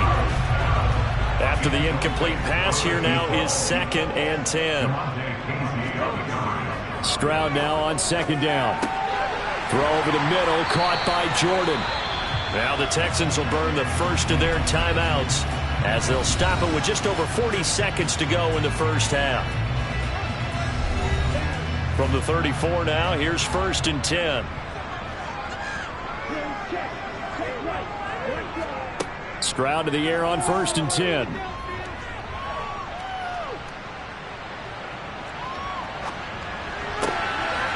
Wide open receiver complete. Now another timeout called for by the offense as the clock will stop with 33 seconds to go in the first half. So it's 1st and goal and a great opportunity to get that lead back before the break. On 1st down, here's Stroud. And he's going to be taken down, sacked back around the 18-yard line. Now before the 2nd down play, we'll get whistles and a timeout. And with halftime on the horizon, they'll be out of timeouts from here forward. 1st and goal looked like things were set up nicely, and now all of a sudden on 2nd and goal, Charles, a big challenge ahead of them. And you have to know when you're this close to the goal line, things are going to happen faster, so you've got to get the ball out quick. Not going to have much time in the pocket before the defenders bring pressure. So the 3 points here, they're still down, but they put somewhat of a dent into that lead going into the break. Anything helps when you're trying to chip away at a lead, but they do know that they're going to need a little bit better effort in the second half. And not wanting to risk anything here late in the half, will just take a knee and they'll bring the football out to the 25. The Colts come to the line ready to start their next drive. And with 10 seconds left, not really enough time to put something together. So we come to halftime here with the visiting Colts taking the lead to the locker room. As we send you on over to Orlando for Jonathan Coachman at our EA Sports Halftime Report. Take it away, Coach. All right, Brandon, thanks very much. We'll get back to you and Charles in a minute. But first, time to give the folks at home a look at what's going on around the NFL. We'll start over at Raymond James Stadium in Tampa, where it was the Bucs who were able to get the victory at home. Mike Evans leading the way with 3 touchdown catches. From there, we'll keep the Florida theme going as we head north to check on the Jags at home in Jacksonville. And they were victorious in that one over the visiting Atlanta Falcons. Trevor Lawrence, a strong performance there, over 300 yards passing with 3 touchdowns in the victory. And then on Monday night, folks, you are in for a treat. They've got a good one lined up between the Dallas Cowboys and the Detroit Lions. On now to a look at the next-gen stats for the Colts in that first half. And even though they've got a halftime lead, they're likely devising ways as we speak to try and get a little more production from their passing game. Meanwhile, for the Texans, they were even better throwing the football. Lots of open receivers to choose from, and you can bet that'll continue to be a focus in the second half. Okay, Coach, adjustments likely going to play a big role in this third quarter in what's been a tight contest so far. From a yard or 2 deep, here comes the return. And ultimately cannot get this out to the 25-yard line as he's dropped it to 23. And the Texans getting ready to go here to begin the third quarter. This offense, Charles, had a strong first half throwing the football, at least in terms of yardage, but that hasn't translated so far on the scoreboard as they begin the third quarter here, trailing and looking for a little momentum. Yeah, you're right about that because, let's face it, in the first half, most of their focus was in the passing game. And to their credit, resulted in a healthy amount of yardage. So I would think that at halftime, They're going to anticipate that defense loosening up a little bit to try and cover the passing lanes. They've got to get the running game going, and there should be some gaps to run through now. Another carry for Michel on second down. And the big boys up front, they're going to stop him right at the line. Pierce will try to pick it up. And he gets it to the 34. Good enough for the first. Well, they gave themselves options there on the third down play and were able to convert on that RPO. Shows a lot of trust with the guy taking the snap, doesn't it? Because you're counting on him to make the right reads and give the ball where it's supposed to go. And he did on that play.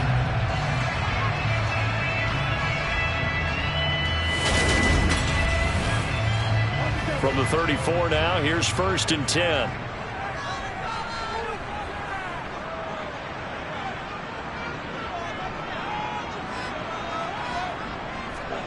Now to change things up, Stroud will throw it. And that is incomplete. So after the incompletion on first, now 2nd and 10. Again on second down, it's Stroud. And he rifles one incomplete. So back-to-back incompletions, and that has him staring at a 3rd and 10. Stroud on third down now. And that is incomplete. The Texans send the punter out as he's on to punt for the first time tonight. And the win last week punted 4 times as this one's away. That'll be a 44-yard boot, just a yard on the return as he's covered up quickly.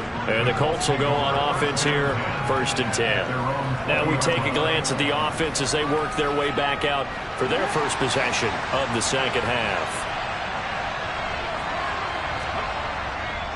A carry by Taylor to start the drive. Fights forward for only about a yard up to the 21. 2nd and 9 now from the 21. Richardson now on second down. Complete to Taylor on the slant. And they're going to get this beyond the 40 before he's taken down. That one a gain of 20 and a first down. One of my old teammates called me the other day when he was watching the game. He's like, man, trying to watch an NFL game and trying to account for their passing game, that's difficult. And just when you think you get everything covered, here comes a back out of the backfield. And in this case, he picks up a first down.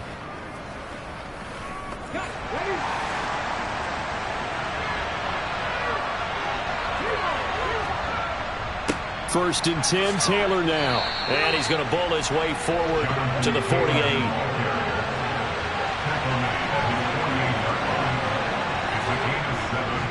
Second down, another run with Taylor. Oh, he put it on the carpet, a fumble. Jonathan Taylor in the ball carrier. Fumble on the play.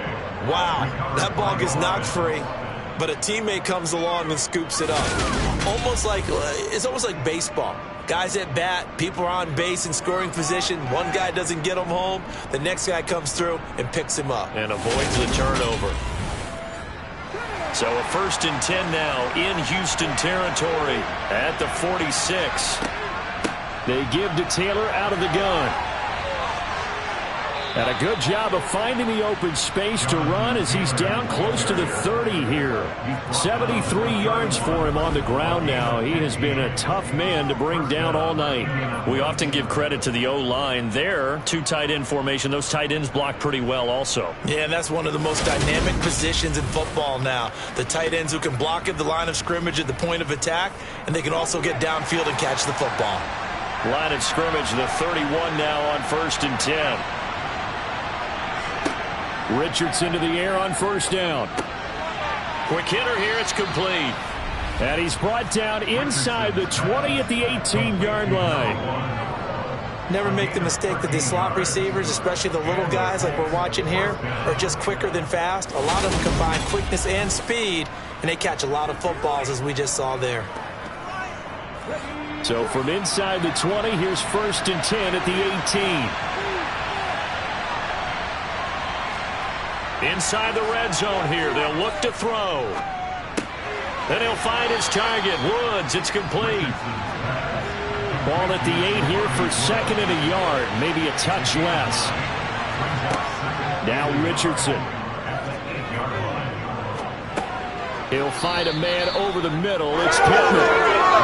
It's a 3-yard pickup, and that sets up the first and goal. First and goal at the 5-yard line. Richardson looking to throw this. Looking for Pearson. He's got him. Touchdown, Indianapolis. Alec Pierce, his 4th touchdown on the year, as his guys are able to extend their lead.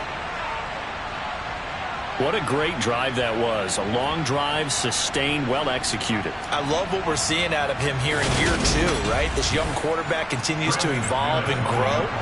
He's really the adage right now that John Wooden, the famous basketball coach, used to say. Be quick, but don't hurry. You can see that everything is happening for him, but he's not taking it at a pace that he can't sustain.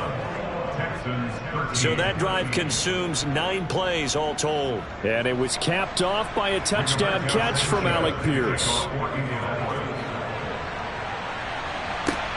Fielded just outside the goal line. And he'll get it up past the 20 to about the 22. And the football going back over now to the Houston Texans. Defense got the better of them last series, forcing a punt. See if they make a few changes in the game plan here and try to get points out of this drive. 1st and 10. This drive starts out on the ground with Michel. And he's going to be met at the line of scrimmage and taken down. He was brought down by Devontae Casey. Stroud sets up the play action. Open man is Jordan, the tight end. So that'll go as a 4-yard loss on the play. And that'll force upon him a 3rd and 14. We'll put that one in the win column for the defense. Trying to contain tight ends in the passing game is so difficult nowadays, but they did in a big way there. And for the Colts, an extra defensive back in there now on 3rd down. Stroud here on 3rd and long. Oh, he's got a man wide open, complete. And he is going to have a Texans first down as they're able to get the 3rd down conversion.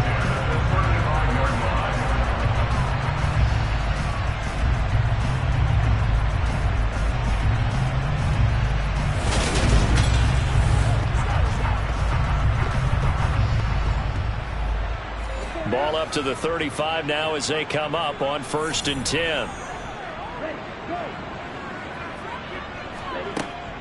They'll go left side here with Michel. And hard running's going to get him over the 40 to the 42. A good run, got 7 on 1st. Here's 2nd and 3. A 7-yard pickup. The 2nd down throw now from Stroud.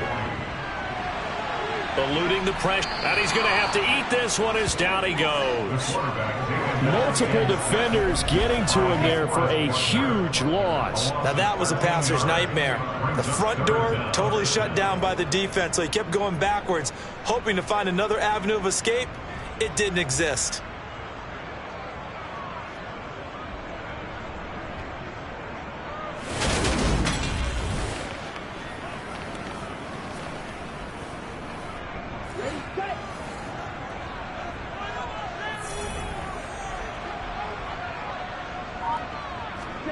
Now on 3rd and long, they'll look to throw. And he'll just toss it away. So he throws it away, and that brings up 4th down. First kick, 47. This one looks good as well. So possession goes over here on the punt. And they will take over 1st and 10. Now Jonathan Taylor and the Colts offense retake center stage. And he's closing in on that number that all running backs circled beginning of the year, the number 1,000. Could do it on this drive. And you have to think to yourself that this moment, getting to this spot, it started in the offseason, right? Not just the workouts, right? Not just getting yourself physically prepared to play, but mentally, as well as your team, as well as your unit, head coach, offensive coordinator. We run the football. We give you opportunities. He's taking advantage of it. And when you get this close to the mark, you just hope things don't tighten up, right? You probably want to get there and get it in your rearview mirror. You really do, don't you? Because now it becomes predominant, and you wonder about play calling as well. Do you want to call plays to get that out of the way, or are you still calling plays to win the game first? That becomes the burden of the play caller. A second down pass play there, but it's incomplete. An incomplete pass on that last play, and that means they'll need to come up with something here on third down. On third down, here's Richardson. He'll take a shot downfield for Pittman. And unable to connect, incomplete. Now give them credit, they took their shot, but it's going to bring up fourth down. So they're forced to punt on fourth as this one's away. And a fair catch taken back near about the 35, 36-yard line. They call it 38 yards on the punt, no return. And that will come the offense as they take over. So good starting field position for them here as they come up 1st and 10 at their own 37. They'll start on the ground with Pierce. And they will only muster a yard here to the 38. 38-yard line, 2nd and 9. They stay on the ground. This time it's Michel. And he'll get this up past the 45 to the 47. A good run as he works his way for 9 that time, and it'll leave him with a third and just a few inches. That was a good run, probably right on the edge of breaking into something really big. So the defensive guys right now are talking about, okay, what can we do to slow him down before he truly gets started? And he's going to have a first down as he's brought down at the 44-yard line. It's a 9-yard gain, and it'll keep the drive moving. For a lot of guys playing this game, there's no better feeling than running right through a tackle. He's able to lower his center of gravity and churn his legs for a really nice pickup.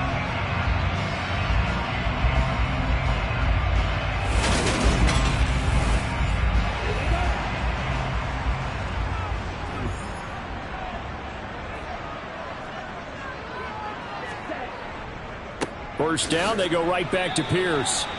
Just a yard on the first down carry, so it's 2nd and 9.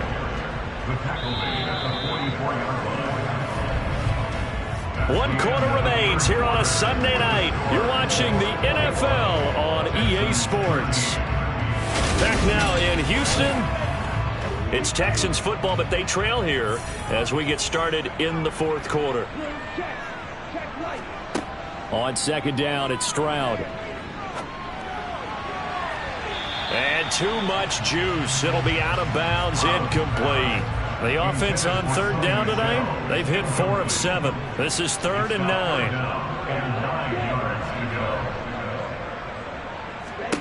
Back to throw. Here's Stroud. That's going to be caught along the sideline, and what a job of keeping his feet in bounds. They say that's a catch. A big 3rd down pickup of 20 yards. And that's a much-needed first down right there. Look, they're down by 8. So logic says they don't have to get a touchdown out of this drive. But the way things are going, I don't know if I'd put it in the hands of my defense here. You might not get the ball back at all. So if a 4th down situation comes up, I'm thinking hard about going for it right here and right now. So signs of life in what's been a dormant offense in this second half. Here's 1st and 10. Now they'll throw it with Stroud here, 1st and 10. Throwing right, and that's complete. And he's going to be brought down at about the 16. One thing you're hoping for when you run drag routes, you're able to hit a receiver in stride, and he can pick up a lot of yardage after the catch. But in this situation, the defense was effective, able to stop him before you get a good head of steam going.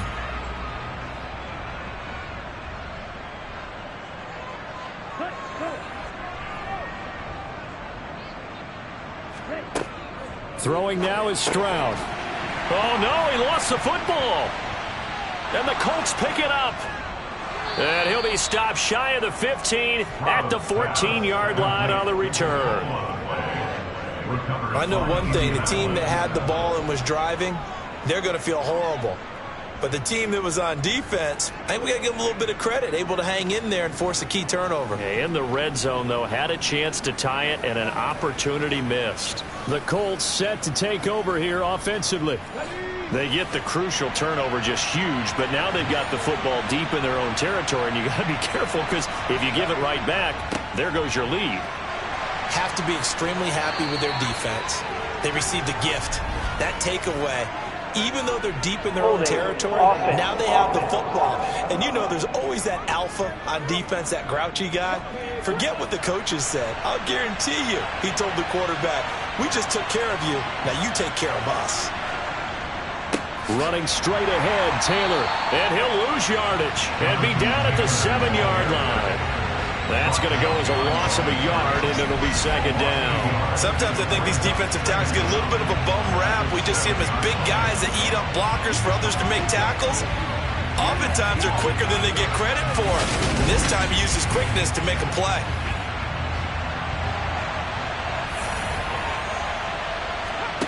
Second down, here's Richardson. They'll set up the screen to Taylor. And he's got room. And he's dropped just shy of the 25 at the 24. It'll be a gain of 17 and an Indianapolis first down. And when you have success throwing the football, the old cliche becomes true. The playbook opens up wide. And these screen passes, they become even more difficult to stop.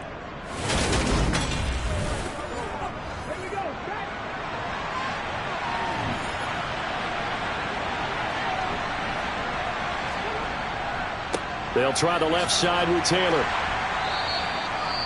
And hold on here, because on that last run, it looks like we have a player who was shaken up. Hopefully, obviously nothing serious here. Medical staff, though, going to take a peek, and we'll take a break.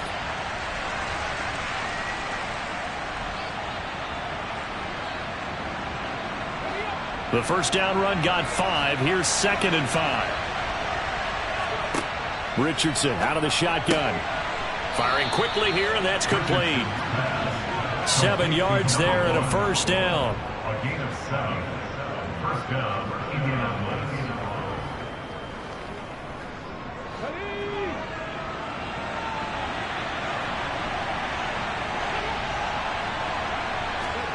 Off play action. Richardson. Pass complete. He's got Wood streaking across the field. And he's taken down right at the 45-yard line.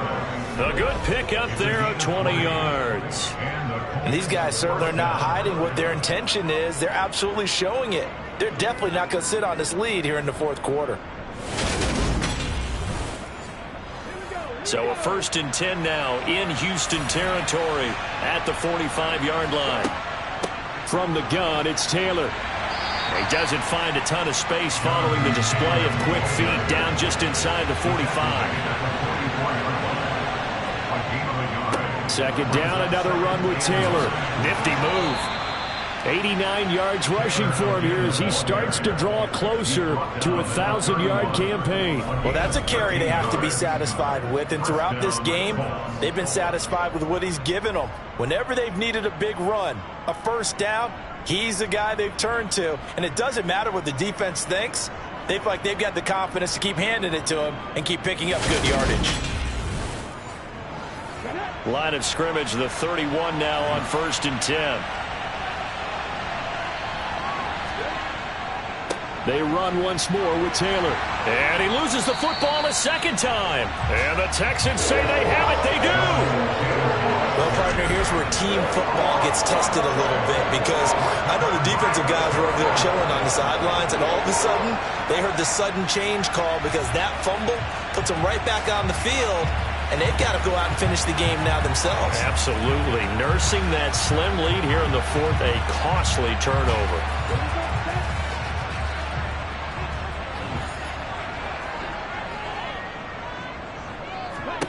Following the fumble recovery, Stroud.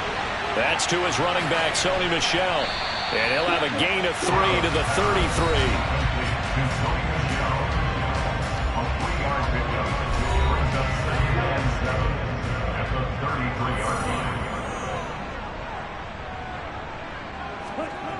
Stroud now on 2nd down. And this one nearly intercepted. Boy, that would have been a great time for their first pick. But instead, it's third down. From the gun on third down, here's Stroud. Wide open receiver complete. And he is going to have a Texans first down as they're able to get the third down conversion.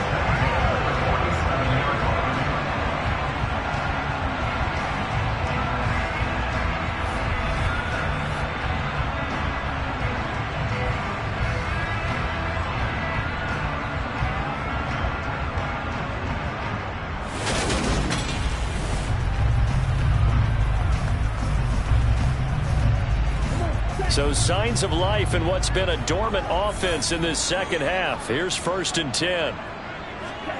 On first down, here's Stroud. And that one off the mark behind him. Incomplete. An incomplete pass on first down. That leads to a 2nd and 10. 2nd and 10. Stroud to throw yet again here. And he comes back with one complete. And they'll get him to the ground. He has another first down at the Colts 33.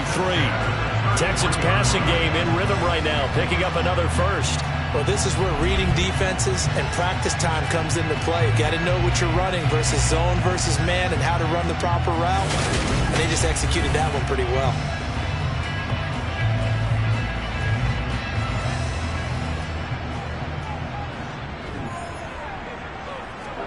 Stroud to the air on 1st and 10.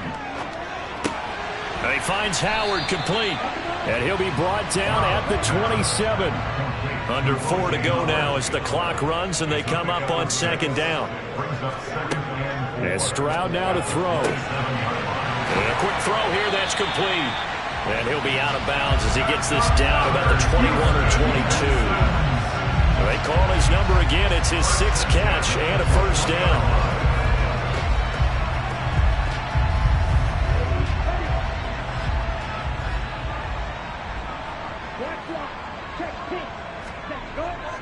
First and 10, it's Pierce. And he'll manage to pick up about 4 at 2nd down.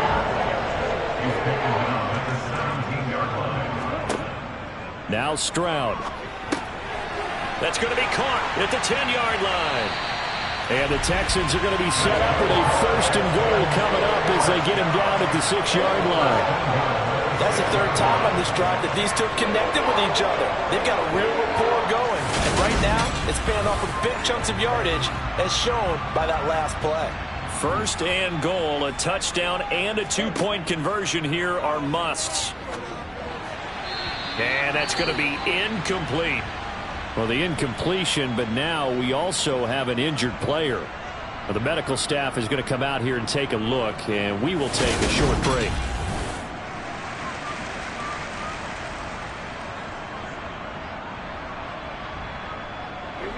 So an incomplete pass a moment ago, and that leads to 2nd and goal. On 2nd down, here's Pierce. And a pretty little juke move there on a nice gain. 3rd and goal, and keep in mind, very possibly 4-down territory. And they'll turn to the power game to try to get in. Trying to barrel up in there, but I don't think he got it. No gain on the play, and what to do now on 4th and goal. Tried to give it to the first man through on 3rd and goal, denied. Yeah, how about how they sold out on that play? Just decided, we know what you're going to do. You're going to bring it at us in a running game. And they had everyone tracking the football. Didn't let him through.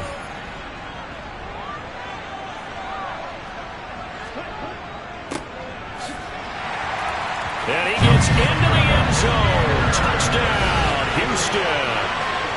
Dameon Pierce. His 2nd touchdown of the night. And the Texans have a chance to tie things up as they trail by 2 here in the 4th. So part 1 of what they needed is done. They get in the end zone. Now you have to imagine we'll see a try for 2. And that's what the books...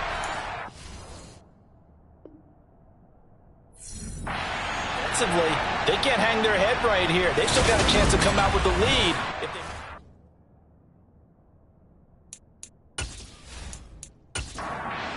Go now as we get set for a big 2-point conversion. Stroud's going to try to throw for the conversion.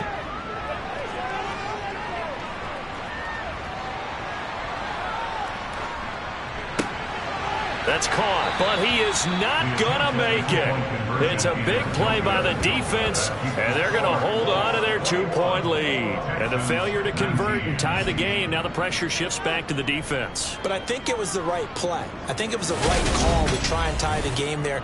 Kick an extra point, you're still down 1. What's the sense? I like what they did.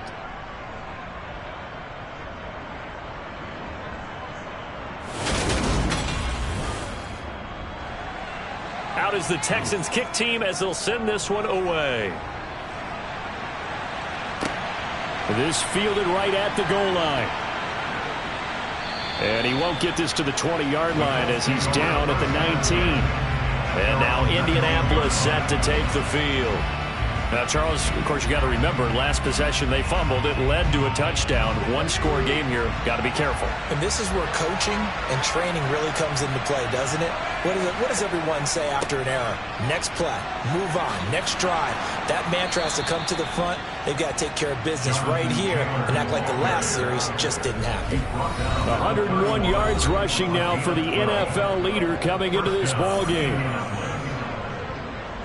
So the Colts in possession of the football as we get you reset. They've got a 1st and 10 as they look to try and finish this one off.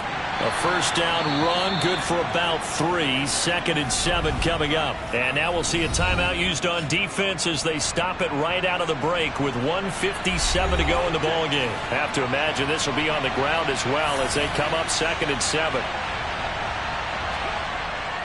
Again, it's Taylor. And he'll work this one up to about the 38. Now the Texans will use one of their 2 remaining timeouts. That'll be their 2nd, so one more chance to stop the clock here. And we'll be back. The heavy set out there. 3 tight ends in the formation for 3rd and 3. They'll try and run for the first with Taylor. And getting this just shy of midfield, they'll spot it at the 49. Now the defense will burn their 3rd and final timeout. And they'll be disappointed to have to burn one there after giving up the first down. And they take a knee.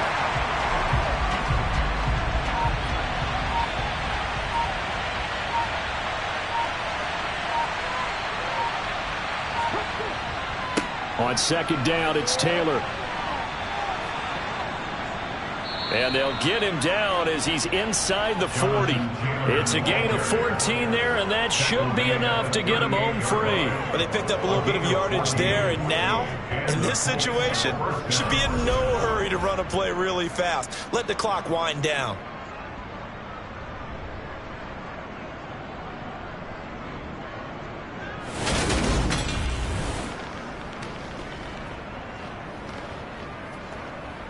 All runs on this drive so far. It's 1st and 10.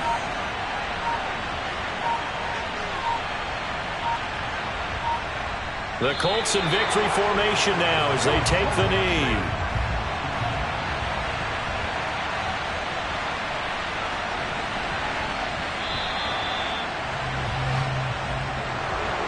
What a finish in this one, Charles. You know, this group, they come in, they have to fight a hostile atmosphere every snap. They get the late score, they get the victory, and that flight home, it's going to be a little sweeter after this one. And Brandon, just like you, I was fired up for that last sequence. How about that? Wouldn't you have loved to have been in the huddle when they were mounting that game-winning drive? Big-time moment. No one shied away from it. They tuned out the crowd, kept their heads, and executed the way they needed to earn that win. So for the Colts, it's a win that might keep them alive in the playoff race as they're back to 500 at 5-5. And they will head home next week to take on the Tennessee Titans. Meanwhile, for Houston, they suffered just their 2nd loss as they drop to 8-2 now on the year. And they'll be on the road next week for a matchup with the Carolina Panthers.